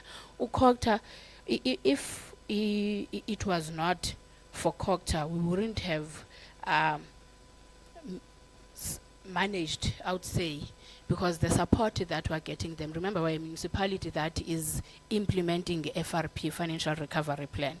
And the Financial Recovery Plan is not, it is not a program that gives municipality money but directly, but it's a program that is aimed at unlocking all these challenges that are making the municipality not to be able to function. So FRP has different work streams, which each department has a responsibility or a role to play in that. So the support that we've been getting from COGTA, because remember, even when we didn't have a technical director in the institution, COGTA seconded their team.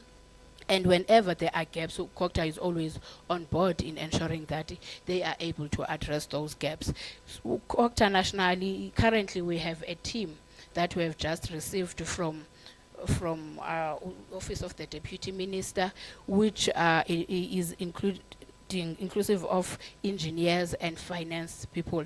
Remember, we are a municipality also that has been having a disclaimer opinion for quite some time. So now, out of the support that we're getting from COGTA, we have someone that will be giving support on finances in ensuring that as we are preparing the AFS, then also we're getting that support. But over and above the support, we've also received the support from SAIGA, where they have given us people to assist us in auditing, specializing on assets, because assets is one of the areas that are most challenging when it comes to our audit opinion. So we have engineers for roads and water, which are the most areas that we are having issues on. So the support that we're getting, I know Makana has been getting support for quite some time now, and one would say the support has not yielded positive results because we're still having the same challenges that we're faced with in the past. However, we hope now that, in fact, we are confident now that the support that we're getting and the support that we have been getting from all the spheres since day one has yielded positive results, because we wouldn't be talking about a municipality that is spending now. Remember, we're coming from a situation where monies were taken back in Makana, where we couldn't even spend on our expenditure. But through the support and the program of COGTA provincially, we are spending now, and also we are able to get additional funding because of that. So we're no longer having rollovers, we're no longer getting money taken. Instead, we are benefiting, as we're one of the municipalities, one of the few in the province that I've received debt relief on water and also debt relief on ESCOM, and also a municipality that has been given a support of implementing the smart meters on water and sanitation, which has yielded, Chairperson, positive result on revenue collection. Remember, we have been complaining about electricity that we're losing and water that we're losing, but at least now with smart meters in some areas, you are able to say we are collecting at least fairly compared to what we have been collecting. Hence, we have managed to receive 2 TLBs yesterday, which were procured through our revenue collection, not from any grant. It's through our revenue collection, and we are able to procure some fleet for service delivery. So, yeah, I would say the support that we're getting to us is yielding positive results, because there's a lot of improvement when it comes to service delivery and also administratively according to e-systems internally. Unfortunately, we are a municipality that is having a lot of challenges and a lot of backlog. So whatever that is being done, it seems like, or it feels like a drop in the ocean, but at least there is work that one can say is being done, and there is improvement. Thank you. Madam Mayor, I think you have covered almost all the areas that were raised, unless there are follow-ups. There will be follow-ups. Commissioner Boshoff. Right, so thank you so much, Dr. Carter. I remember, Mayor, last year when you appeared before me, I addressed you as Majoro, and I wanted to start by saying, or addressing you as Majoro again, but I will not do that. y- Mayor and MM, you know, the commissioners of the South African Human Rights Commission don't just convene subpoena hearings to pass the time or to meet a performance target or whatever the case may be. When we convene a subpoena hearing, it's serious. It's serious because we have observed the fact that we have not received cooperation from a specific stakeholder, whether an individual, whether a department, whether a municipality, whatever the case may be. In your case, we've now had to subpoena you on 2 occasions within 12 months. 2 occasions. First time you appeared before me and Dr. Carter. Now the chairperson of the commission is also in attendance. Now I'm very concerned about what is going on in the municipality and the fact that it appears that your municipality is blatantly disrespecting the commission, ignoring the directives and the recommendations we make to your municipality, and simply wasting the time of the commission and resources of the commission to you know, for us to come down to the Eastern Cape again to deal with the same matters. And I see it in a very, very serious light. I see it in a very serious light, the fact that we have to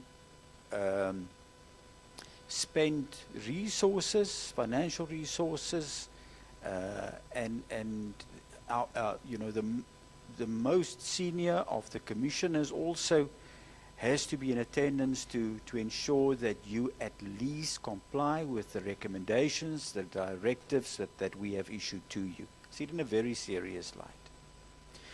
Now,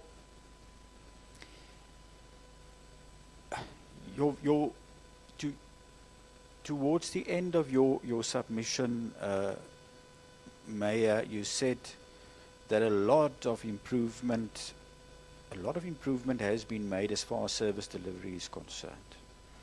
But then the MM contradicted you. He was talking about slowly. Challenges have been going on for quite some time. The MM said we are in the infant stages addressing challenges. And with the rate of complaints flowing to the Human Rights Commission, I honestly cannot see why you are saying a lot of improvement has been made as far as service delivery is concerned. You know, Mayor, both the Provincial Department of COCTA as well as the Office of the Premier today has given testimony that you have made yourselves guilty of human rights violations.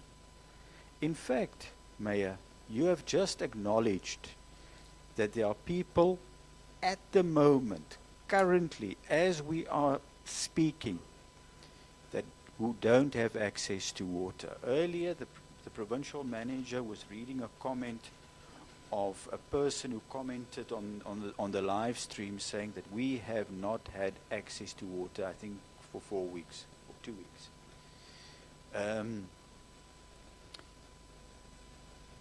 The reality is, and this is a serious offense, that you are making yourselves guilty of human rights violations in that municipality. And you've acknowledged it. And testimony has been provided by 2 provincial departments acknowledging that.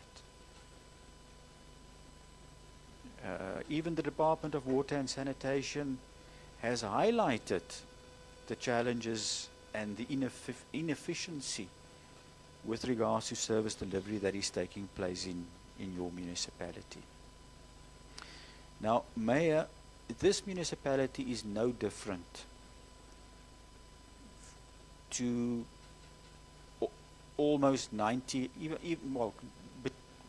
between 90 and 95 municipalities in this country. 90 to 95% of the municipalities in this country. And the President has referred to it.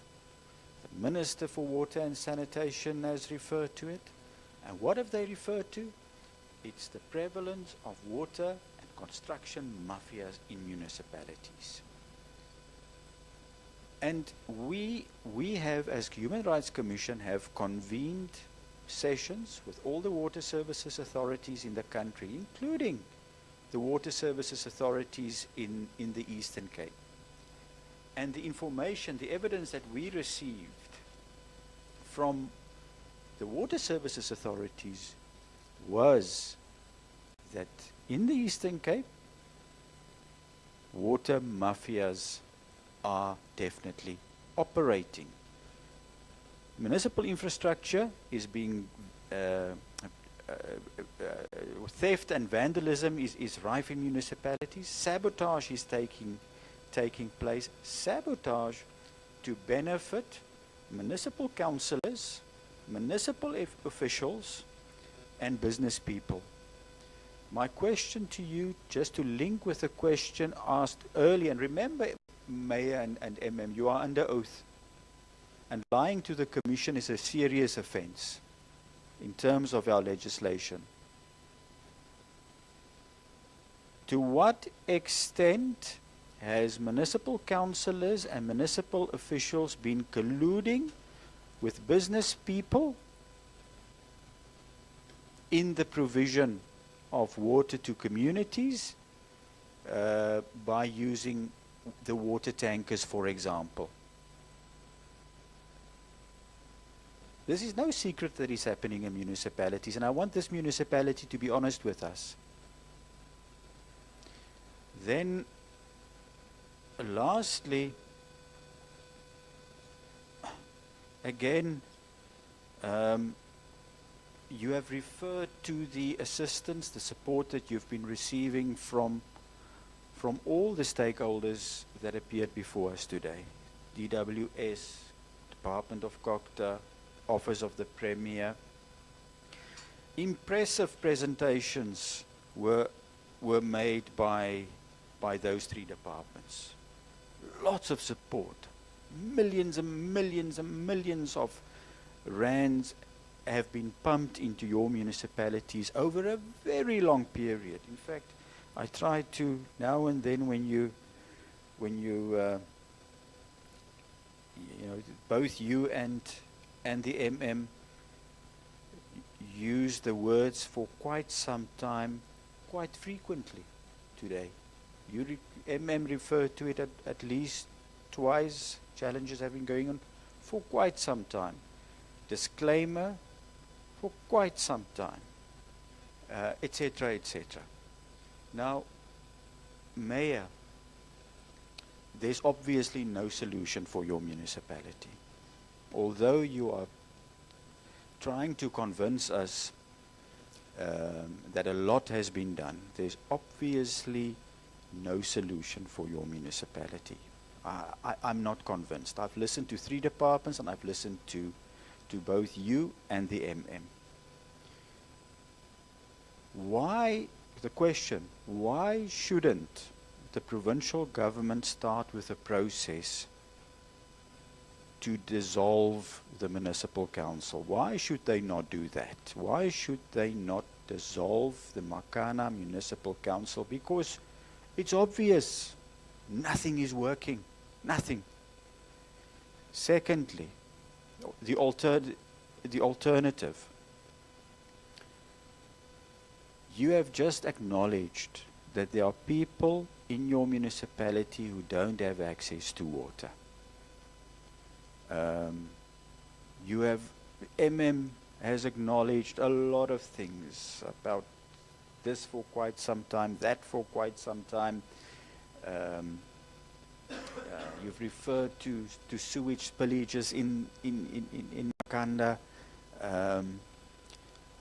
If you are a responsible leader, Mayor, if you're a responsible leader, why can't you why don't you consider tabling a motion or a recommendation before your municipal council in terms of Section 34 of the Municipal Structures Act for the municipality to be dissolved, for the municipal council to be dissolved? Obviously, something needs to be done, and who is suffering? The ordinary people, the poorest of the poor, is suffering. But the political office bearers are reluctant to act decisively and even to consider a decision to dissolve the municipal council. Why should that not happen? Because I'm not the only decision maker sitting here today, but if it was up to me, I would have made a serious recommendation to the provincial government to consider dissolving the municipal council. I mean, if you don't even take the Human Rights Commission seriously, you just ignore us for 12 months. Why would you be serious about ordinary people? They still don't have access to water. Sewage is flowing in almost all the streets, as per your testimony. Honestly, that's not good enough. That's not good enough. Why should you not be dissolved? Thank you, PM. Thank you, Commissioner. Mayor, would you like to respond? Thank you. So that I can leave the difficult ones to the mayor. Thank you, Chair. Let me start by apologizing for the observations that you have made on the dates that are reflected here. It is not intentional. Oh, sorry. Right. We've noted that, and apologies for that. And secondly, maybe we need to apologize to the Commission if, as the municipal leadership, we have come across as if we are not taking serious the Commission. It could be that is the nature of the problems that we're confronted with, and it might appear as if we are not addressing these issues. And yet, commissioners, we can attest to you that we are addressing these issues. And we believe that they are going to take some time before they can bear some fruits. As you have asked, Chair, as to what improvements we've done in the past, Mayor has given a broad outline on that. Because the first priority of the municipality was to ensure that we stabilize the bulk water infrastructure of Makana as a starting point, including the wastewater treatment works, which is another area that is trailing behind the water, because the water is advanced, because through the Department of Water and Sanitation and Amatole, a lot of work they have done, to stabilize the Hovis Sport pump station, the rising main that they have fixed, at their cost. They have done that because it was giving problems in terms of sustenance of that. And as well as the Settlers Dam bulk water, they have assisted the municipality in dealing. So all those attempts were done to make sure that the bulk, water services is stabilized. Hence, we are raising the issue of the pump sets, that we are on the drive of ensuring that they are, located, in these treatment works, so that going into the future, we don't have problem of bulk infrastructure at all. That is our main, a quick win, because there's so much intervention there. What Department of Water and Sanitation has done a lot with upgrades of JK and so on. So we're very much appreciative of, and we can see that is beginning to stabilize a bit. The only challenge is on the reticulation, which Umeya has raised. With Chair, you have raised, in fact, it informs the question that you're asking, why there are still people who are living without water, why? Because it comes exactly to that point, because there's an issue with the regulation. There are two main reasons why there will be sections of our communities or certain streets that do not have water in Makana. The first one is the one that has been mentioned by the executive mayor, that our infrastructure is very old. It's giving in very easily, especially when the water pressures are not controlled properly. They give rise to burst pipes, and so on, which in most of the instances, the municipalities find it very difficult to respond, in good time in addressing that. Hence, the Amatola will come in and address and assist the municipality to deal with the major burst pipes, that every other day we are confronted with, And from time to time, you'll get communities, as a result of that, complaining that we don't have water. Some, they don't know that there's a burst pipe. Perhaps our communication is not good enough.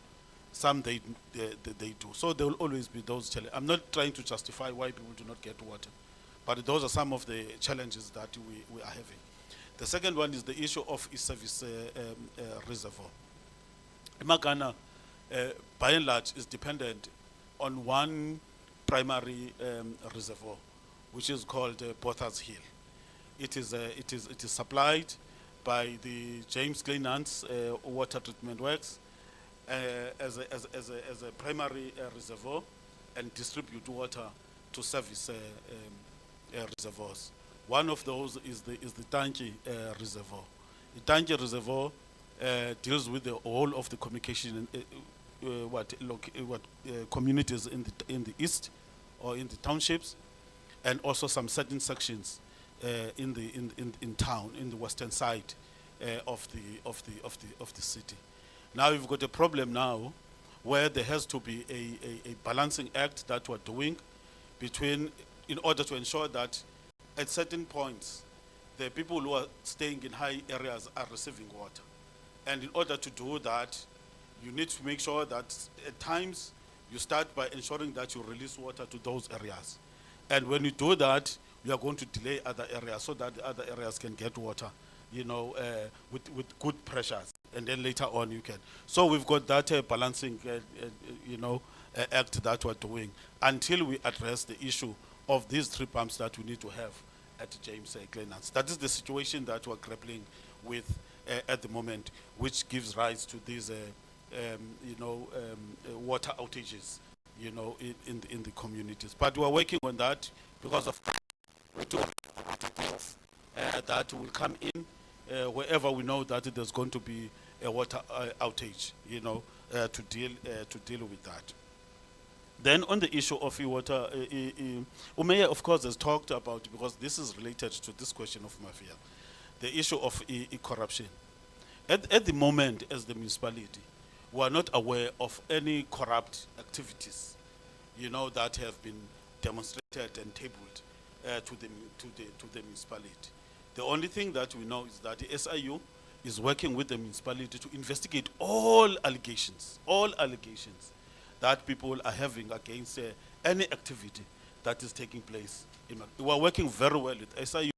From time to time, they will ask requests for information. We provide information, and so on and so on. Until that is done, perhaps we'll be in a better position to know exactly what is going on in the municipality, if there is any corruption taking place at this stage. Because it links to this thing of water mafias. Fortunately, in Makana, our water tankers are provided by government. It's COGTA and the Department of Water and Sanitation. Currently, we're being assisted by COGTA through their water tanker. So we're using only one tanker and ours. So we've got 2 tankers at the moment. The other one is from COGTA. So we don't have service providers that are, clamoring, in the municipality looking for jobs for water and all those. We don't have that. Then I think the mayor will come in at the last question. Thank you very much, ma'am. Thank you very much, Chair. Let me also join the MM on the first issue of apologizing for being seen as if we are disrespecting the Commission. You know, when I received this invite that were being subpoenaed, as I asked MM, is there any correspondence that we've ever received and we never attended to? Because I know the last time you said the same thing that we've just said now, that you didn't have to come down, but you came down because we didn't respond and we ignored you.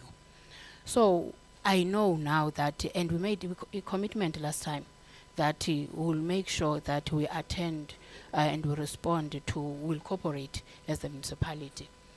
I checked with him if is there anything, because if you are being subpoenaed and that means you haven't cooperated well, you didn't submit what you were supposed to submit. So I sincerely apologize about that. I know that you don't just subpoena someone, it's you subpoena someone based on when you're not getting joy from that stakeholder. We sincerely apologize for that. We'll make sure that it doesn't happen again. I just hope it won't happen again. It is not to disrespect the Commission. I'm saying a lot of improvement, and MM still talks to challenges. I think I have acknowledged, we acknowledge the challenges that we are faced with, even for one to be honest, because we have to be honest here. I cannot say there are communities with water, and yet I know there are still households that are without water. There is no sewer, and yet I know. In acknowledging those challenges, however, I'm saying there is a lot of improvement, because I know where we come from as the municipality, and what strides that we have achieved now, as I have mentioned them previously, is that we are coming from where we couldn't even have, or we were not even trusted by local service providers, and all those things. There are a lot, we may name them. So hence my lot of improvement, which I still maintain that there is a lot of improvement when you check on systems and everything that we have challenged, even on service delivery.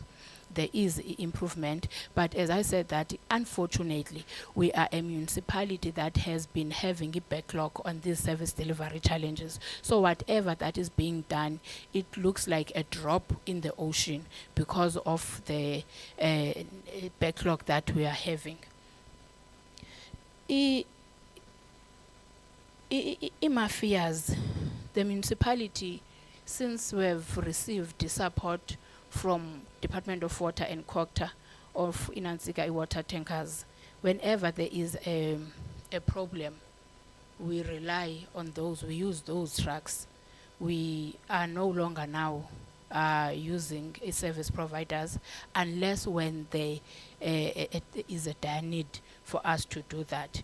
So as it used to be, that is no longer the case now, because even if there is a vandalism, if one is vandalizing an infrastructure, still if there is no water, we won't go to anyone, we'll just use our own trucks that we have received. So there will be no benefits, no spin-offs on service providers when there are those. But yes, in the past we used to have that, but not anymore, because we have those water tankers.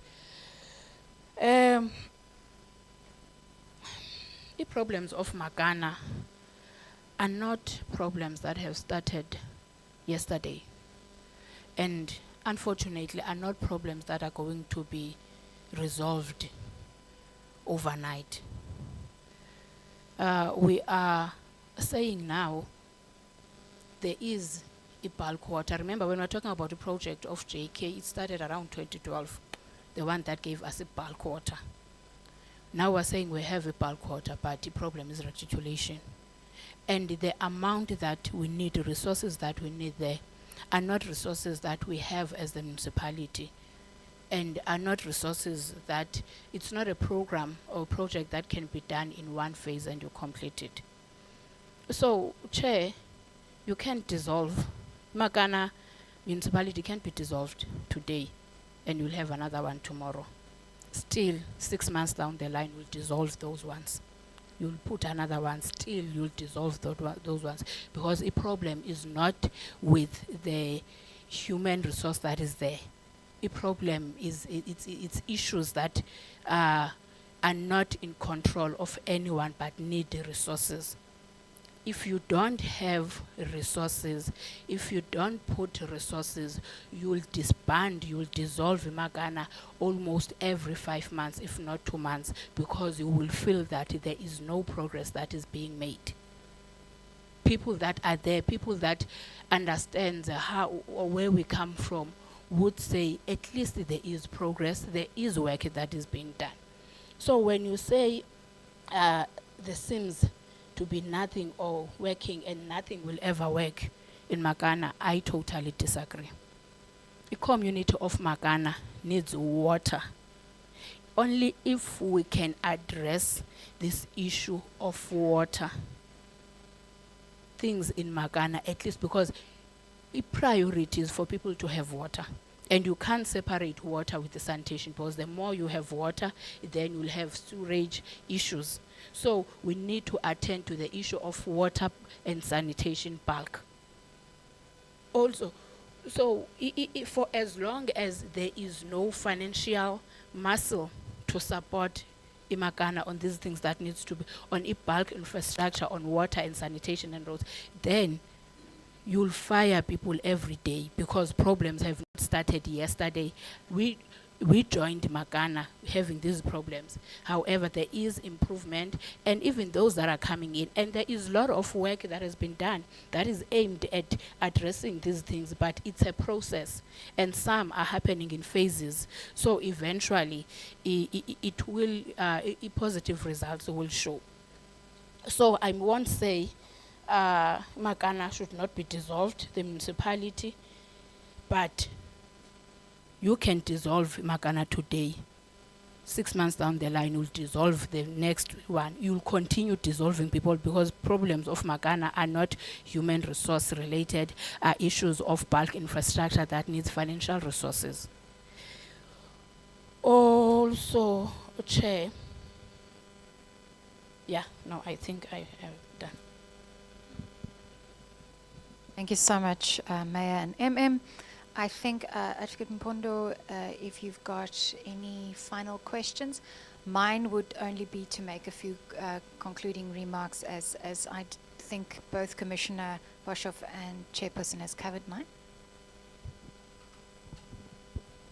Thank you, Doc. With all due respect, MM, if you look at your report that you provided to us in September last year, there is no changes at all to what we are presenting today here.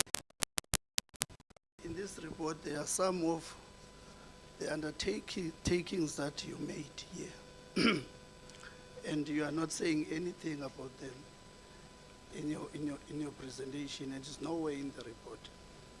I can make an example if you want to, but let me start by saying,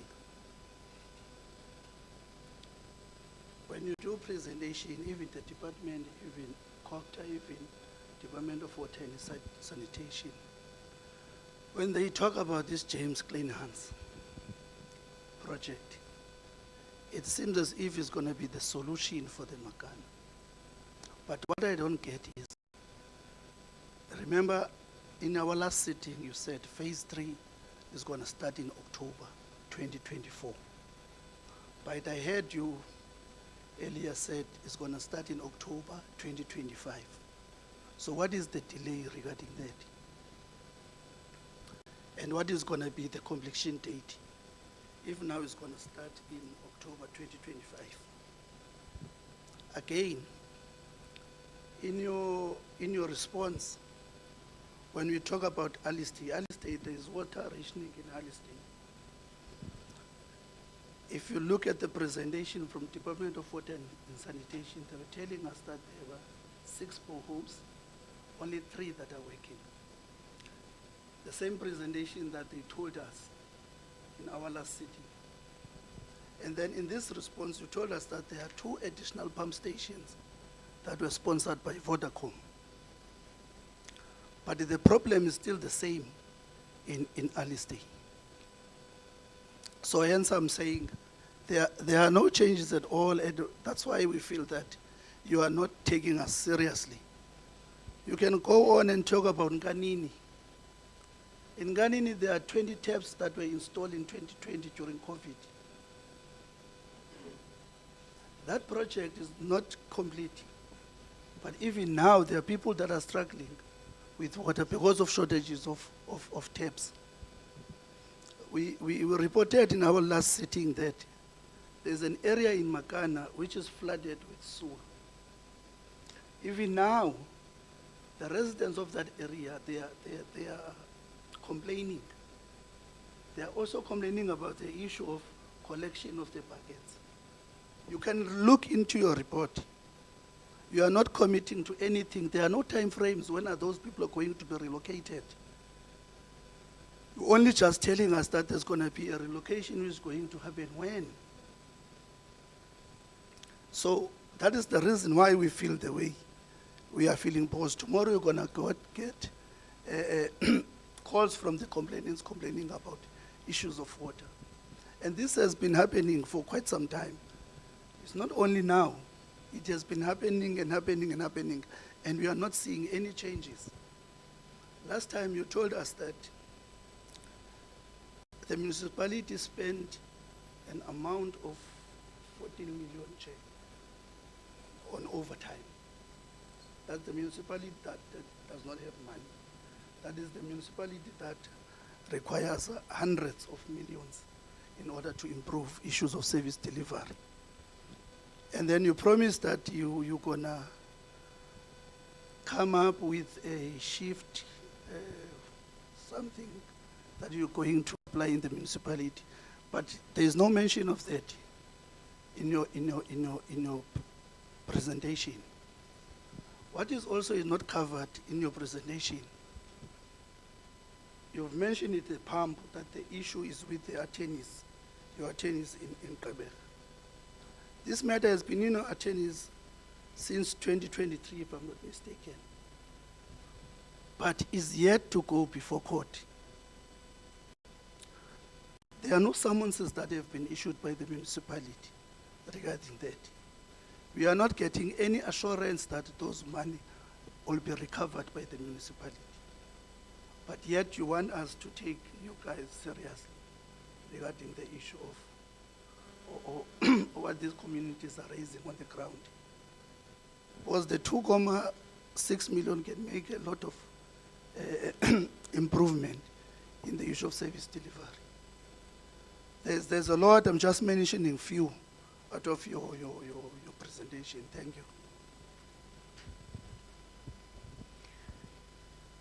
Thank you, Mayor.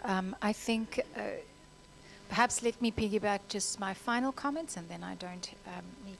Can we have water, Tembi? Can we have water for the Mayor and MM, please?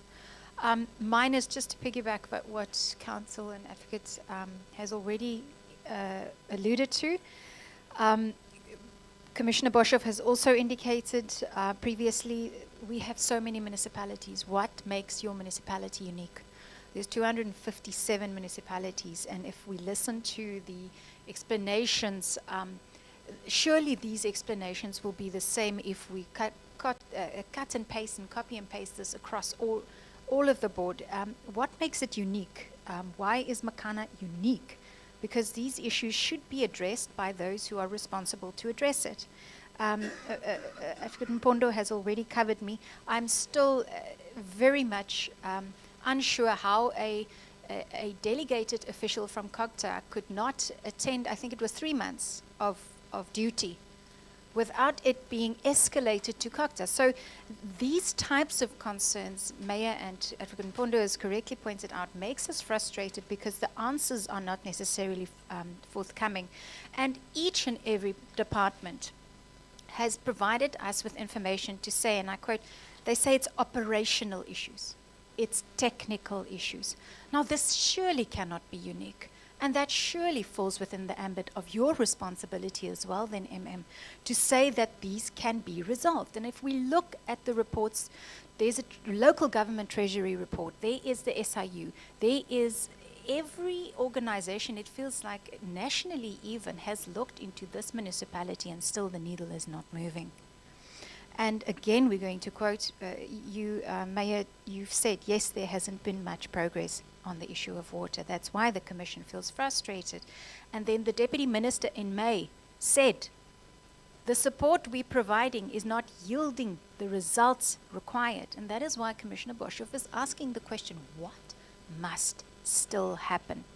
And then I want to just end off my submission here to say, you've indicated that there's been an improved revenue collection, and I sincerely hope that you have thanked the residents who've been at the receiving end of these human rights violations for, in fact, saving the municipality a little bit in providing support and giving revenue improved revenue collection.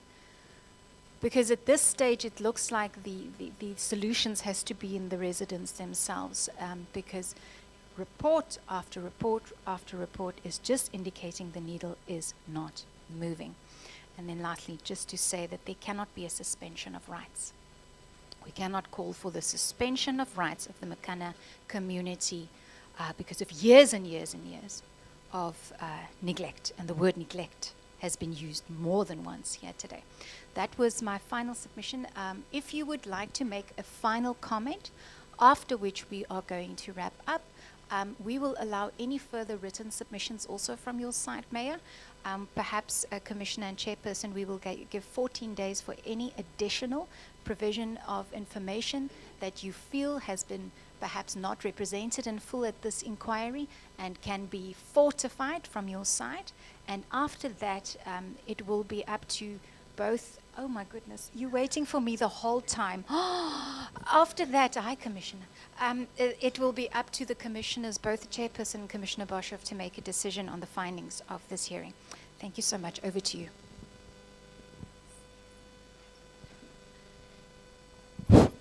Thank you, Commissioner. And also thanks for the questions and clarities and observations. Commissioner, maybe then what limited us was the structure of the format that we expected to present here, because we just followed the questions that were asked there. So we didn't dwell much on other matters, you know. Maybe that could have been the limitation in terms of this presentation. On the issue of JK, Advocate Umbondo is correct.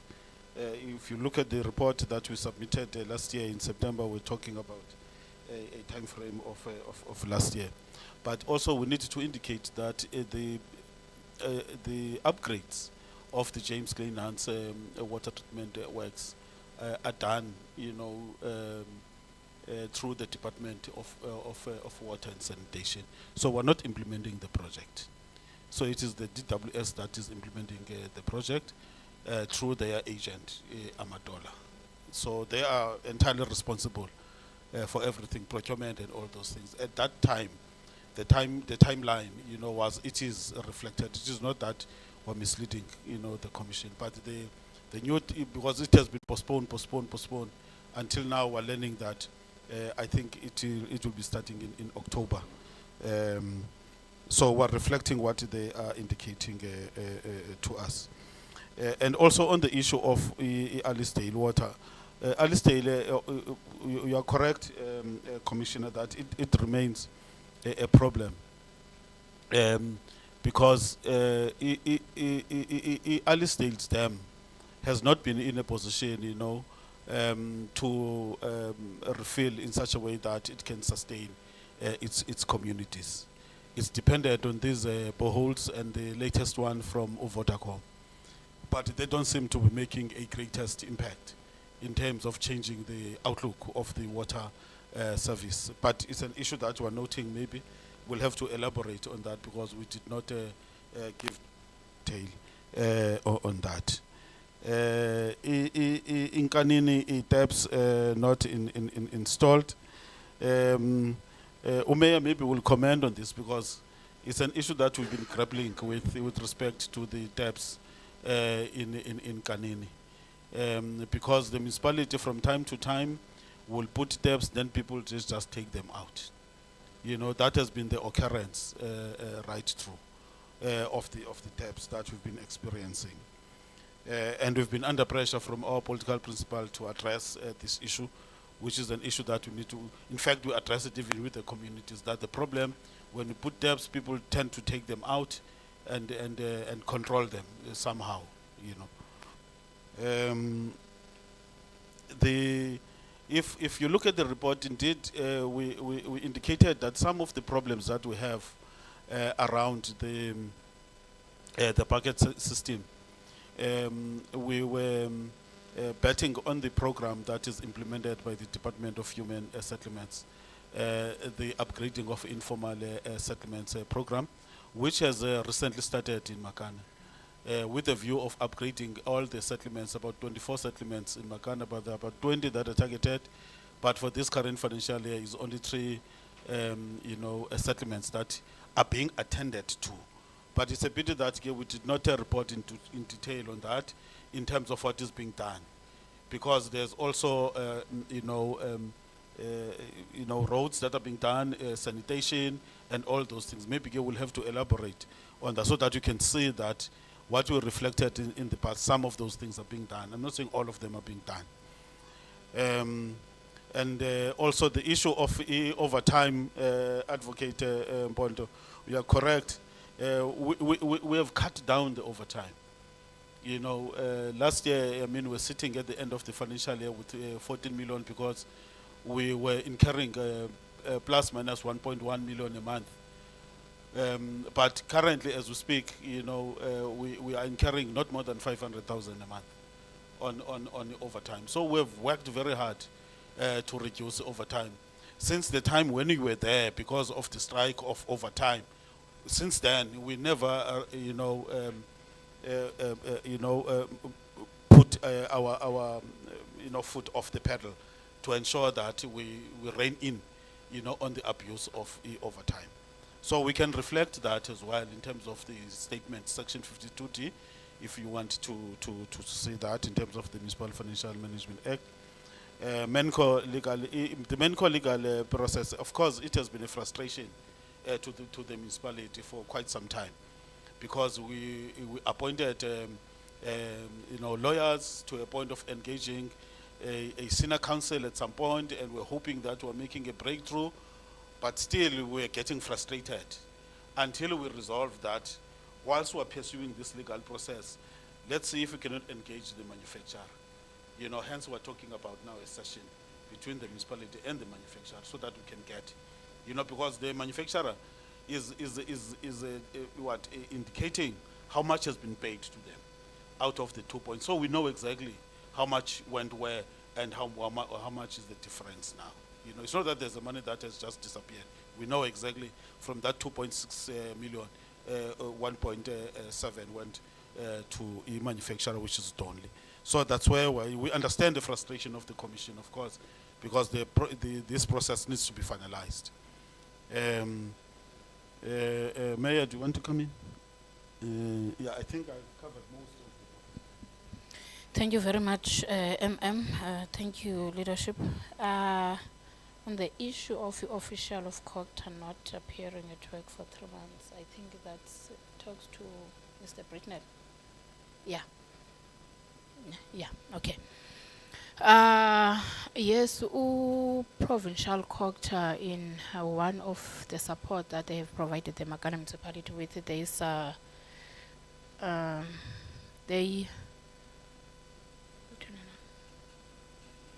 they endorsed two officials from COGTA.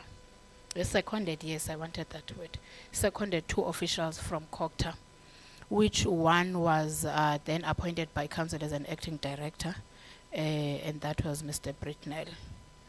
So we noticed, I think I didn't notice it's only when we're supposed to attend a meeting when I requested the presence of the acting director.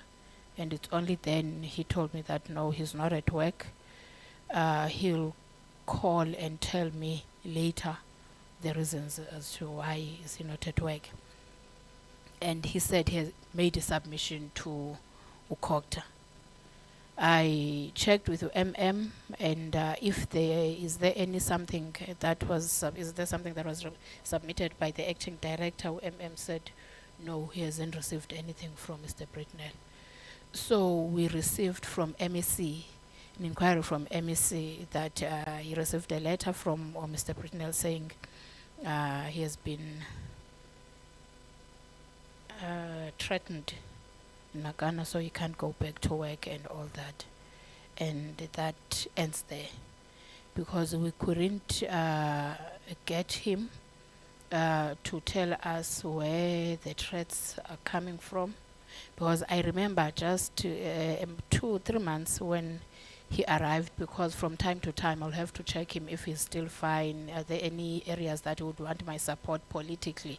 He said no, he'll let me know if there's anything since then. So we don't have any knowledge from what happened to Mr. Britnell. He never said anything to the municipality, only returned to the province. And yeah, that's it, unfortunately.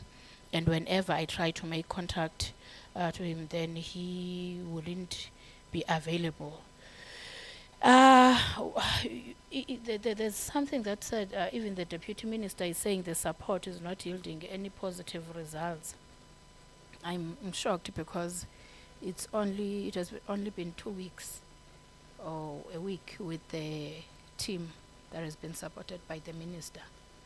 So they are still moving around now, trying to make their own assessment. I'm not sure which support that is not yielding any positive results, because we just received the support. They have not even started to work. They are trying to do their own assessment.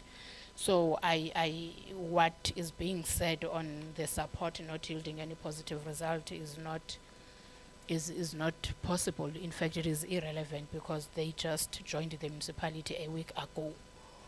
I would also like to apologize for our submission. I feel that we didn't put much efforts because we were limited by the questions we just responded to. Perhaps that could be the reason why Commissioner would say there is no change, there is nothing that seems to work. I appreciate the opportunity that we're being given, that of 14 days to make a return submission so that we can supply the Commission with everything, that especially those that we have reported on and progress, because really the presentation doesn't talk much on the progress and work done. We sincerely apologize about that. We will make our return submission within 14 days. Thank you. Thank you, Mayor. Thank you, Mine is just going to be to wrap it up and ask Commissioner Boshoff for final note and remarks. Then perhaps Advocate Mpondo, and then Chairperson. And then Chairperson, you're already on your way to the airport, Commissioner. And then Chairperson asking you for the final remarks and wrapping up of this session. Commissioner, can I hand over to perhaps just Advocate Mpondo for a quick note, yourselves, and then we will wrap up. I'm also fine. Thank you so much. From our side, we will be waiting then for the fortification of your submission, and I will be handing over to Commissioner Boshoff and then Chairperson. Thank you, PM. Yeah. From my side, I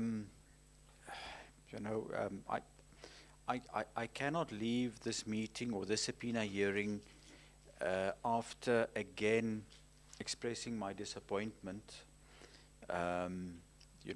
After having listened to the testimonies of a number of departments, after having listened to what you said to us, reading the comments of ordinary people who are also watching this this broadcast, I remain concerned and very disappointed. And I cannot emphasize it enough.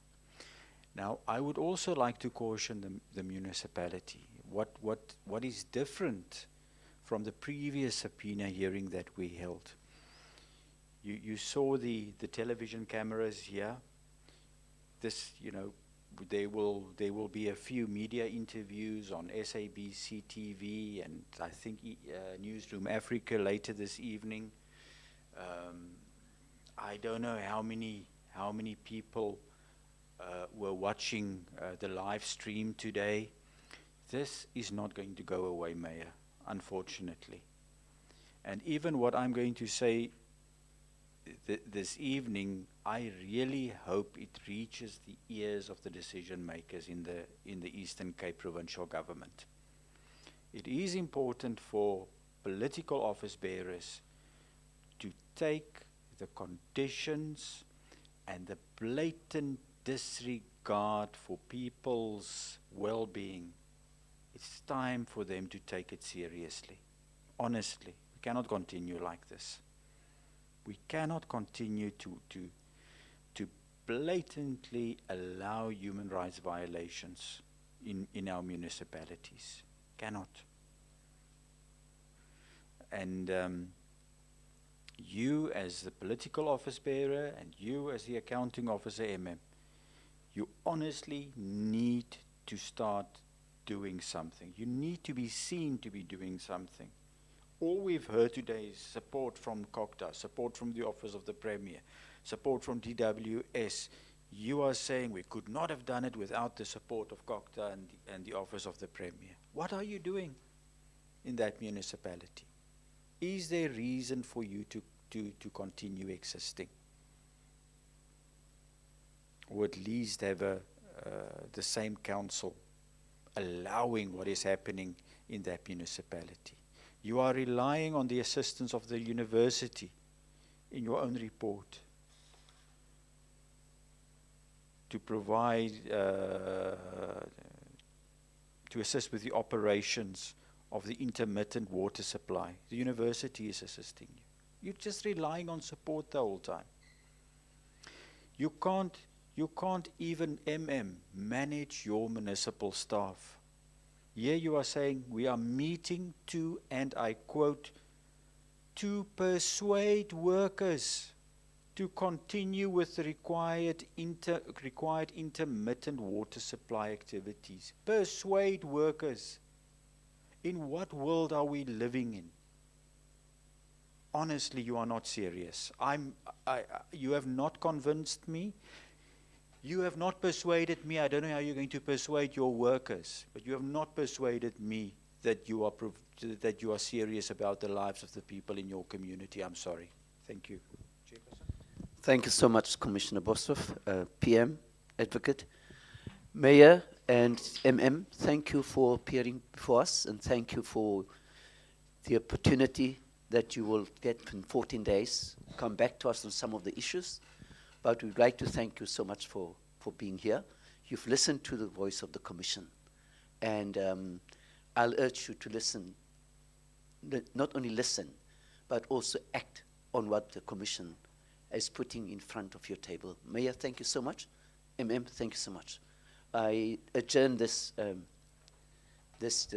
hearing because we will still have to get the 14-day thing. Thank you so much, and thank you to the press. Thank you so much for assisting us here, and hopefully you won't be able to we won't call you to a subpoena hearing. Thank you. Thanks.